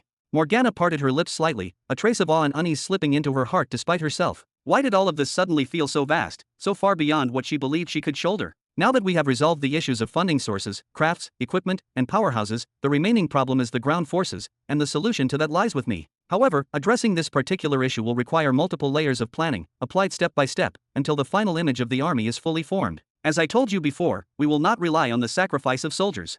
We will show the entire universe how different we are, how our academy surpasses every other academy that has appeared throughout history, and how our independent system is the only true system. I no longer aspire for the Academy of the Sacred Covenant to remain a mere stellar academy, Morgana. That decayed framework no longer carries any weight in my eyes after my most recent conversation with the Cosmic Elder Zulin. We will establish our own path, and we will do so by spending pearls. A great deal of it. Gulp. Morgana felt, very clearly now, that the situation was beginning to spiral far beyond anything she had initially imagined. She had only asked for permission to establish peacekeeping forces, so where had all these layered plans, hidden implications, and escalating complexities come from? And now even the Cosmic Elder had become part of the equation. Her thoughts felt heavy, tangled, as if she were standing at the edge of something vast and dangerous. First of all, the initial backbone of your forces will be the light swords. You are authorized to requisition 75% of Billy's troops, fully equipped and armed, to serve as the foundation of the peacekeeping army. They have long acted as internal guards within the Academy of the Sacred Covenant, and everyone is already accustomed to their presence. Their transition will feel natural, almost seamless. Billy himself will adore the title peacekeeping forces and will most certainly insist on participating personally. Ahaha. Morgana could almost picture Billy's expression already. Second, once the army of light swords arrives and the public sees with their own eyes that the Academy possesses a military force of its own, I want you to open voluntary recruitment to every power in the sector and to all empires. Announce that you are willing to hire idle or underutilized battalions at generous rates, depending on their condition, with a clear promise to minimize casualties among their ranks. Trust me, applications will flood in. Most empires are more than willing to lease out a portion of their armies as mercenaries if the income is worthwhile.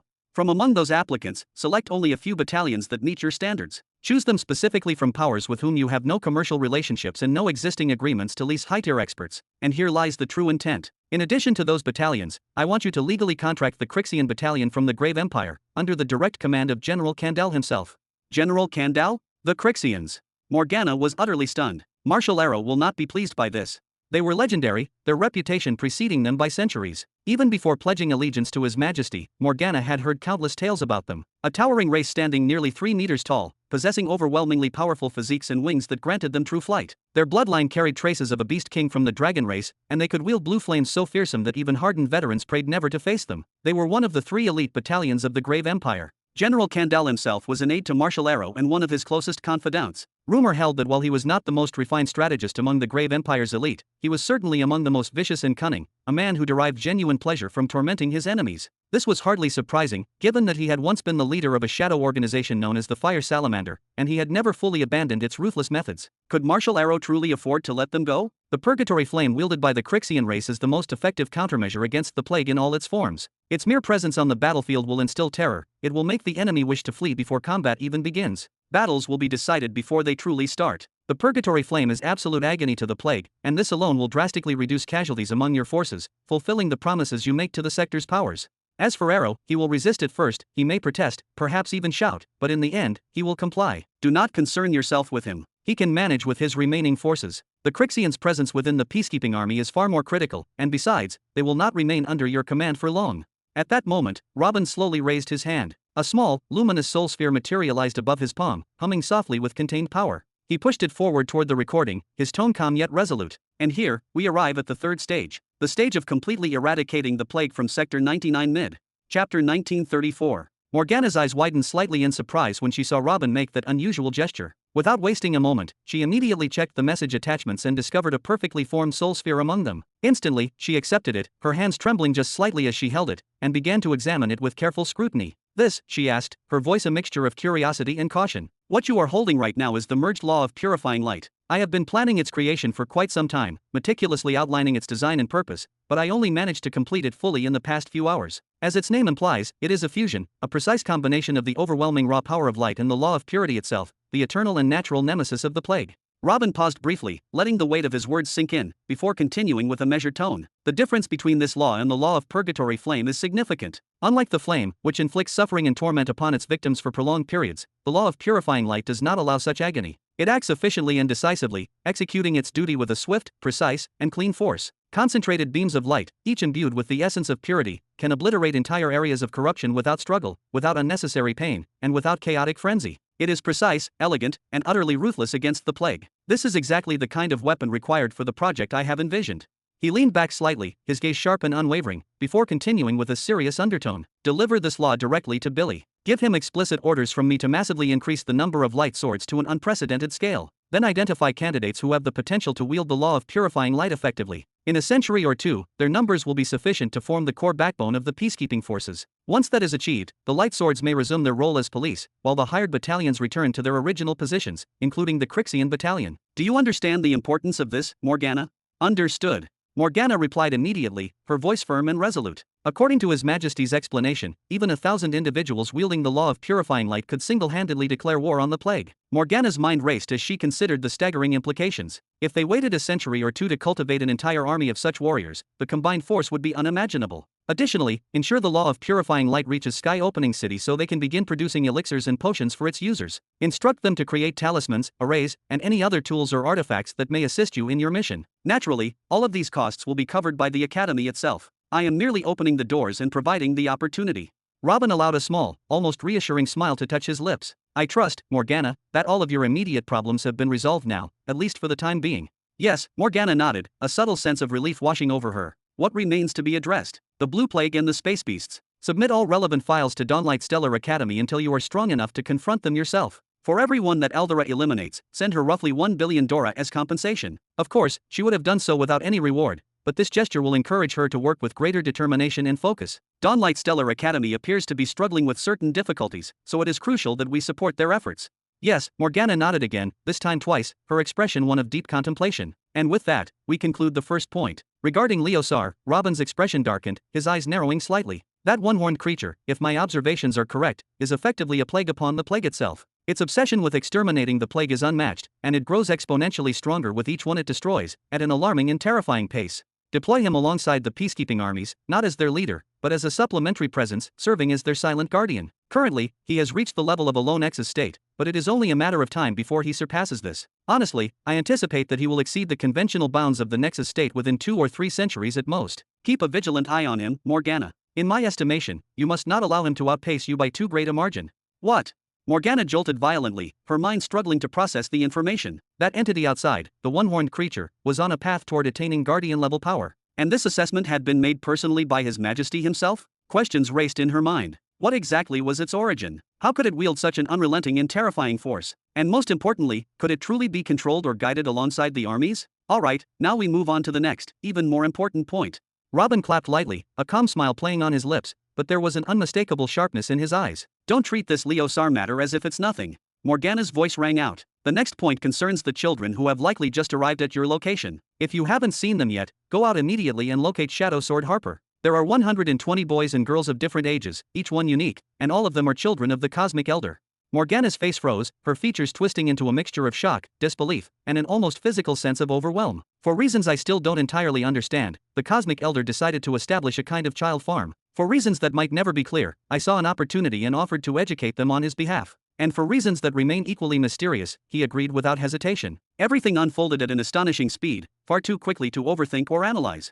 Robin waved lightly, almost as if brushing away her panic, a faint but deliberate smile lingering on his lips. In any case, they are now here with us, Morgana, and I trust that you fully understand who the Cosmic Elder is, and what it means to have 120 of his children under your care. My goodness. Morgana finally managed to force a word past her lips, her voice trembling. The entire universe had been anticipating the emergence of a single heir of the Cosmic Elder, someone worthy of the weight of his legacy, and now she was faced with 120 of them? Her mind spun with the immensity of the task. No wonder Harper had said he couldn't keep them quiet. Ah! Morgana instinctively placed her hand over her mouth, a flash of realization striking her. Had she truly dared to shout at them just moments ago? The audacity and sheer volume of those children loomed in her mind like a tidal wave of chaos and responsibility. Treat them as ordinary students, Morgana, nothing more and nothing less. The Cosmic Elder desires strong heirs, children capable of carrying his legacy forward. He does not want a handful of spoiled, unruly brats who will squander potential. Place them into structured study and rigorous foundational programs. Entrust them to the Imperial Guards for supervision, but above all, ensure they remain alive, safe, and develop a genuine affection for the Academy. Balancing their discipline and their trust will be your constant challenge.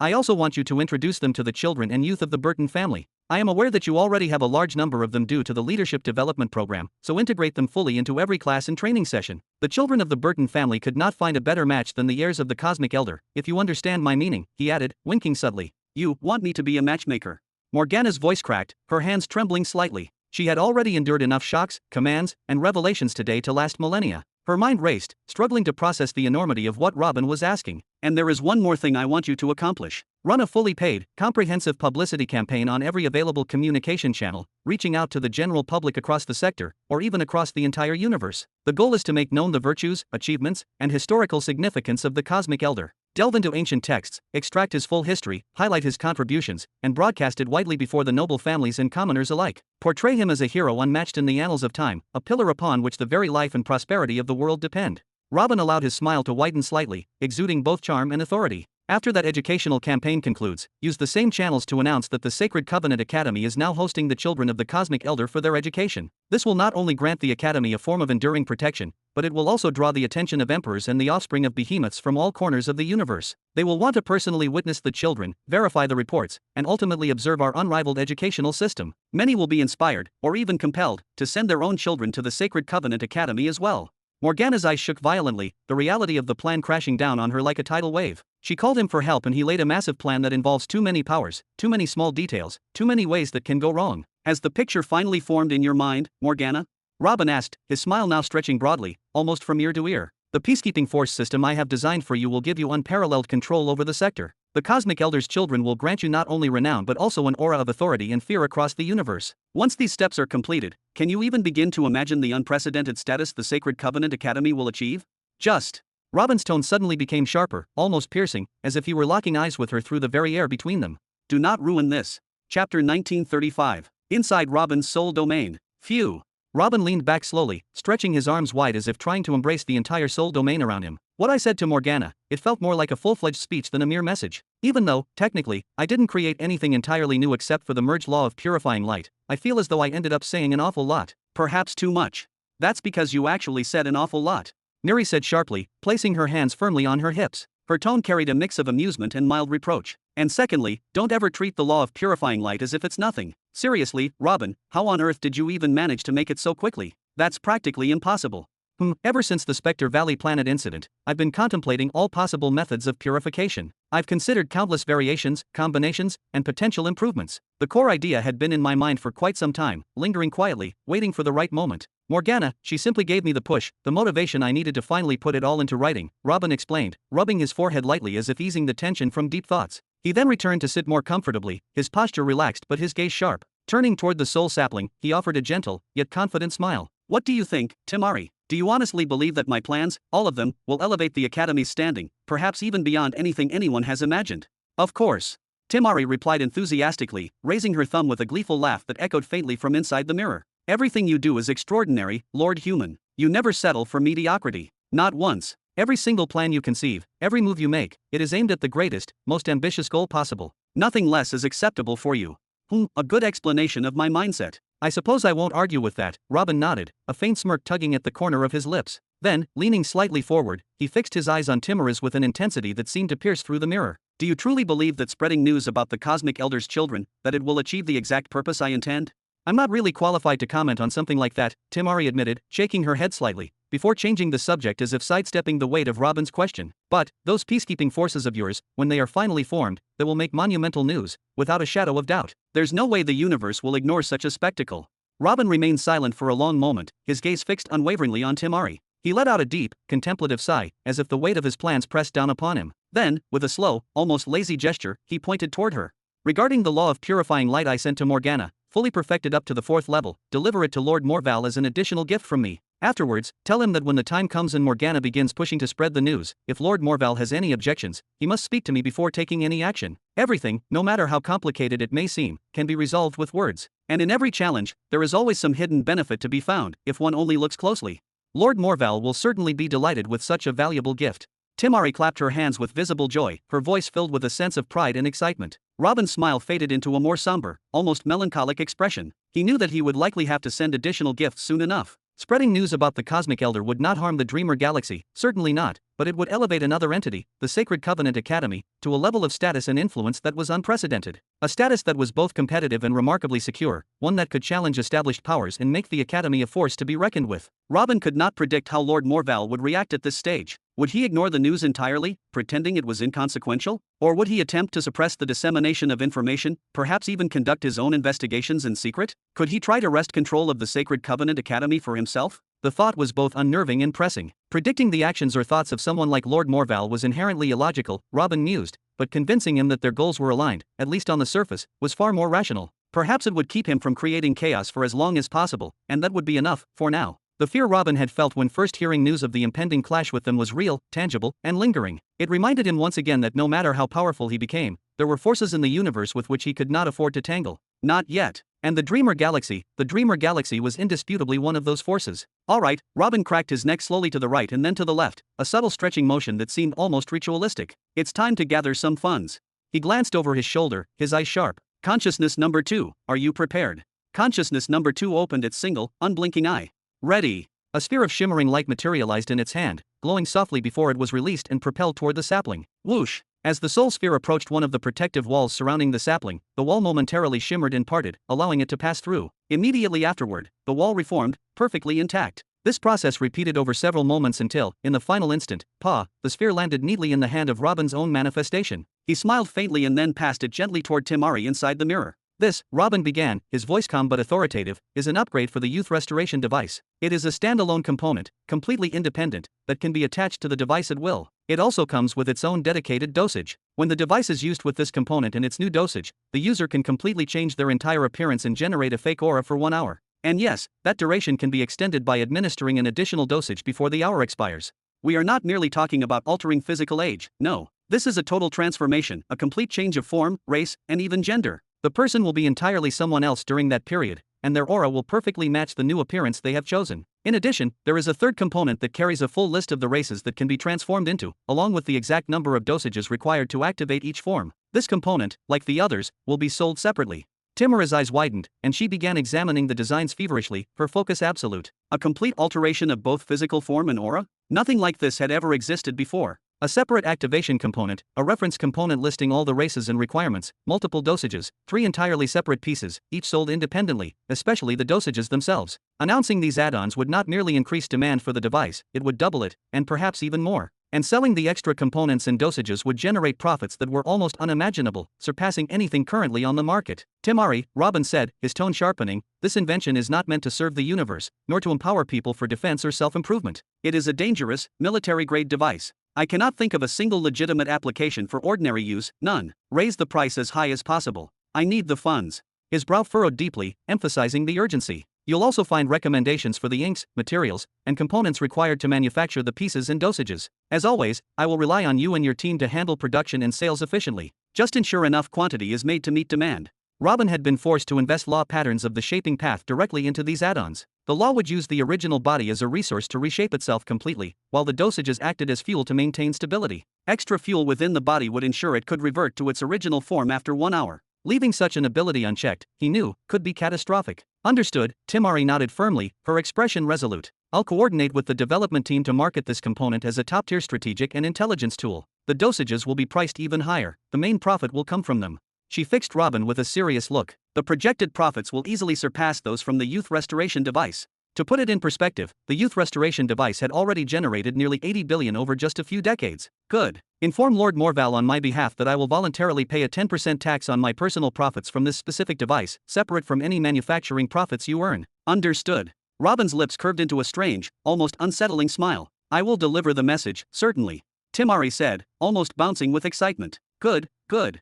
Robin exhaled slowly, a deep, measured sigh. Then, turning his attention forward, he said, Consciousness number 3, what do you have for me? Chapter 1936. Wait a moment. Consciousness number 3 continued shaking his head left and right, his brows tightly furrowed, arms crossed firmly over his chest as if wrestling with a stubborn thought that refused to settle. His expression showed deep concentration, bordering on irritation. A full 10 minutes passed in heavy silence. Finally, Consciousness number 3 extended his hand and produced a brilliantly radiant soul sphere. Then, with a quick whoosh, he thrust it forward toward the sapling. The sphere slipped through the surrounding barriers effortlessly, as if they barely existed, and soon reached Consciousness number 1 without resistance. Consciousness number 3 straightened up and stretched his stiff limbs. Ha!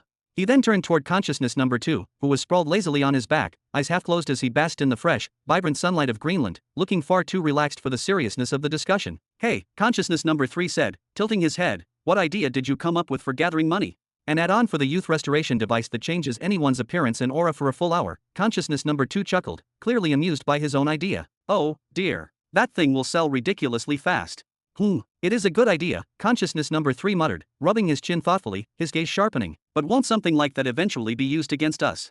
He paused, then added with a grim tone, oh, Theo definitely won't like this. Relax. I already thought about all of that. Consciousness number 2 waved his hand dismissively, confidence dripping from the gesture. I embedded a detectable mechanism directly into the serum itself, something that can be identified by a specialized detection device. I'll personally ensure those detectors are distributed to all of our key locations. Spotting someone who's used the serum will be absurdly easy, like a calf trying to convince the world it's a mosquito.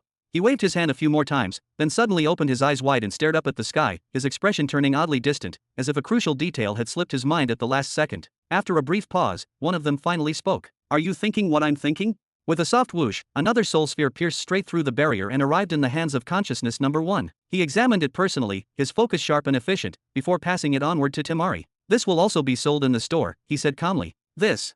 Timari began examining the soul sphere with intense focus, her eyes scanning every layer of its structure. I can sense multiple minor laws aligned with the path of purity, as well as intricate runes formed from soul force. What exactly is this?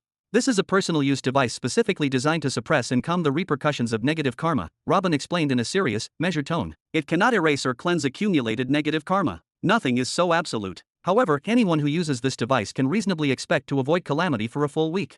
Each activation requires a light chip, which will be sold separately. Once again, I'll be relying on you to handle the manufacturing of both the device itself and the chips, he added without hesitation. Timari stared at Robin in complete disbelief, her thoughts momentarily freezing. There was no energy cultivator, no soul practitioner, no politician, no individual with any form of authority, influence, or power whose hands had not been stained by blood, corruption, or morally questionable decisions at some point in their life. Even ordinary people, those who believed themselves innocent, usually carried at least 1 star of negative karma. That negative karma, those accumulated sins and unresolved consequences, would inevitably return to haunt them. Sometimes subtly, sometimes violently, falling ill right before a crucial event, failing during a breakthrough and suffering severe bodily damage, losing a child, being stripped of rank or position, provoking the hatred of someone far more dangerous than themselves, and countless other disasters. In the end, those unseen chains of karma often tightened until they dragged their bearer toward a tragic and horrifying death. No one in existence possesses a true solution to the problem of negative karma except the Bright Galaxy, an organization that has been perpetually occupied for centuries. Even before they became so overwhelmed, their services were already outrageously expensive, far beyond the reach of ordinary people.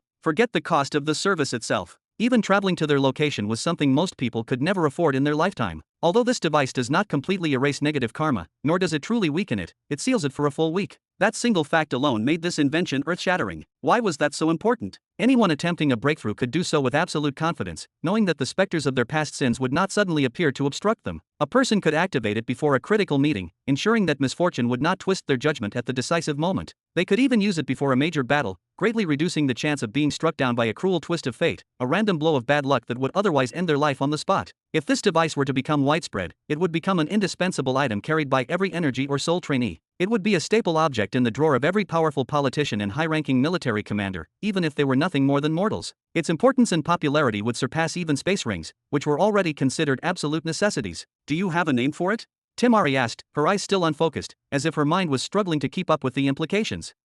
I just thought of it now. I didn't really have time to name it, Robin replied while scratching his head. Then his finger snapped sharply. Let's give it a grand, authoritative name. Let's call it the Fate Unbinding Device. This device was merely a simplified version of an array that Robin had already handed over to Zara. The crucial difference was that the original array directly purified and erased negative karma itself, restoring a person to a state as clean and untainted as the moment they were born. That array was primarily focused on the Shadow Swords and the Imperial Guardians, followed by marshals and generals, and it had already dramatically enhanced both their combat instincts and their ability to think clearly under pressure. Robin had made several deliberate decisions here. First, he converted it into a personal use device. If it had remained an array, every empire would simply purchase a single array and share it among all their elites, which would be catastrophic for long-term profits. Second, he imposed strict limitations, ensuring that users would need to continuously purchase replacement chips. Finally, he made the complete erasure of negative karma fundamentally impossible. The device only suppressed it for a fixed duration, after which it would inevitably resurface. In fact, once the suppression ended, the negative karma would become slightly more active than before. This alone guaranteed that users would feel compelled to buy more chips, again and again, without end. As Robin reflected on this, he couldn't help but sigh. Every time he tried to abandon profit-seeking and focus solely on researching what truly mattered, circumstances would inevitably arise that forced him back onto the path of relentless money extraction. I'll leave the pricing to you, but I do have a suggestion, he said calmly. Make the device itself cheap, and raise the price of the chips, but keep it within a range that allows people to repurchase them continuously. If the manufacturing cost of a chip is 10 pearls, add another 10 pearls as pure profit for the Soul Society. Consider it a gift from me. Make sure Lord Morval is informed of that detail, then sell each chip for 200 pearls. Understood. I'll inform the marketing team of everything, Timari replied as she released a long breath. This time, she wasn't smiling with excitement as she usually did whenever Robin delivered a product for sale or auction. Instead, her expression was tight, tense, and filled with unease. Once the Race Alteration device and the Fate Unbinding device were launched in the store under Lord Human's name, the entire universe would be turned upside down. She could already envision the overwhelming flood of orders, for the devices themselves, for the chips, and for the serums. At least half of the Soul Society's factories across the central 1,000 sectors would be forcibly redirected to manufacturing these products alone. No, this was already far beyond what the marketing team could control. A situation of this magnitude would require direct oversight. Only Lord Morval himself would be capable of making the final decisions. If you have no further orders, Lord Human, I'll take my leave now to follow up on your requests, Timari said, bowing slightly for reasons she herself couldn't fully explain, and she was just about to cut the connection. Wait, Robin stopped her and glanced behind him. Fourth consciousness, what do you have? There's more. Timari looked aside instinctively, but no matter how hard she tried, she couldn't see anything beyond the barrier. Chapter 1937. Here. The fourth consciousness sent a soul sphere toward the sapling's domain, then let out a long sigh and glanced to the side. What are you two doing? He asked with mild curiosity. Do you have new orders from the original consciousness? Not far away, the second and third consciousnesses were sitting opposite one another, both crouched low, carefully drawing something together on the ground. lines, symbols, and rough diagrams slowly formed between them. Come on, the third consciousness muttered, scratching his head with the tree branch he was using as a writing tool before leaning back in to assist the second once more. The fourth consciousness walked over and squatted beside them, studying their work in silence. His expression shifted from confusion to realization, and then, PFF, ahahaha. His laughter rang out loud and unrestrained. With a soft whoosh, Robin's soul incarnation received the soul sphere midair. He examined it carefully, his expression changing almost imperceptibly, before passing it to Timari with a broad, unmistakably satisfied smile. The bride of tonight has arrived, it seems. Ha! Timari accepted the soul sphere with visible apprehension. The moment she opened it, the sphere unraveled into a vast sky of glowing runes and endlessly interwoven patterns, filling her vision. This is the bride? Then what were the previous ones supposed to be? She struggled to process what she was seeing, her thoughts racing as her eyes slowly widened in disbelief. Time, shaping, energy, soul, and then, a fifth, obscure and elusive law, faint yet absolute, binding all of them together into a single, terrifyingly coherent whole. Impossible, this is impossible. After a long, meticulous inspection, Timari suddenly cried out, her voice trembling. Is this actually feasible? She pointed at the glowing patterns. Is this merely a theoretical construct, or has it truly been tested? What Robin had handed over was nothing less than a method to heal a partially, or even completely destroyed energy gathering center. Any injury to the energy convergence core that resulted in partial destruction, whether fractured foundations or cracked internal walls, meant total paralysis and absolute incapacitation. A blow powerful enough to collapse the core's foundations outright would inevitably lead to death, within hours, days, or at most years, even if the victim received the finest medical care imaginable. No, there had never been a cure for damage to the energy gathering center. There was no method to restore collapsed foundations, no technique to reconstruct what had been annihilated. Even the behemoths themselves possessed no such treatment. The best known solution was crude and deeply flawed: gather several healers and force them to pour their own energy into patching the gaps and fractures within the damaged foundations. Yet foreign energy inevitably corrupted the original structure and patterns. At best, the victim would regain limited mobility. In rare cases, if the injury was minor, they might even return to battle, but their strength would be but a shadow of what it once was. Their future would already be sealed. This array represents a second chance, Robin said calmly, his tone grave and unwavering. A single-use, compact array that will be sold inside a light disk. That disk will contain all the resources required for activation. And yes, this array has been tested. It functions exactly as intended, under my personal guarantee. When activated, the array manifests two circles, he continued. One circle houses the injured individual. The second circle is for a person willing to sacrifice their own foundations to save them. Upon activation, the foundations of the one making the sacrifice are gently dismantled, without causing lasting harm. That liberated energy is then transferred to the injured individual, filling every gap within their damaged core. Even if the injured party has lost 30 foundations out of 40, all of them will be fully restored, as long as the energy gathering center still remembers the number and dimensions of its original foundations. Any damage to the walls will be repaired as well, completely and cleanly. Robin had used the very same principle he once employed to repair Jabba's shattered walls, balance. However, he chose to use another person as the energy source, because the sheer amount of pearls that would otherwise be required would be astronomical, and even then would fail to generate a current powerful enough to sustain the process. In addition to that, he applied shaping to rebuild the injured person's foundations directly, something that had not been possible in Jabba's case, as he had not possessed foundations to begin with. In truth, every component needed for this procedure already existed within his vast library. All he had done was connect those elements together into a single, coherent array. By the time the process reaches that stage, the injured individual will be restored to the exact condition they were in prior to the injury. If they originally possessed 40 foundations, then all 40 will be fully restored. The person placed on the opposite side of the array will lose the same number of foundations or slightly more, but they will lose them in a controlled, healthy manner that causes no shock and does not cripple their future. With time and proper training, they will be able to rebuild and recover those foundations.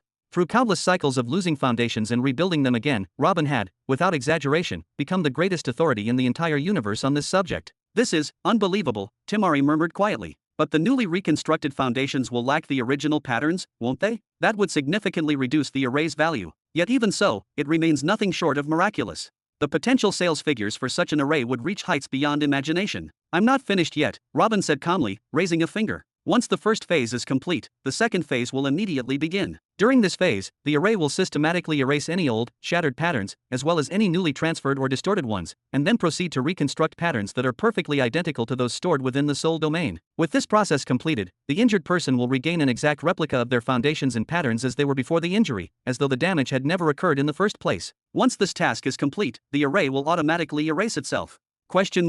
Timari narrowed her eyes slightly as she stared at Robin, disbelief flickering across her expression. You're not joking, are you? One corner of Timari's mouth began to tremble. Lord Human, this can't be real, can it? Perhaps it's something that still requires testing? Or something you haven't yet found suitable inks for? No, Robin replied evenly. It is completely real, and you will find detailed recommendations for materials and inks already prepared.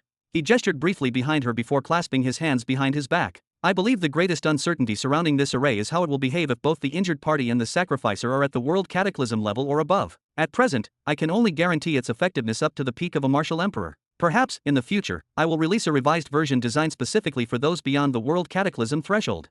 He tapped his chin thoughtfully several times. Do you think this limitation will prevent it from spreading? Timari stared at Robin as though she were gazing at some incomprehensible monster. Who are you, really? She then shook her head sharply and slapped her cheeks with both palms. What kind of question is that, Lord Human? Do you have any idea what will happen once this array is released? Every power in the universe has individuals who are crippled due to catastrophic damage to their energy gathering center. The initial wave of sales, just to treat those existing victims, will reach absurd, historic numbers. And even after that, every king and every emperor will try to obtain a few, even if they have no immediate need for it, simply as insurance for their children and followers. No, major forces such as millennial empires will undoubtedly attempt to purchase hundreds, if not thousands, regardless of the cost, not to mention the inevitable bulk purchases from behemoth galaxies.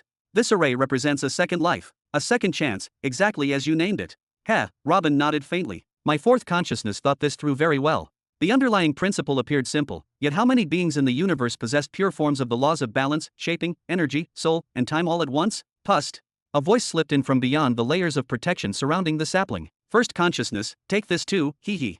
Chapter 1938. Whoosh, the first consciousness received the soul sphere, a clear flicker of surprise crossing his expression. He had originally assigned the second, third, and fourth consciousnesses a very specific task, to find ways to generate fast, immediate profit. By all reasonable expectations, the outcome should have been 3 solutions, no more, no less. Yet here he was, holding a fourth soul sphere. Had one of them gone beyond their assignment and produced something extra? After completing his inspection, Robin turned around at once, a strange, amused smile tugging at the corners of his lips. He raised his voice and shouted toward the other Robins scattered throughout his soul domain, making sure every one of them could hear him clearly and unmistakably. Who thought of this? Me. The third consciousness raised a hand. No, it was me. The second consciousness did not like this and felt like he was being roped in. I helped a little, the fourth consciousness said casually. There is no reward here, what are you all competing about? Robin's first consciousness raised his voice. What kind of reputation am I going to gain from this, you bastards? Since when did you start caring about reputation, considering you are the war chosen? I would honestly love to hear what people will say, ahahaha. It will bring you a lot of pearls, that is what actually matters. Timura's curiosity spiked to a dangerously high level, rising almost uncontrollably. She could see Robin's first consciousness speak, but she could hear the voices of the other 3 coming from the outside. The first consciousness pressed a hand to his forehead, rubbing it in mild exasperation. Then, with a casual flick of his wrist, he tossed the soul sphere toward the mirror. Here, give me your opinion. My opinion. Did she truly have the standing, or even the right, to give her opinion to Lord Human himself? The thought alone made her hesitate for a split second. And yet, despite her doubts, her body moved almost on instinct. She accepted the sphere, opened it, and immediately began analyzing its contents. It did not take long. Understanding dawned rapidly, piece by piece, until everything clicked into place. The strange hints in Lord Human's earlier words, the cryptic tone, the half-joking remarks, suddenly, all of it made sense. She lifted her head and looked at him, a knowing, slightly complicated smile forming on her face. You will be cursed and insulted by both minor powers and major powers alike if you release this. I don't care, Robin replied flatly, without the slightest hesitation. Will I make a lot from the blood scanning gate? Timari took one final, careful look at the design. She examined every detail, every layer of logic and structure, before finally nodding with absolute certainty. Very much so. The second, third, and fourth consciousnesses had jointly devised a method capable of exposing any form of racial or physical disguise, no matter how deep, refined, or meticulously crafted it might be. At its core, the concept was deceptively simple. It was a gate constructed from only 2 banners. One banner performed a direct blood scan, the other analyzed the external physical form. If the system detected any manipulation, inconsistency, or abnormality, anything that did not perfectly align, the gate would instantly glow red and release a sharp, unmistakable warning sound. The accuracy of these gates was nothing short of terrifying. They were built upon the totality of Robin's accumulated knowledge regarding the differences in the blood of all living beings. The gate conducted an exhaustive scan, comparing the mutable particles and the immutable particles within a person's body against their apparent race. Every discrepancy, no matter how subtle, would be exposed. This was not something that could be forged, tricked, or bypassed. Nothing, absolutely nothing, could deceive the true origin of blood. That detection capability even extended to the 1-hour race-changing device Robin himself had created only moments earlier. In other words, he had created the problem, and then immediately created the perfect cure for it. Across the universe, there existed countless methods of disguise, spiritual alterations, physical reshaping, bloodline manipulation, and more. Yet no matter the approach, no matter how advanced or ancient the technique, every single one of them would fail the moment they stood before this gate. Good. Then let's proceed. Robin waved his hand decisively. Raise the price of the gate to the highest possible level. I want it to cost at least several million. Every major power must buy one to protect their meeting halls, banquets, and other critical locations from the scum who try to infiltrate them. Robin's expression hardened as he continued, his tone cold and calculating. You will also find options for expanding the protection. Additional banners can be purchased, and a massive scanning array can be designed, one large enough to cover an entire city. Naturally, price each additional banner at hundreds of thousands of pearls, even if its actual manufacturing cost is only 3 pearls. Although the announcement of the blood scanning gate would initially make him look ruthless and unscrupulous, it would ultimately become a brand new machine for printing money. The youth restoration device had already spread widely across countless regions, and the component required to convert it into a race-changing device was not particularly expensive either. Any major power would inevitably fear having its most important locations violated, and fear, above all else, was the strongest motivator for spending. In truth, even if not a single force ends up purchasing the race upgrade device itself, every major power in the universe will still rush to buy the gates. The mere existence of such a threat will force them to reinforce their most important facilities with additional layers of protection. Wealthier powers will naturally go even further, expanding the gates until they are large enough to fully encompass treasure vaults, inner sanctums, and even entire palaces. And even if the total number of gates sold does not end up being particularly large, their individual prices are astronomical. The profits generated from these gates alone will be no less than the combined profits of the other 4 products. Robin gently tapped and rubbed his chin in thought.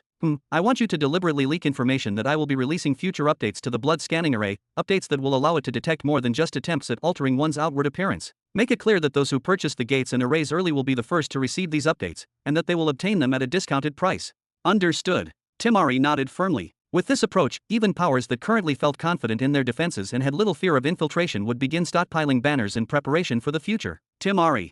Robin locked eyes with her, his expression turning exceptionally grave. You've seen the messes I've found myself in. You know how urgently I need funds right now. I understand the pressure this will place on you, but I don't want you going around between departments, filing requests, and waiting on approvals that could take years. If that happens, all of this loses its meaning.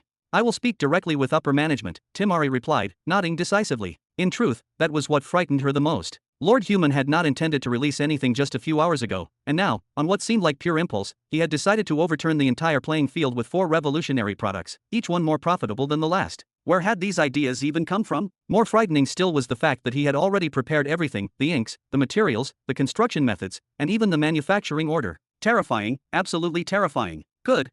Robin lowered his gaze to the ground for a moment. And when you speak with upper management, tell them I'm open to negotiation if they dislike any product or wish to adjust any aspect of them.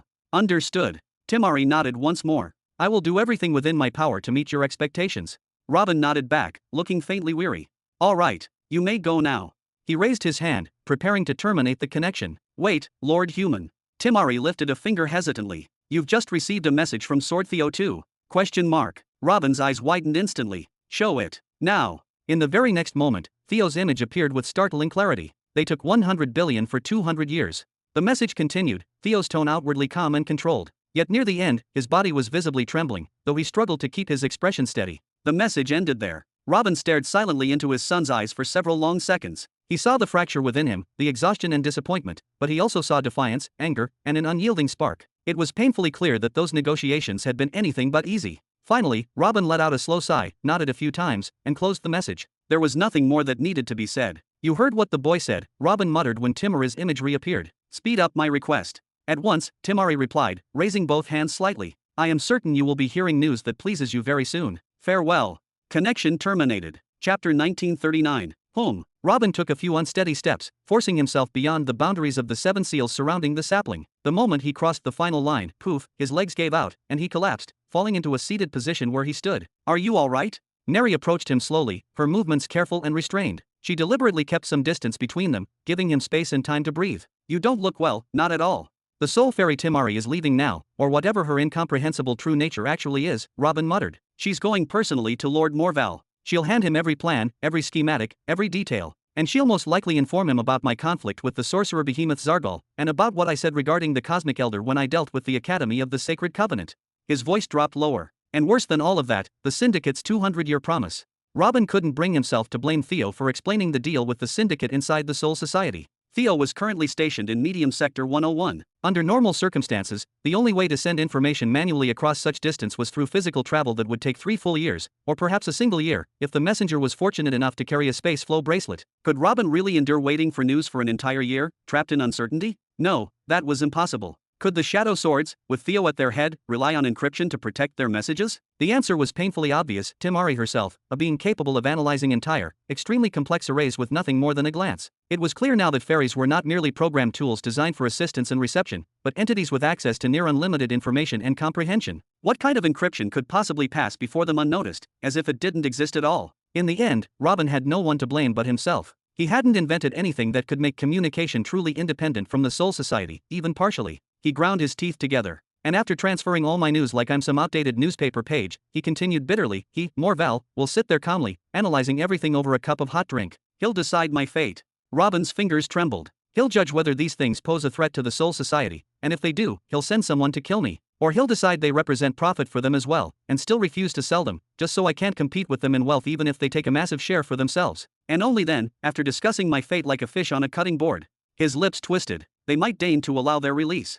Neri brought both hands to her mouth, eyes wide. Was that the real reason he had tried to gift the Soul Society something extra, something special, with almost every innovation? To lure them with profits, to soften their stance, and quietly let the deals pass? Thinking about it more carefully, the wealth of the proprietor once those three innovations spread across the cosmos would be utterly unimaginable. The fact that the Dreamer Galaxy would accept such a thing willingly was precisely what made them appear almost angelic on the surface. I hate this feeling, Neri. Robin clenched his fists so tightly his knuckles turned pale. I hate the feeling of my fate being in someone else's hands, my life, my wealth, every ambition I've ever had, all tied to a single nod of yes or no from another person.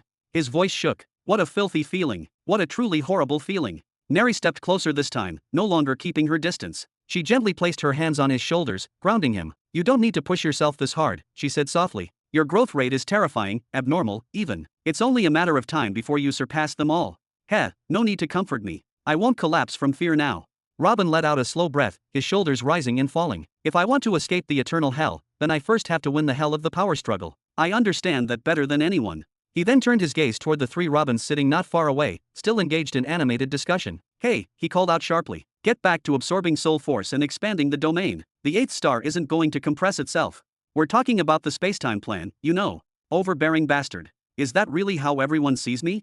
Whoosh, whoosh, whoosh. After venting what was on their minds, the three opened portals almost simultaneously, pulling in the nearest three soul creatures without hesitation. Moments later, they returned, unleashing raging storms of soul force into the domain. They became fully immersed in receiving those violent tempests, beginning to expand the soul domain in two different directions at the same time, their focus absolute. Rumble. The vast world, large enough to contain countless soul creatures, large enough to support 9 stars, 7 of them purple, 1 blue, and the last green, began to expand. It expanded in a manner so forceful that the entire world trembled violently, sending deep vibrations through every corner of existence. Free-roaming soul creatures fled back to their dwellings or desperately clung to the mother tree, Hovenheim, fearing the overwhelming change. Meanwhile, the third consciousness devoted its entire focus not to expansion itself, but to stabilizing the domain, reinforcing it just enough to ensure that no cracks formed anywhere. At this moment, fractures were the greatest enemy of all. A soul domain was much like a balloon being inflated. The higher the ratio of refined soul force essence, the more expansion it could endure. Yet it always reached a critical point where fractures inevitably began to appear, and that was the moment a soul master would be defeated. At times, even a soul master with a purity ratio as high as 40% would stall at 3 stars, utterly unable to advance further. They did not know how or why these fractures appeared, nor did they understand how to control or suppress them. At such a stage, one had no choice but to rely on the experience of predecessors. But if no ancestor had left behind guidance or records, then one would have to rely solely on oneself, attempting to rediscover what thousands before had uncovered over countless years, knowledge that many had selfishly withheld, hoarded, and refused to share. The first consciousness observed everything in silence, at least somewhat relieved that no fractures had appeared so far. What will you do now? Neri asked softly. About the 200-year deadline. She hesitated for a brief moment before continuing. Do you really intend to gather the 500 billion, like your son Theo told you? Is that why you're risking your relationship with the Soul Society? Robin deliberately let the silence stretch, then finally muttered with a faint smile, No, I don't intend to pay anything more.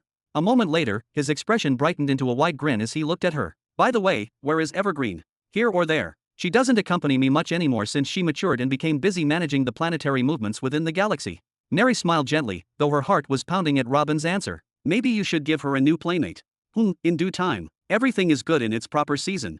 Robin nodded and took one last, lingering look around him, committing the scene to memory. Well then, my solid foundations won't rebuild themselves. And then, whoosh, he vanished from where he stood, leaving nothing behind but a fading ripple in the air. Chapter 1940. Seconds earlier. I am certain you will soon receive news that will bring you joy. Farewell for now. Timari waved toward Robin from behind the mirror, her smile radiant and full of warmth, almost as if it could light up the entire stark white world around her. In response, with a quick whoosh, Robin waved firmly, decisively ending the connection without a single word in return. Silence. Inside the boundless world of pure white, Timari remained standing alone after the connection had been severed. Slowly, her expressions began to shift. The genuine, carefree smile she usually wore had disappeared, replaced by something more thoughtful. Her long, graceful gestures no longer had a place in this quiet, sterile space. Her small eyebrows drew together in a tight knot as she rested her chin thoughtfully on her hand.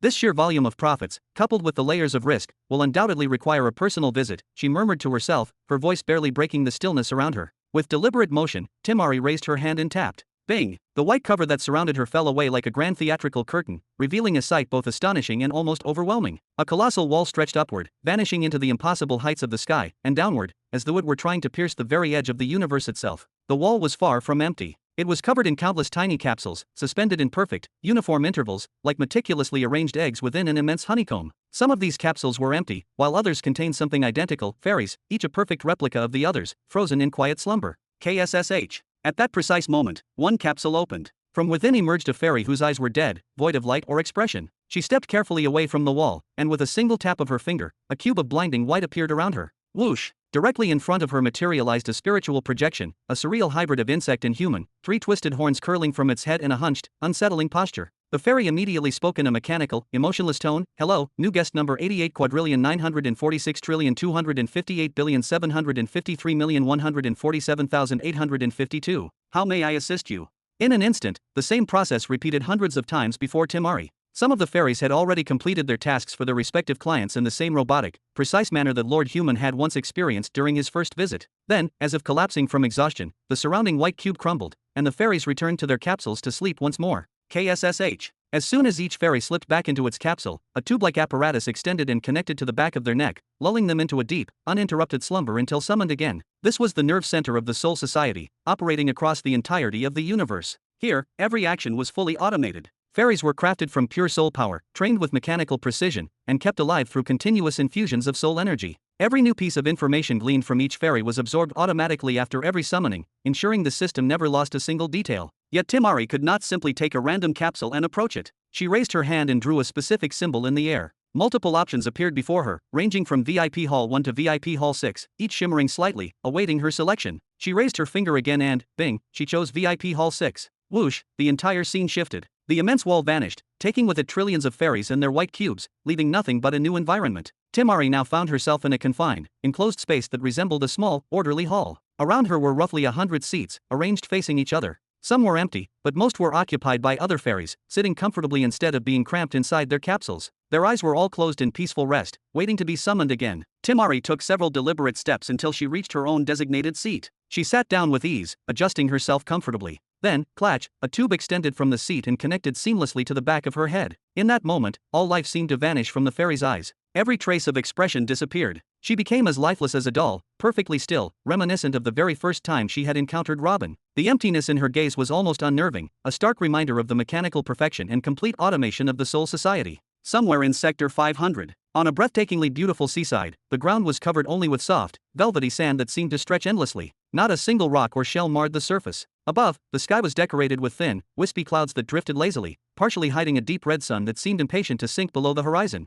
Its fading light painted the clouds with shades of crimson and gold, giving the scene a dreamlike glow. On the far horizon stretched an infinite sea, its surface calm yet alive, and no landmass could be seen. The water shimmered with reflected sunlight, broken occasionally by a few gentle fish gliding through it, or by enormous sea creatures that burst forth to leap high into the air every few seconds, their movements casting ripples that spread like waves of energy across the water. The spectacle gave the place a feeling both tranquil and exhilarating, as if time itself had slowed just to let this moment exist. Amid this vast, serene scene, there was only one figure, a human girl, appearing to be in her teenage years. She sat alone in a meditative pose directly on the sand, legs crossed, back straight, eyes closed, her focus entirely inward, seemingly absorbed by the slow rhythm of her breathing. Her presence, though quiet, was commanding, almost magnetic, drawing attention without effort. She wore a snug white and red shirt that accentuated her delicate frame, paired with a short skirt that reached her knees. Her hair, dark and silky, was tied back with a gentle red ribbon that fluttered slightly in the sea breeze. Her facial features were perfectly formed, striking even without any adornment. Despite her still maturing body, she radiated an aura of immense presence. Anyone who gazed at her would feel an immediate sense of awe and wonder, realizing instinctively that this was no ordinary human teenager.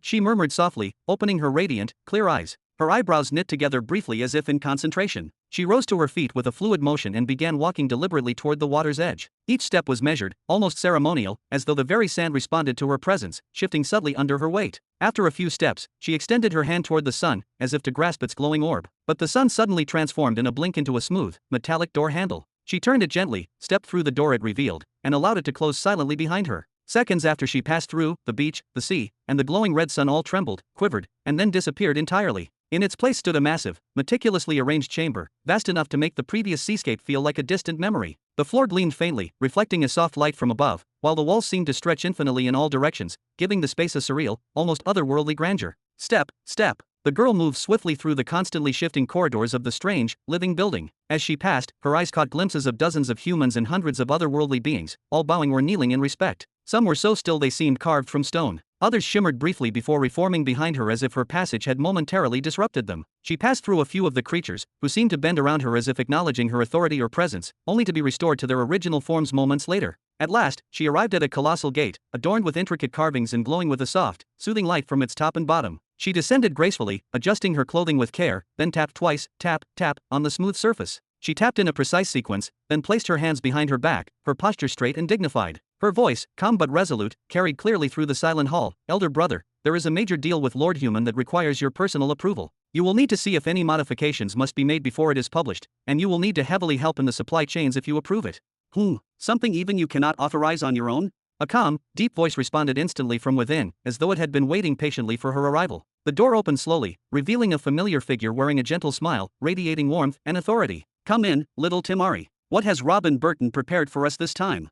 Chapter 1941. In a room with no walls and no ceiling at all, there was nothing within the field of view except a single door and only two chairs facing one another. The emptiness itself felt deliberate, as though the space had been stripped down to its barest function. Timari sat with impeccable manners, her posture straight, placing her palms gently atop her exposed knees. She faced the person she addressed as her older brother, watching him with quiet patience and unmistakable respect, never once rushing him or interrupting his silence. Before her sat a man who appeared to be in his 30s. His hair was neatly parted down the middle, flowing down both sides of his face. His facial features were usually calm and composed, framed by light blonde eyebrows and equally pale eyelashes, yet at this precise moment, that familiar serenity was absent. The tension in his face was subtle, but unmistakable. Morval's brows were tightly furrowed as he stared down at the floor, supporting his head with 3 fingers pressed against his temple. The posture alone made it obvious, he was thinking deeply, weighing multiple threads of thought at once. Does this really require all this thinking, big brother?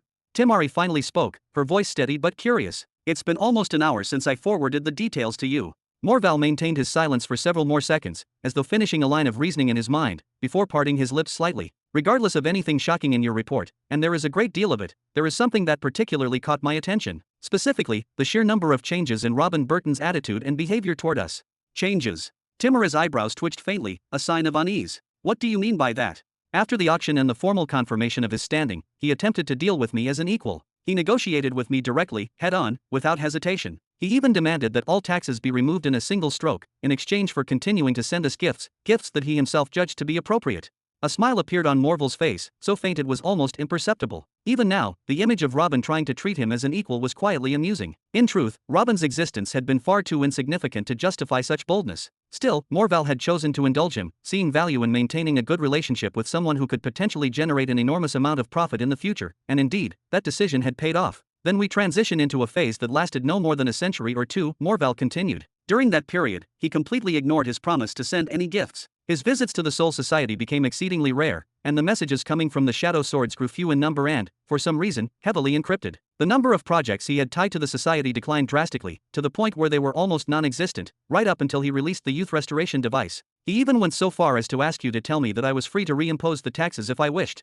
His smile deepened just a fraction. The encryption itself had been laughably trivial before the Soul Society's systems, and his prideful talk about the return of the taxes represented an even greater arrogance. It was as if he were openly saying, if you dare to lose me, lose my great name within the Soul Society, and lose the profits you reap from manufacturing my products, then go ahead and bring the taxes back. Once again, Morval chose to look past what was obvious and refrained from reimposing the taxes. And today, he has reversed course once again. The outgoing and incoming messages are exceptionally clear, leaving no room for ambiguity. He sent 4 projects, each one more massive and ambitious than the last. Along with them, he delivered 4 grades from the merged purifying light law as a gift, and even reinforced every project with a special economic package, he said, shaking his head slowly. More than that, he explicitly told you to ask for my permission before any publication, asking in advance whether I would reject or alter any of the projects.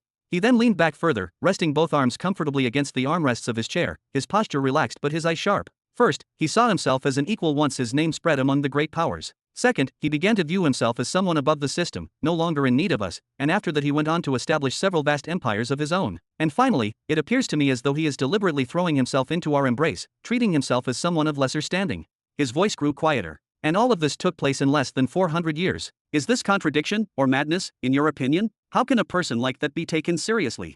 From what I can see, this is maturity, Timari replied after a brief moment of contemplation. Given Lord Human's young age compared to the figures he deals with, I believe he is still learning, still growing. He is shaping his character even now, step by step. She then met his gaze directly, without hesitation. If your opponent acknowledges his mistakes and learns from them, that makes him far more dangerous than someone rigid-minded and predictable. Wasn't that one of the first lessons you taught us, big brother? Morval gave a slow nod. Dangerous indeed. Then, whoosh, a dense surge of soul force spiraled briefly around his head before condensing in front of him, forming 4 bundles of radiant, shimmering documents. He gestured toward them calmly. Then should I interpret these projects as another sign of that maturity? What do you mean? Timari tilted her head slightly, curiosity flickering across her face. All of them are extraordinarily powerful projects, each capable of being sold on the same scale as the youth restoration device, or perhaps even beyond it. Without exception, every one of them incorporates soul patterns in one way or another. That alone gives us a glimpse into Robin Burton's progress along the soul path, and into the level of mastery he has achieved, an advanced mastery, refined enough to integrate soul mechanisms seamlessly with natural laws. He paused, his brows knitting slightly as his tone grew more serious. And yet, despite all of that, the final outcomes have no direct connection to the soul path itself. In the race alteration device, the soul patterns serve only to modify the aura. In the phaeton binding device, the soul patterns stabilize the subject during operation, preventing violent backlash from the negative karma seal. In the second chance array, the soul patterns stabilize the mental strength of both the injured and the volunteer against pain, and more dangerously, they scan the soul domain of the injured person's soul and extract a copy of the laws they are learning, engraving them onto solid foundations. That alone displays an unnatural level of soul finesse. He then raised a 4th finger deliberately. Finally, the Bloodskin Gate contains soul patterns designed to detect whether someone is using a spell or curse to manipulate the minds of others and speak with a voice that is not their own. The moment such interference is detected, the user is exposed without exception. He fell silent again for a few moments. Each of these projects demonstrates boundless brilliance and an exceedingly rare soul aptitude. Together, they resonate as a tangible threat to the Dreamer Galaxy, and yet. He lifted his head slightly and fixed Timari with a piercing stare. Despite possessing all these capabilities, despite showcasing them through 4 projects that make him dance right along the edge of the red line, he never once crossed it, not even a step beyond. Is that, too, maturity? Then he turned his gaze away, his voice dropping to a near murmur. Or did he hear something? Chapter 1942. I think you're overthinking this. Timari hesitated for a brief moment before finally speaking, choosing her words carefully. Who in the universe is ignorant of the 2 great poles, the Tyrant Galaxy and the Dreamer Galaxy? Who does not know our standing, our current power, and the weight of our past and future alike? Aside from the Dreamer and the Tyrant, who else controls 20% of the visible universe? She let out a quiet breath. As we said before, he is maturing, and while doing so, he is deliberately trying to walk alongside the wall, careful, restrained, and mindful of where he steps. She gently raised her hand as if illustrating her point. If he were dealing with the behemoth of the body, for instance, he would deliberately avoid physical combat technologies. That alone would be nothing more than a clear display of respect toward a higher-ranked entity. She lowered her hand back to her knee and smiled faintly. What truly matters is that he did not cross the red line, and that all of his projects are suitable for publication. That is correct, isn't it? Yes, Morval nodded slowly. We will require an enormous number of factories and vast quantities of raw materials to meet market demand once these projects are released. No one in the entire universe is capable of handling this level of industrial production and large-scale delivery pressure except us. We will have to suspend other production lines entirely and allocate a significant portion of the courier army to be dedicated exclusively to servicing these 4 projects. But it's worth it, isn't it? Timari smiled, her tone confident. Lord Human specifically requested their publication and an immediate start so that he could save himself from all those threads tightening around his neck. If we meet these demands efficiently, we may secure future contracts for similar projects that could bring us hundreds of billions in profit. If we hesitate or move too slowly. Her smile thinned slightly. Lord Human may not live long enough to hand us another project at all. He is in deep trouble. You do realize you don't need to call him Lord Human here, don't you? Morval muttered with mild surprise. You are one of the ranked daughters of the dreamer Morpheus himself. It would be an honor for any behemoth if you personally received them as a guest, Timari.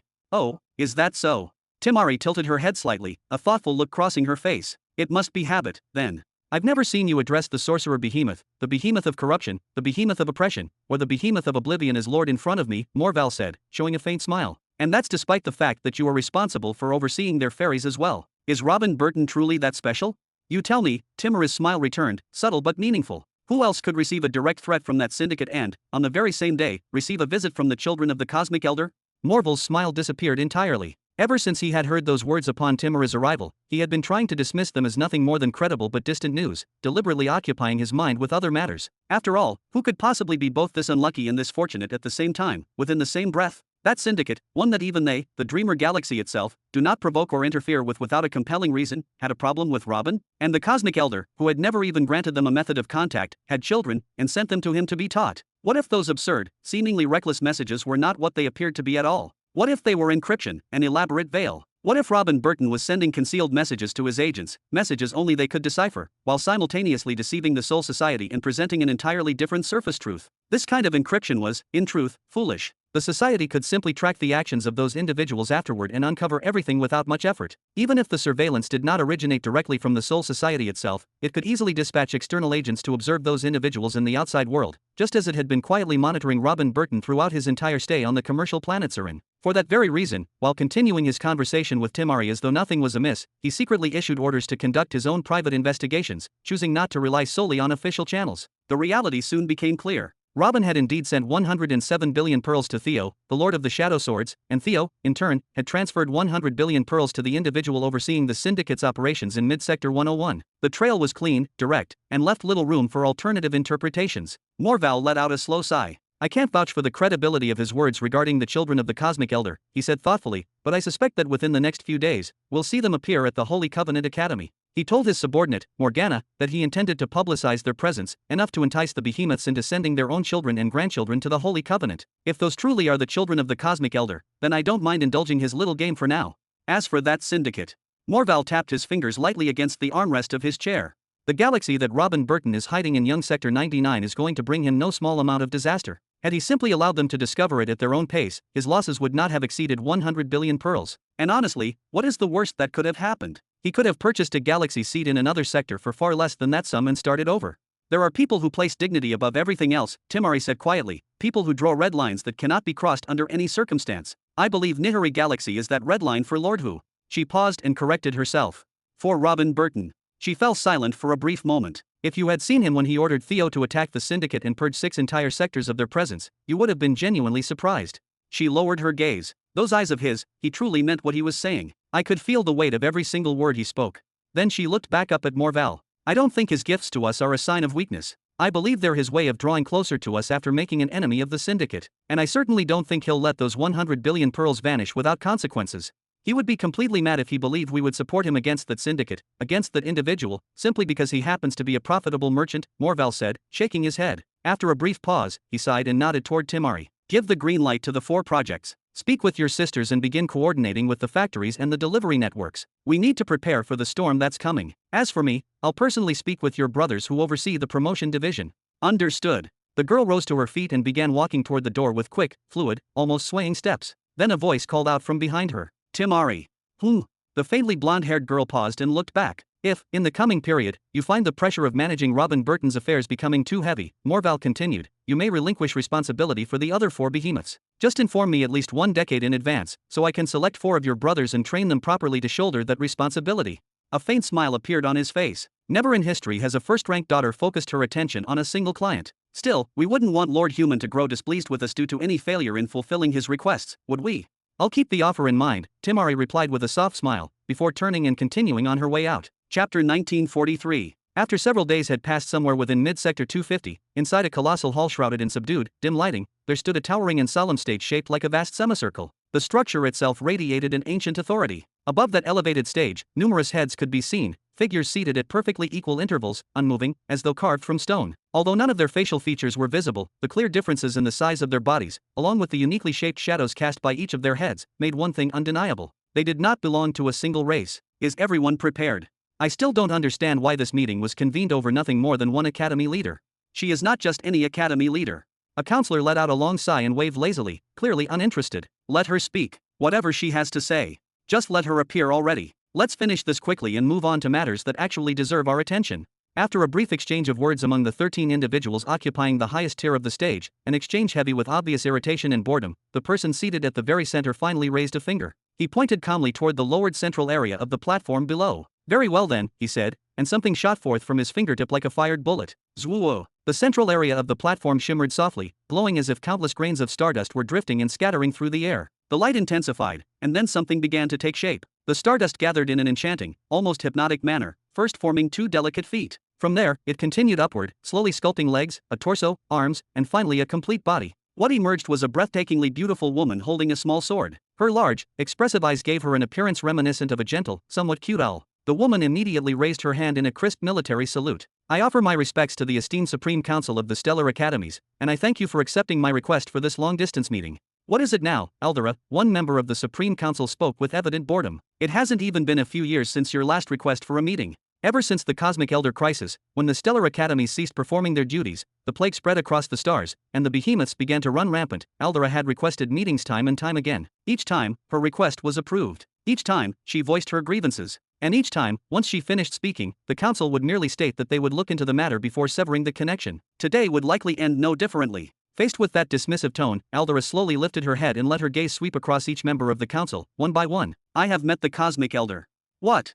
In an instant, every trace of boredom and irritation vanished, replaced entirely by shock. Some of them rose abruptly from their seats, while others leaned far forward, as if on the verge of leaping down from the stage. When did this happen, and how? Why would he respond to you while ignoring us?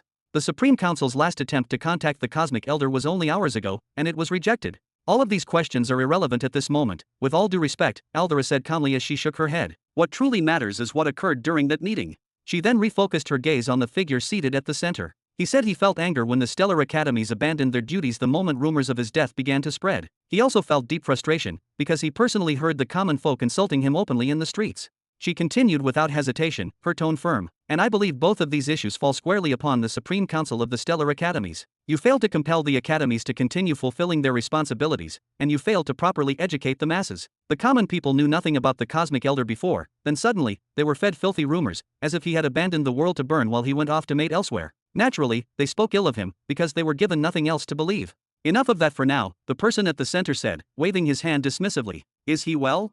Yes. Eldera nodded firmly, without the slightest hesitation. The Cosmic Elder has discovered a method to reclaim a portion of his former power and has successfully avoided the crisis of approaching death. His current state is no weaker than the strength he displayed during his battle against the ancestor of the space beasts. That sounds exaggerated. Eldera, another voice spoke coldly. Are you aware of the punishment for lying before us? Why would I lie? And if I were to lie, would I speak on behalf of the Cosmic Elder, of all people? Eldera waved her hand sharply, her voice firm and unyielding. He is truly fine, alive, aware, and far from broken. Then why hasn't he appeared? If he truly lives, why remain hidden? Is it possible that he really intends to let the universe burn simply because he tasted the pleasure of mating, as the rumors claim?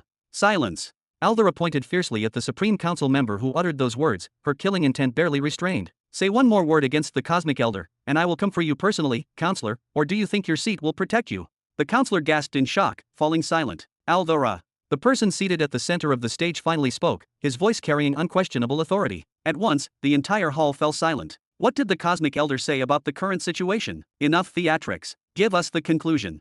He said that the system he created turned out to be fragile, Eldera replied slowly, each word heavy, and that it is no longer worthy of his support. She lowered her gaze to the floor, anger and shame simmering within her, fully aware that she herself was part of the very system that had angered the Cosmic Elder. Silence blanketed the room before hushed murmurs broke out. Did he truly decide to abandon us? What difference is there between this and him actually dying? That is, assuming she's telling the truth. Then what are we supposed to do now? How are we meant to face the anti-life forces? How are we supposed to confront the Syndicate with our current strength? Eldera clenched her teeth tightly, the tension visible in her jaw. Not a single one of them commented on the system's fragility, nor on the Cosmic Elder's fury toward them. A parallel entity managed to convince him to intervene and protect the universe, Eldera continued. And out of generosity, the Cosmic Elder pledged that he would appear quietly to eliminate mature space beasts whenever they emerge, and that he would intervene openly only in cases involving the formation of massive organizations such as the Abyss of Doom. Aside from these exceptions, he stated clearly that we must take care of ourselves. A parallel entity. Who was it? The one who leads the Syndicate? Or was it Athena? So you attended a meeting between them, yet he did not meet you personally. That explains my question of why he agreed to see you of all people. You just happened to be there. Phew, at least the threat posed by mature space beasts has been lifted, for now. That's only if she's telling the truth. Eldera let out a quiet sigh, yet a faint, almost ironic smile found its way to her lips as she recalled how she had used such a title to describe Robin, a child who had not yet reached his first millennium, yet had rendered a service to the entire universe that those old men had not managed to accomplish even a quarter of. I have delivered the message, she said calmly. That matter is concluded. You may now act as you see fit. She then continued, her tone sharpening, now we move on to my personal issue. 2 stellar academies within my sector have ceased operations entirely, and the full burden of maintaining order has fallen on my shoulders alone. Even my own profits have declined to the point where I now require 15 times my usual income simply to protect the sector. I have previously asked you, 3 separate times, to either find a concrete solution or supply me with pearls from the reserves we accumulate annually for times of need. If this does not qualify as a time of need, then tell me what does. Where are those accumulated pearls and resources? And why has not a single one of them reached me yet? We will inform you should anything new arise. One of the council members waved his hand dismissively. Whoosh! Stardust scattered through the air, and the connection was severed without ceremony. Mid-Sector 99, Dawnlight Academy. Aldera opened her eyes and fell into silence for several long moments. Her nose and lips trembled uncontrollably with suppressed rage for a few seconds, before she finally screamed, her voice echoing through the hall, damn it. Chapter 1944. Mid-Sector 100, Planet Organis. Is everything proceeding according to plan? Caesar murmured, his voice low and tense as he rested his forehead deeply into both hands, leaning heavily over the polished surface of the command desk. The dim lights of the war room reflected faintly on the metallic panels, casting long, sharp shadows that mirrored the gravity of his thoughts. Yes, Your Highness, one of the generals, positioned strategically around the room, stepped forward, taking the initiative to speak, his voice steady yet carrying a subtle undercurrent of caution. All of our armies have been fully mobilized and raised to maximum readiness. We have temporarily halted expansion projects on the R-class planets, and every elite battalion, along with the Central Armada, has been deployed strategically to regions in close proximity to the conflict zones. Every detail, from supplies to reinforcements, has been meticulously prepared, Your Highness. Good, good. Caesar murmured again, almost mechanically, as if repeating the words might summon reassurance to his mind. Several months had slipped by since Caesar had sent his father a formal request for support. The harassment from the Seven Thrones Millennium Empire had escalated steadily, becoming an almost constant threat that gnawed at the borders of his sector. He had asked explicitly for either 20 billion pearls, along with a green light to initiate a full-scale war, or, alternatively, direct orders to withdraw from the more distant planets entirely, effectively avoiding any conflict for the next 3 centuries. But no response had arrived, neither granting permission nor denying it. No word, no signal, nothing at all. Caesar had then attempted a subtler approach. He had contacted the Shadow Sword Harper stationed at Dawnlight Stellar Academy, instructing him to inform his father that his message in Soul Society required his attention. Harper confirmed that his father had indeed seen the messages, having witnessed it personally. Then why had no reply come? Had Caesar's request somehow tarnished his reputation in his father's eyes? Did his father now regard him as unfit to lead, as a commander who could not be entrusted with such critical decisions? Had he, unintentionally, disappointed him? No, that couldn't be it. His father would not abandon him so readily, not after everything they had built together.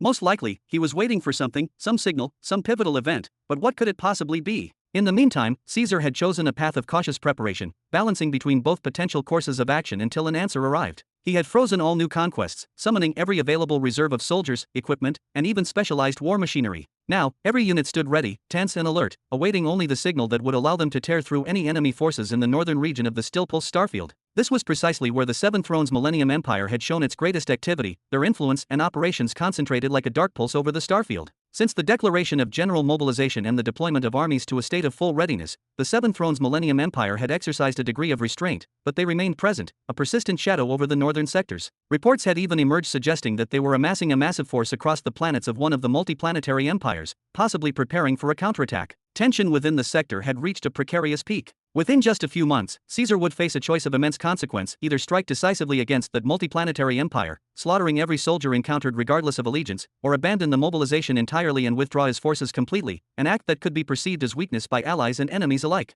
And there was yet another, subtler reason behind this vast buildup: the readiness to dispatch the army to the young sector at a moment's notice, a contingency plan that required precise coordination and discipline. Have we received any updates from the Shadow Swords regarding the destruction of the Orange Vessel? Caesar asked after a long pause, his tone careful but tinged with impatience. He had learned of that catastrophic incident shortly after sending his request for support. It had been a crushing blow, not only to the morale of his forces but also to him personally. How could his father be expected to handle the Syndicate's escalating problems while simultaneously being asked to fund billions for Caesar's sector, problems that, to any outsider, seemed minor in comparison? Leonid reports that the problem has been resolved, one of the generals responded, his voice calm but lacking any real conviction. I know that, Caesar replied, spreading his hands with a faint, almost ironic smile. But how, exactly? That day alone, a Nexus state and 20 world cataclysms emanating from the Syndicate were annihilated. How can such a catastrophic issue simply be resolved so effortlessly, without explanation or even a hint of strategy shared with us? The generals exchanged glances, subtle and loaded with unspoken questions, before one of them finally turned back to Caesar. I personally spoke with the Second Sword, Leonid, regarding this matter. Judging from his expressions, his hesitation, and the subtle hints he offered, even he does not fully understand the resolution. The first sword was responsible for handling everything, and it seems that the scope of his actions remains beyond our comprehension, even to the most informed among the shadow swords. Theo doesn't possess a magic staff that could allow him to tame the Syndicate, Caesar said quietly, his voice carrying both frustration and contemplation. He leaned back slightly, resting his chin heavily on his hands as he stared down at the polished surface of the command desk. The faint hum of the room's lighting and the distant sounds of machinery from the warships outside seemed to echo the tension that filled the chamber. My father must have done something, he must have given something up, made a concession. Something significant, monumental even, has occurred, something only my father and Theo are aware of, and neither of them seems willing to discuss it with anyone. Could we perhaps change the topic to something that falls within our own authority, Your Highness? One of the senior generals spoke, his voice trembling slightly as beads of sweat formed along his brow. The weight of the subject was clearly beyond their comprehension, and the magnitude of Caesar's suspicions intimidated them. What else do we have on the agenda today? Caesar asked with a faint hint of disinterest, though the slight tightening of his jaw betrayed his underlying tension. The empire of the pit of destruction is collapsing after the empress departed decades ago, the general continued, trying to steady his voice. Her maid, Seraphina, has been struggling valiantly to defend it using the armies and fleets that were established with our funding. However, she is failing to withstand the relentless advance of the Gazan Empire's overwhelming forces. Reports indicate that she has already lost 5 planets, Your Highness. Indeed, Caesar murmured, his eyes narrowing thoughtfully. The Gazan Empire is preparing to launch a massive, sweeping offensive very soon. If trends continue, Seraphina will lose at least 5 more planets in the near future. It seems the situation is deteriorating rapidly, and she is barely holding on. And what concern is that of ours? Caesar asked, a faint, almost amused smile forming on his lips. Do you expect me to attack the empire of the pit of destruction as well? I have already taken my revenge there, my duty is complete. What happens there now is of no consequence to me, and I have no interest in engaging further in a war that is no longer mine to fight. Well, actually. Another general spoke hesitantly, glancing around at his peers as if seeking permission to voice his thought. May I propose sending support to Seraphina? She is a good and loyal girl, Your Highness. She has aided us greatly, a second general interjected, his voice firmer, though still carrying a note of caution. She consistently came to assist us without ever receiving an official mission or formal command. She saved my life personally on Zornik 3, and she expected nothing in return for that day, Your Highness, a third general added, his expression softening slightly with the memory. A loyal and obedient girl, another murmured, almost to himself, his expression betraying a rare moment of warmth. I do not like to see her in such a precarious state either. Perhaps we can take her in as a wing? Her lady has abandoned her anyway, leaving her without guidance or protection, the first general suggested, his eyes gleaming with cautious hope. Caesar looked around at the generals, surprised at the earnestness and persistence in their glowing eyes. I have no issue with Seraphina. If she agrees to join as a wing, she is most welcome, and if she refuses, she is welcome as well. I harbor no ill will toward her either way. A knock came at the door, repeating twice, enter. Caesar leaned back in his chair once again, resting firmly against its high back, and raised his voice toward the chamber door. The door creaked open. A shadow sword, fully clad in a dark mask and hood, entered with measured steps, silent yet purposeful. He placed a small metallic card carefully in front of Caesar on the desk, then bowed deeply before retreating quietly. The soft click of the door closing behind him echoed through the otherwise silent room. Caesar reached forward curiously, picking up the card and examining it. His posture stiffened in complete shock. He then rose slowly to his full height, eyes wide with shock, as if he had encountered a demon itself. The room seemed to constrict around him, the air thickening as the generals instinctively leaned forward, sensing the gravity of the moment. What is it, Your Highness? One of the generals asked cautiously. Is there bad news, Marshal? Caesar's voice, though calm, carried a note of unease that immediately tightened the generals' hearts. The generals' minds raced, they had not heard good news in an age, and the marshal's expression suggested that today would be no different. Oh, yes, there is indeed bad news. Bad, and completely incomprehensible, Caesar murmured, his eyes scanning the card in disbelief. He then lifted his face slowly, his expression a mixture of astonishment and incredulity. But it is not bad for us. Ha! The generals exchanged wary glances, each one silently questioning what could possibly be good in such circumstances. Return to your posts, Caesar ordered firmly, his voice regaining its commanding authority. I do not trust the Syndicate, even if a deal has been reached with them, and I certainly do not trust the Seven Thrones Millennium Empire. Await further orders, which will arrive at the appropriate time. He sank back into his chair with deliberate slowness, the weight of command pressing down upon him. And send word to Renera that I wish to see her immediately. Chapter 1945. Somewhere within the vast reaches of Mid-Sector 101, a young man who appeared to be in his early 20s leaned his chair farther back, letting it tilt comfortably as he intertwined both hands behind his head in a posture of complete relaxation. He casually lifted his feet and rested them atop what seemed to be the control console of a spacecraft's cockpit, utterly unconcerned, and began humming softly to himself, the sound slow and unhurried. A clear, light smile rested on his face as his gaze wandered across the boundless sea of space before him, the endless expanse adorned with planets of varying hues, distant stars, and sprawling nebulae that painted the eternal night with layers of silent, cosmic beauty. The young man himself was striking. His soft white hair flowed freely over his forehead and down the sides of his head, resembling a cascading waterfall of pristine snow spilling from the peak of a frozen mountain. His eyes were only half open, just enough to fully take in the harmonious scenery unfolding before him. Yet within those gently smiling eyes, there lingered a faint glow, a glow that sent an instinctive chill down one's spine. A subtle, unsettling radiance, a terrifying light that betrayed something far more dangerous beneath the calm exterior.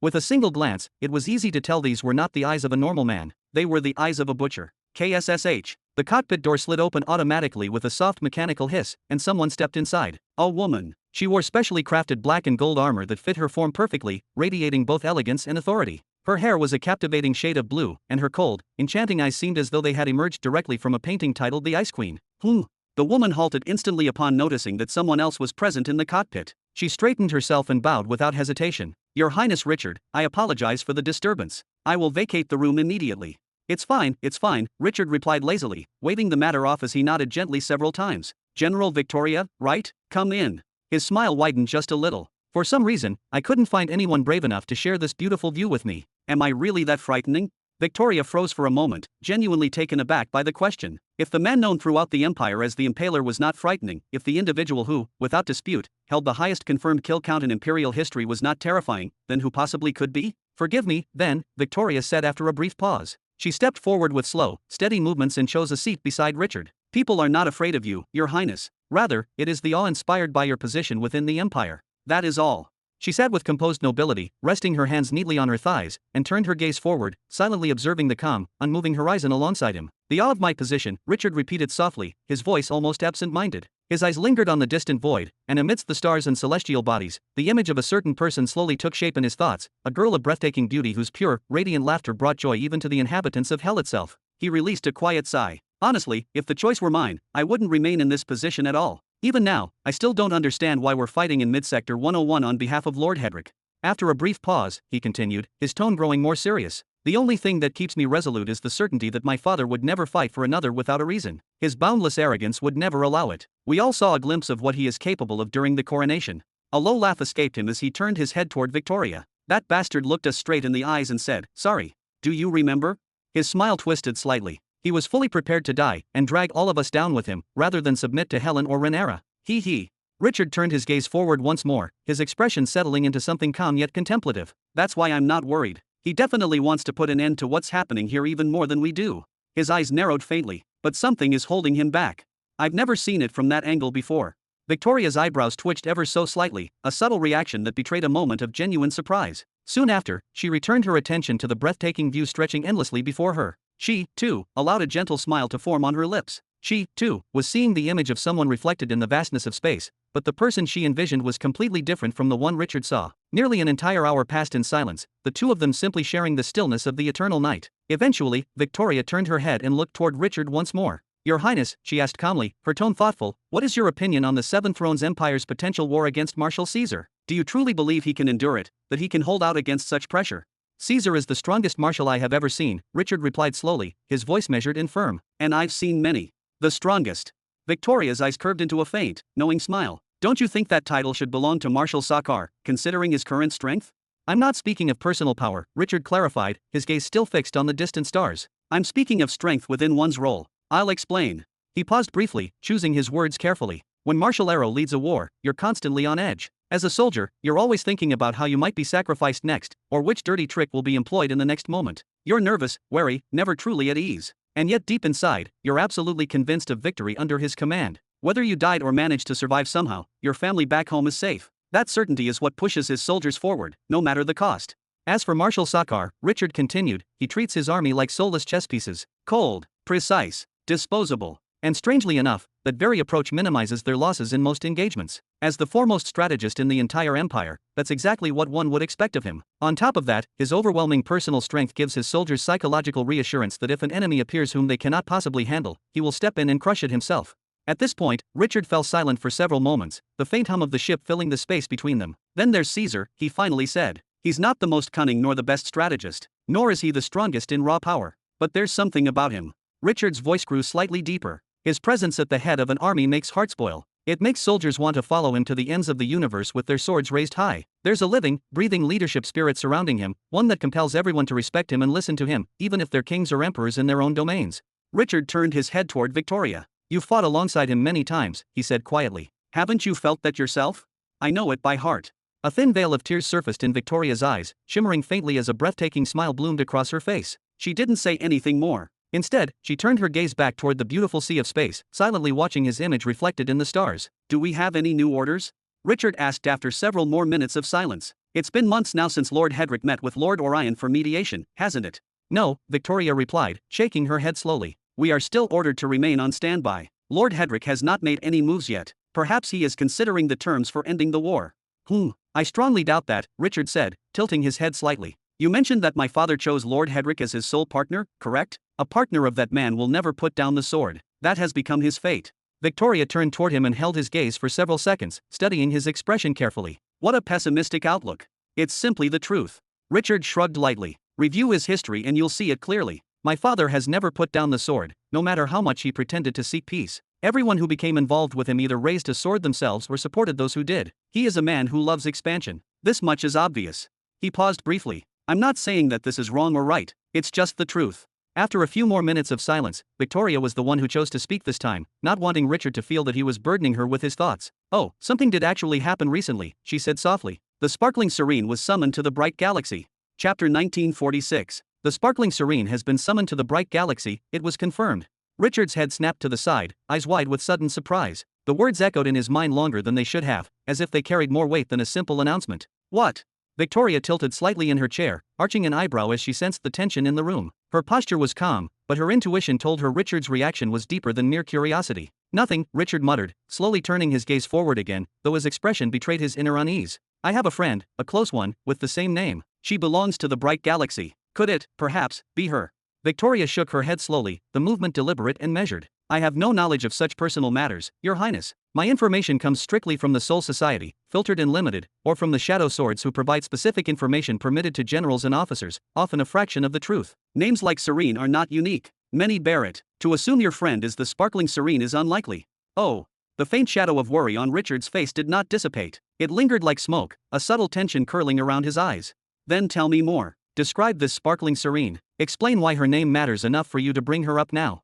Victoria's lips curved into a soft, knowing smile, and she straightened her back, fully facing Richard. Moments like these, discussions of people neither of them truly knew, were strangely comforting, a way to pass endless hours without the crushing weight of reality pressing down. The Sparkling Serene, Victoria began, her voice calm yet filled with reverence, is the daughter of the behemoth of purity, Kayleigh. She is neither the youngest nor the eldest of her siblings, but she has risen above them all in fame and in legend. Richard blinked, uncertain whether to be confused or awestruck. Victoria continued, her words deliberate, painting the picture of a life steeped in quiet power. She is over 1,000,000 years old, yet she has never involved herself in political intrigue or galactic governance. Her brother, Orion, ensured that she remained distant from major events. They say he hates her and is afraid she will take his position. Yet, despite such isolation, fate refused to let her remain hidden. She was destined for something far greater than mere obscurity.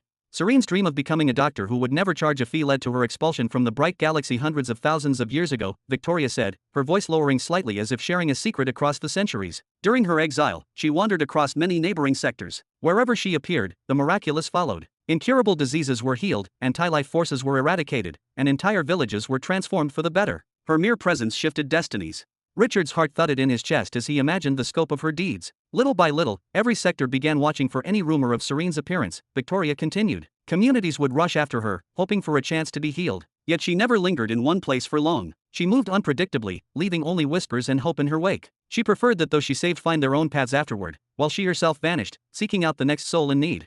Thus, Victoria said with a slight bow of her head, Her Highness Serene earned her title. Among the children of the behemoths, she is unique. The people, out of love and admiration, bestowed upon her the epithet Sparkling, for she lights every place she touches and breathes hope into lands long considered lifeless. Not through fear, not through power, but through the simple radiance of her being, unlike Hedrick, son of destruction, whose titles were earned through terror and devastation. She truly is remarkable, Richard whispered, leaning back slightly, lost in thought. It has to be her. The memories of the girl who had pulled him back from the edge of madness, who had helped him reconcile with his fractured self, pressed gently against his mind. She had never left his sight, even in the loneliest hours of the night, on the battlefield, or in sleep's fragile embrace. She is remarkable, Victoria nodded, a glimmer of admiration in her eyes. And when the news of her engagement to Demir, son of the behemoth of curses, spread a few centuries ago, the entire sector erupted in fury. Even the Millennium Empire in Mid-Sector 101 formally protested, claiming that a girl of her caliber should remain under sectoral protection. Yet no one truly heeded them. Serene is engaged. Richard jolted upright, startled. The chair creaked beneath him, his mind spinning with both disbelief and fascination.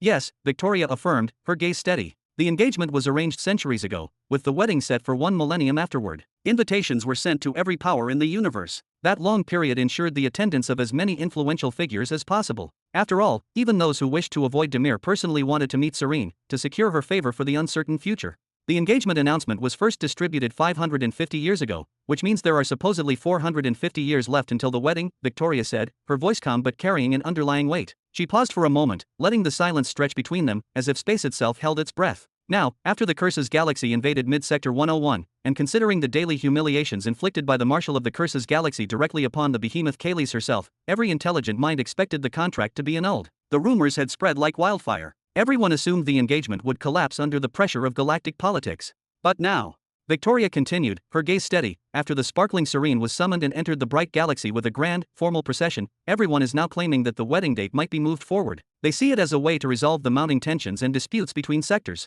She leaned forward slightly, lowering her voice. And honestly, we're all worried. If the bonds between the pure Kaylis and the cursed Darvian were to grow stronger again, she might align with him in the coming war against Lord Hedrick. Against us. That's impossible.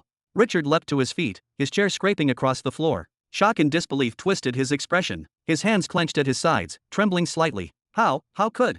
His voice rose in a pitch of raw frustration. Serene is pure. She thinks only of her work and her ambitions. Serene doesn't want and should never be forced to marry. If she must belong to a man, then that man should be me. Richard stopped abruptly, his chest heaving, as if he had glimpsed a truth too painful to speak aloud. His eyes darted around the room, wide and unblinking, before he suddenly slammed his chair against the door. Bam! Splinters flew in every direction. He turned sharply back to Victoria, his voice low but laced with barely contained fury. Are there any other updates? Any leaks from Serene herself? Anything at all? Victoria realized in that instant that she had ventured into dangerous territory. Her hands gripped the armrests, knuckles white. There is news from adventurers. They claimed they saw the Bright procession trying to persuade her to get back to the Bright galaxy. She resisted for a time, for a long hour of effort, before they finally convinced her to step forward. This particular news has caused a massive stir across the entirety of Mid-Sector 101, and it has inflamed resentment toward the Bright galaxy even further. What do you mean they convinced her? Did she actually agree to marry this Demir?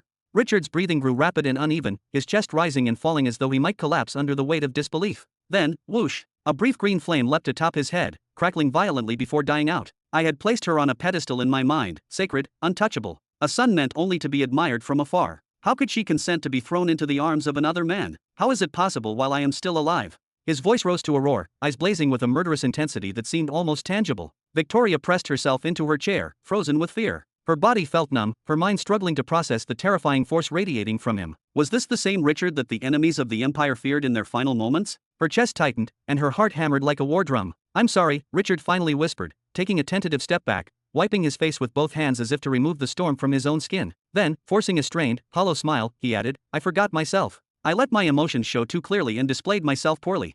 It's all right, Victoria said softly, nodding twice, though her voice trembled slightly. Do you want any help with something? Richard turned toward the half-destroyed door, the remnants of the smashed chair lying in splinters around him. He began to walk slowly, deliberately, each step echoing against the walls. The shadow swords are the only ones who can help me now. I hope they have good answers. Otherwise, the skies themselves will rain teeth in the coming period. His words lingered, heavy with ominous intent, leaving a sense of dread that settled over the room like a dark fog. Chapter 1947. 10 weeks later. Mid-Sector 100, Planet Organis. Faster. Load those ships quickly. Don't you dare forget anything. At this very moment, the planet felt like it was sitting on a blazing furnace, not because it was under attack, as no one in their right mind would dare assault the capital of the Centennial Cradle Empire directly, but because the stakes were far more complex and perilous than any simple battle. Every barrack, every garrison, and every command post had erupted into motion. War vehicles of all sizes rumbled from their underground bunkers, their engines shaking the ground as if announcing a prelude to cataclysm. Armories that had not been opened for decades were flung wide, revealing racks of shimmering artillery and pearl-filled caches prepared for cannons and war machines.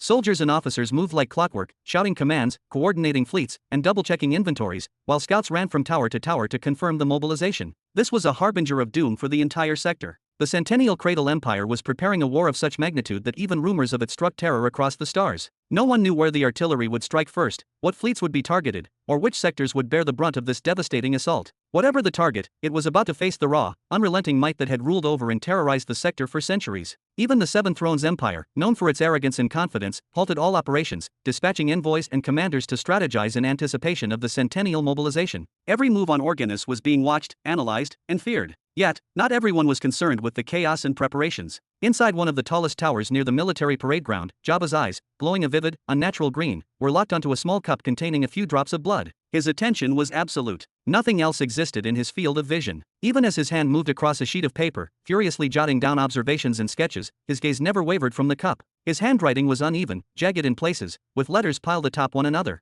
Yet, he scribbled with obsessive precision, as though capturing the hidden secrets within each movement of the blood. His expression was that of a child watching a magical spectacle for the first time, wide-eyed excitement, pure joy, and fascination all mingling in a single, radiant look. Amazing, a giant green forest butterfly from planet Atlan. This is the first organism I have found whose blood demonstrates a natural method to counter soul attacks.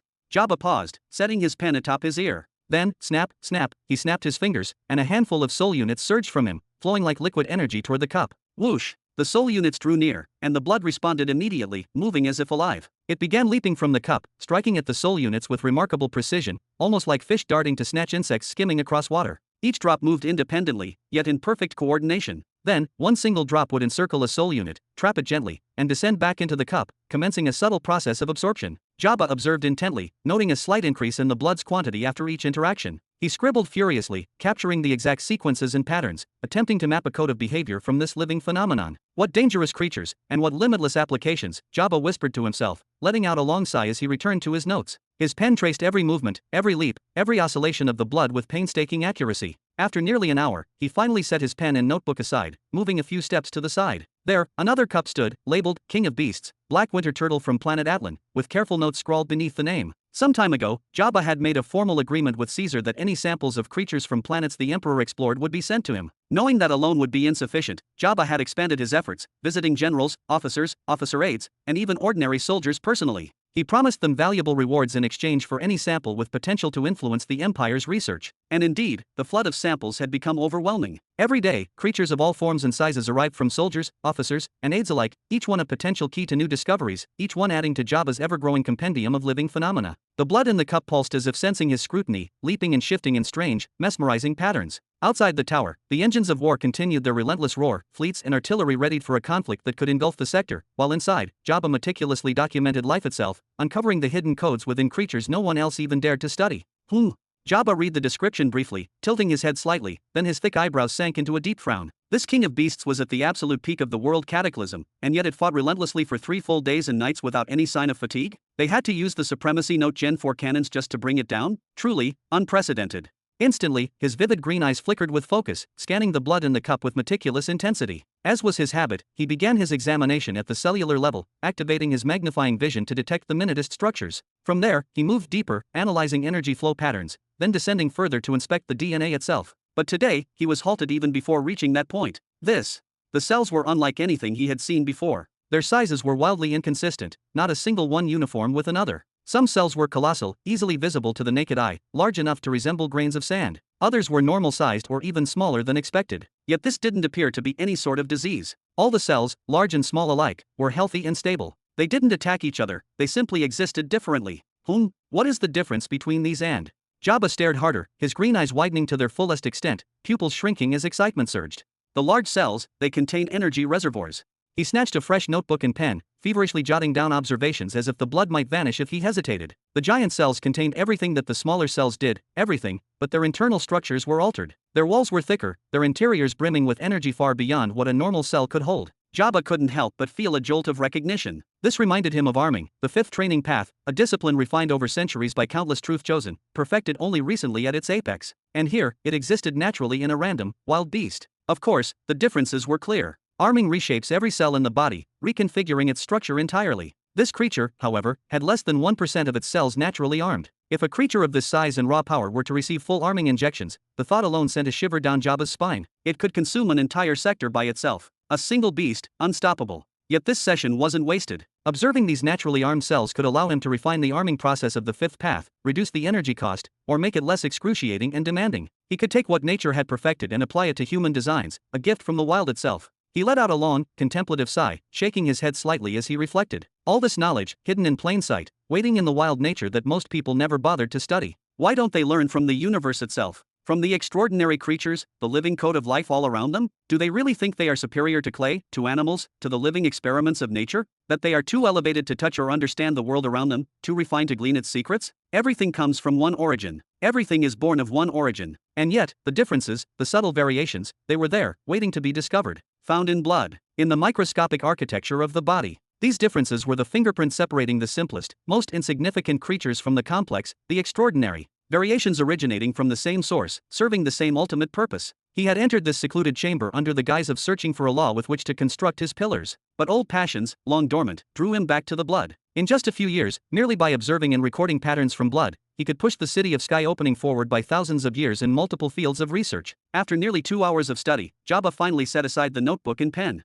He stepped toward the third cup with a faint, excited smile, anticipation lighting up his face. Next, he murmured softly, ready for the next world, for the secrets that each creature shared with its own essence, its own reflection of creation. Yet even he did not notice. The bright green light in his eyes began to dim slightly. Chapter 1948. Soul Society, Chamber of Truth. The old man with the dog's head slowly closed the massive tome, its ancient pages settling with a faint, weighty thud. A satisfied, almost weary smile spread across his face as he rose to his feet and called out in a low, measured voice, "Fairy, I'm finished." Whoosh! Directly before him, a fairy materialized in silence. Her face was utterly devoid of emotion, smooth and indifferent, as though carved from pure wool rather than flesh. She reached out, drew the book toward herself, and began examining it with meticulous, almost frightening precision, her movements crisp and mechanical. Only after nearly a full minute passed did the book vanish from her hands. She nodded once and spoke in a calm, neutral tone, request to accelerate the production of first-grade body curse-resistant pills by 5% completed. 120,000 pearls will be added to your account. With those words delivered, the fairy withdrew without ceremony, her form dissolving as quietly as it had appeared. The old man with the dog's head let out a weak, breathy chuckle. 3 months of toil finally bore fruit, he murmured to himself. Turning slowly, he began walking toward the wall at an unhurried pace. The walls of the Chamber of Truth had always been covered with costly requests from every corner of the universe, requests so extravagant that, at times, they could reach into the hundreds at once. Was that number small compared to the immeasurable scale of the cosmos? Certainly. Yet the number of forces capable of pouring tens or even hundreds of thousands of pearls into such requests was never large. Most powers preferred to seal their treasures away in heavily guarded vaults, hoarding wealth while paying little attention to advancement, research, or knowledge. Or at least, that was how all the Truth-Chose intended to see it. At this very moment, the old man with the dog's head was staring at tens of thousands of requests at once, a sight so overwhelming that it made the walls of the narrow chamber seem as though they stretched all the way to the heavens themselves. And it wasn't only their sheer quantity that had grown, so too had their prices. At the very top of the wall hung dozens of requests framed in gleaming gold, each one offering a reward of no less than 100 million pearls, numbers that, in the past, had never appeared in this place at all. And among them, 3 particular requests pulsed with an intensely captivating radiance, each bearing a reward of at least 1 billion pearls. Whoosh! Another individual materialized inside the Chamber of Truth at this moment. He summoned the fairy, handed over a request, then caught sight of the old man with the dog's head from the corner of his eye. You're still here, old man? Ha ha. With a casual laugh, he began walking toward him. And where would I go? Our work conditions have never been better, the old man with the dog's head replied calmly, continuing to study the mission wall at a slow pace, never turning around to acknowledge the newcomer. Soon enough, however, the newcomer came fully into view. He was a soul manifestation just like the old man with the dog's head, yet his form was youthful and vigorous. He wore loose, open garments that exposed his powerful, bare chest, while his pale hair spilled messily over his face, completely obscuring his features and giving him a wild, unrestrained air. Another mission worth 1 billion pearls showed up. The young man craned his neck upward until it nearly gave out, then burst into laughter. Haha, I wonder when Lord Human will finally spare them some attention. The lighting in the Chamber of Truth has grown noticeably brighter lately because of these missions. Lord Human has no need for money. Every few decades, all such requests go directly to him without him having to come here personally. He clears all requests exceeding 10 million pearls within 2 or 3 years at most, then disappears once again. The old man with the dog's head shifted his focus to the lower portion of the wall, eventually spotting a mission that suited him. The requests we receive, and the ones that catch his interest, are simply not on the same level, but even so, we should be grateful to him regardless. Right, the shaggy-haired young man nodded several times in agreement, his messy hair swaying as he did. He then shifted his focus as well to the last 5 rows on the wall, his gaze growing intent. Because of him, confidence returned to the Chamber of Truth, and enormous streams of money began pouring into this place again. The last 5 rows alone now contain more than 1,000 requests, more than at any time I've witnessed throughout the past hundreds of thousands of years. He rubbed his chin thoughtfully, a hint of admiration flashing across his face. How I wish I could meet him and learn directly from him, or at the very least, offer him my thanks for this blessing we're all enjoying. Then, as if suddenly remembering something important, he turned toward the old man with the dog's head. Hey, remind me, why doesn't he come to the Chamber of Truth anymore? He's practically a hero here. Whoosh, whoosh, whoosh. 3 more shadows materialized inside the Chamber of Truth in quick succession. They submitted their completed work, exchanged brief nods with the fairy, and immediately began scanning the wall, searching eagerly for anything new or noteworthy. The shaggy-haired young man smiled broadly when he saw them and spread his arms wide in a dramatic gesture. Look at this, thanks to him, the number of truth chosen who dare to enter this place has multiplied dozens of times over. Because of his presence, because of his status, because of his unprecedented success rate, because he stood toe-to-toe in auctions against figures like Lord Hedrick. What a truly legendary sight that was.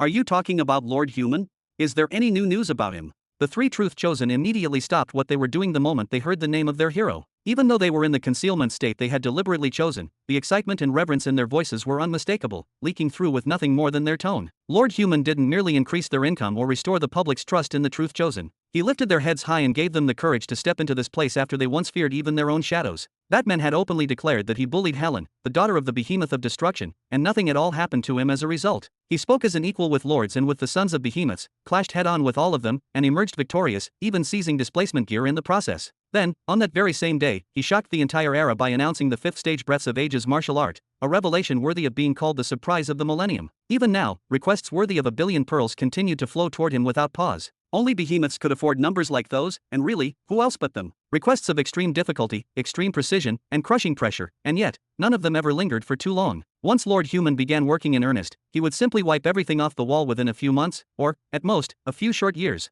During those periods when Lord Human was deeply engrossed in his work, dozens of truth chosen would gather here, openly betting on which request would vanish next, how much time he would take to finish it, and which one would be completed shortly afterward. They would argue and speculate endlessly about the possible methods Lord Human used to resolve supposedly impossible requests in only a handful of days. What kind of overwhelming might was this? Could the truth chosen ever reach such power? Such prestige? Such heights? Only 5 had managed to do so since ancient times, and only after they had become great truth chosen. Yet Lord Human achieved all of this before ever reaching that rank. He was merely warming the stage for what was yet to come. To any truth chosen, Lord Human was a goal, a hero, a blazing sun that illuminated a path toward a destination no one had ever even known was possible. Haha, come on, the shaggy-haired young man laughed, waving them closer. I was just asking our old colleague here why Lord Human no longer appears in the Chamber of Truth. I don't believe Lord Human is arrogant without reason. If he were, he wouldn't have chosen such a name for himself. He slipped his hands into his pockets, leaned forward slightly, and continued in a more serious tone, as far as I know, back then no one visited the Chamber of Truth except our friend here and the spiky-haired one. Perhaps he can enlighten us. Chapter 1949. Perhaps he can enlighten us. The shaggy-haired young man revealed a broad grin, one that carried a sharp edge of provocation, as if he were deliberately trying to stir the waters. Whoosh, whoosh. 2 more figures materialized inside the Chamber of Truth. The moment their feet touched the ground, their attention snapped to the unusual gathering. Without hesitation, they moved closer, joining the loose circle forming around the old man with the dog's head. What's going on here? One of them asked, his tone alert and curious. Heh. The dog-headed old man let out a long, weary sigh as he counted the faces around him, 6 people now, all having appeared within just a few short minutes. If Metal Face were here, or as you prefer to call him, Lord Human, he would be utterly stunned by the sheer number of truth chosen who dare to show themselves these days. He took several slow steps away from the center, deliberately removing himself from the heart of the circle, as though distancing himself from their accusations. The spiky-haired one and I continued to come here, accepting missions openly and with pride, while all of you kept your heads lowered, scurrying about in search of somewhere safe, somewhere that could shelter you and guarantee your daily sustenance. I will not accept being cast aside now, not for any reason whatsoever. His voice hardened. If anything, you should be coming to me for advice and guidance. That would be far more worthwhile than this hollow, meaningless chatter. Tisk, he's dodging the question again. This isn't the first time he's tried to turn the tables. Honestly, he should have chosen a fox's head as his secret emblem, not a dog's. I won't let you get away this time, old man. The shaggy-haired young man stepped forward, closing the distance behind him. I'm not like these newcomers. I've been coming here for hundreds of thousands of years, even if it was only once every few decades. His gaze sharpened. And what kept me from attending more frequently to increase my income wasn't fear of being tracked by the Soul Society, nor fear of exposure through the missions I accepted. No, it was you, and the spiky-haired one. He stopped, then raised his hand and pointed directly at him. You're suspicious by nature, and he's utterly diseased with competitiveness. Each of you is a danger signal on your own. I can't believe Lord Human had to endure dealing with the 2 of you, forced to look at your repulsive faces for decades, perhaps even centuries. His lips curled with disdain. No wonder he stopped coming here altogether and began accepting requests outside. You made him despise something called the Truth Chamber, and possibly hated all other truth chosen. He spread his hands wide, as if presenting an undeniable verdict. You ruined the opportunity for all of us. That's true. I really wish I could see Lord Human just once, even if only to exchange a few words with him. Whoosh. At that exact moment, another figure appeared, a man with sharply spiked hair. The instant he took in the scene, his brows knitted together in irritation. What's going on here? The usual. The dog-headed old man sighed once more upon seeing him, then turned away and walked toward his favorite seat. They're accusing us of driving Metal Face out of the truth chamber. Tisk.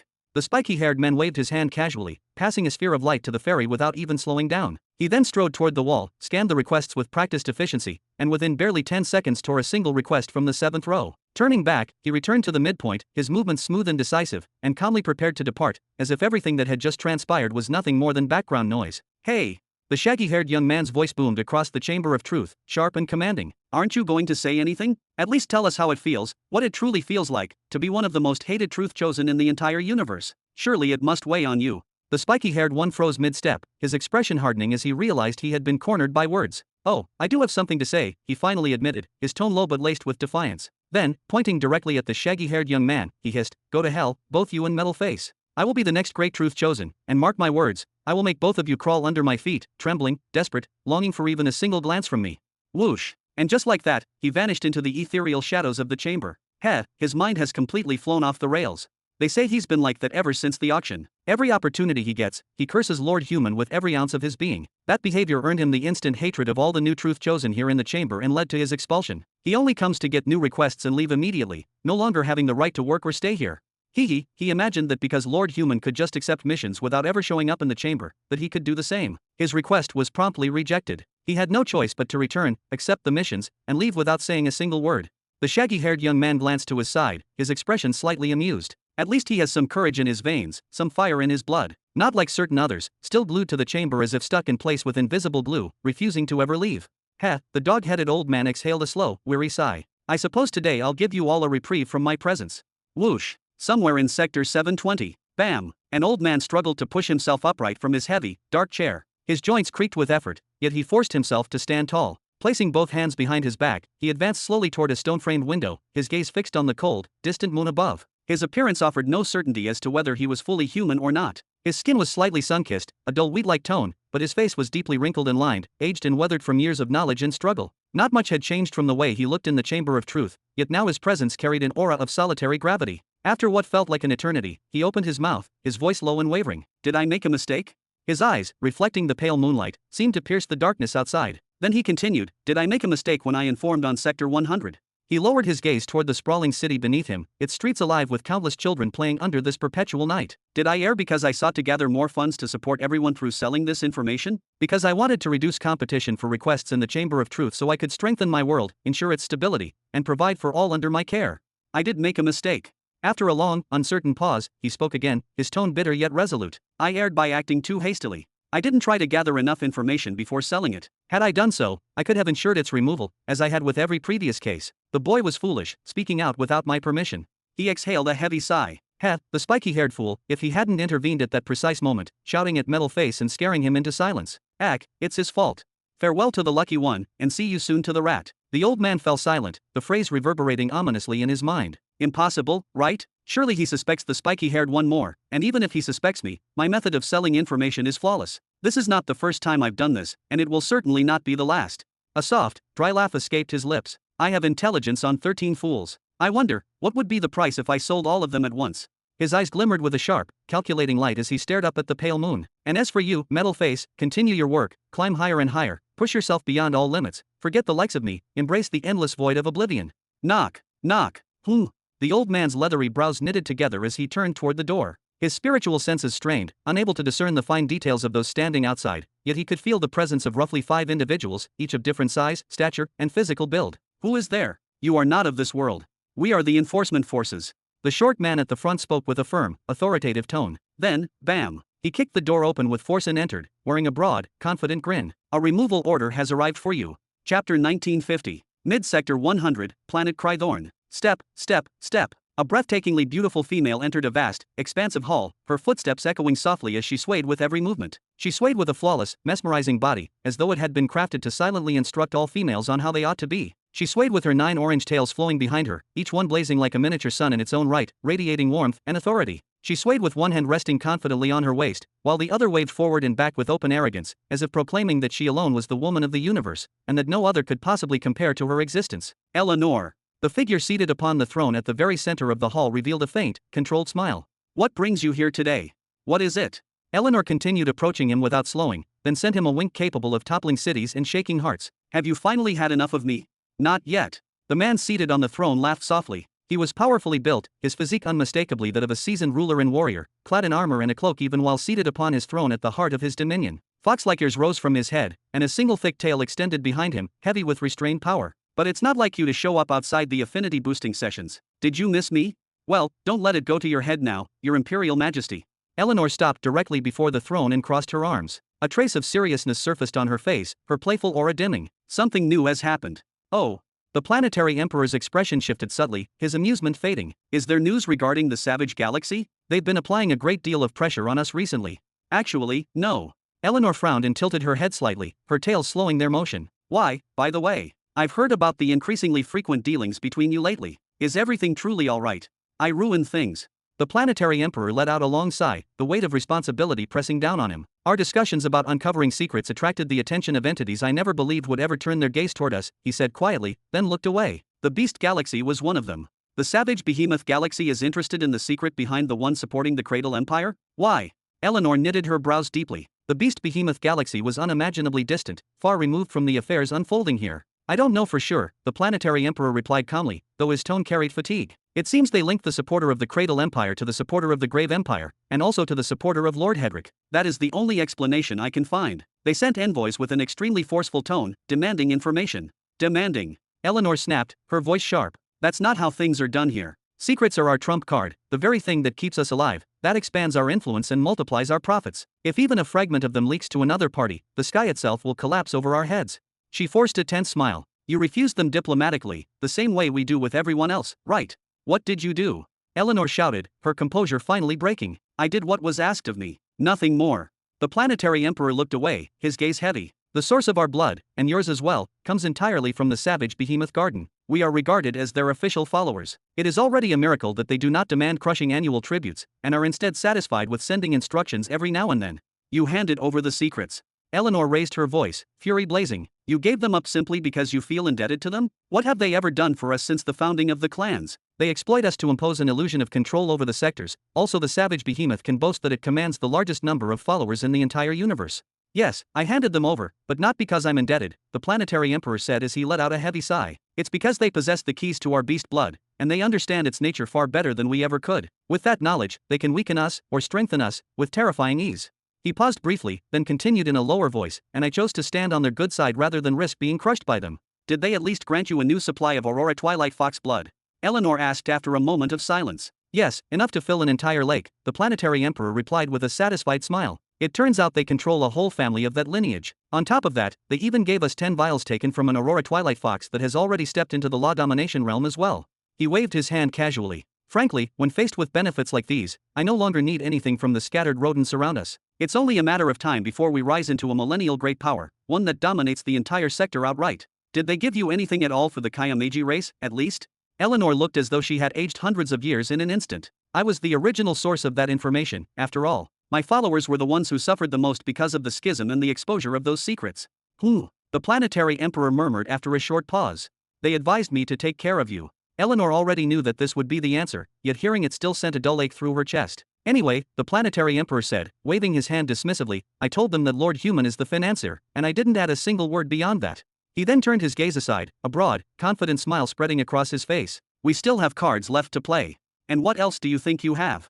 Eleanor showed a tired, defeated smile. The name Robin Burton is already useless. There's nothing left except the bare truth that he possesses a galaxy seed and its location, and anyone who learns that Lord Human is behind all of this will naturally lose interest in the seed itself. Anyone who harbored ambitions toward a galaxy seed would first have to deal with Lord Human, and with the armies he supported through his obscene wealth and his endless stream of innovations. Just imagining such a confrontation was enough to send chills crawling down one's spine. What's the problem with that? The planetary emperor shrugged nonchalantly. We can simply use this information and sell it to those who still don't know about Lord Human. He continued smoothly, the Empire of the Seven Thrones is courting us for precisely the same reason. We told them there's a galaxy seed in the Young sector, the very thing that fuels the Cradle Empire's rise, and they're currently preparing a massive payment to purchase the location.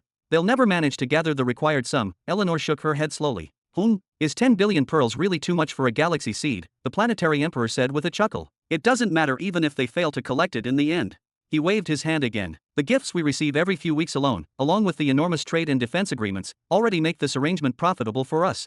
Leaning forward, his grin widened even further. They even sent us an ancient defense array worth more than 900 million pearls to protect us from the Centennial Cradle Empire. Eleanor. Haha, we don't even have that much money sitting in our vaults. Don't celebrate too soon, Eleanor sighed deeply. If the savage behemoth galaxy leaks the fact that Lord Human is behind all of this, the hands of the Centennial Cradle Empire will come crashing down on us. Believe me, you do not want to witness an armada of Note 4 vessels encircling this planet. That would be an utterly disastrous situation. Let them try, the planetary emperor declared as he spread his arms wide, his confidence bordering on madness. To be continued. Thanks for listening. If you enjoyed this video, hit that like button and subscribe so you never miss an update. Check out the playlist to catch up on the rest of the series. I'll be back with the next part soon, stay tuned.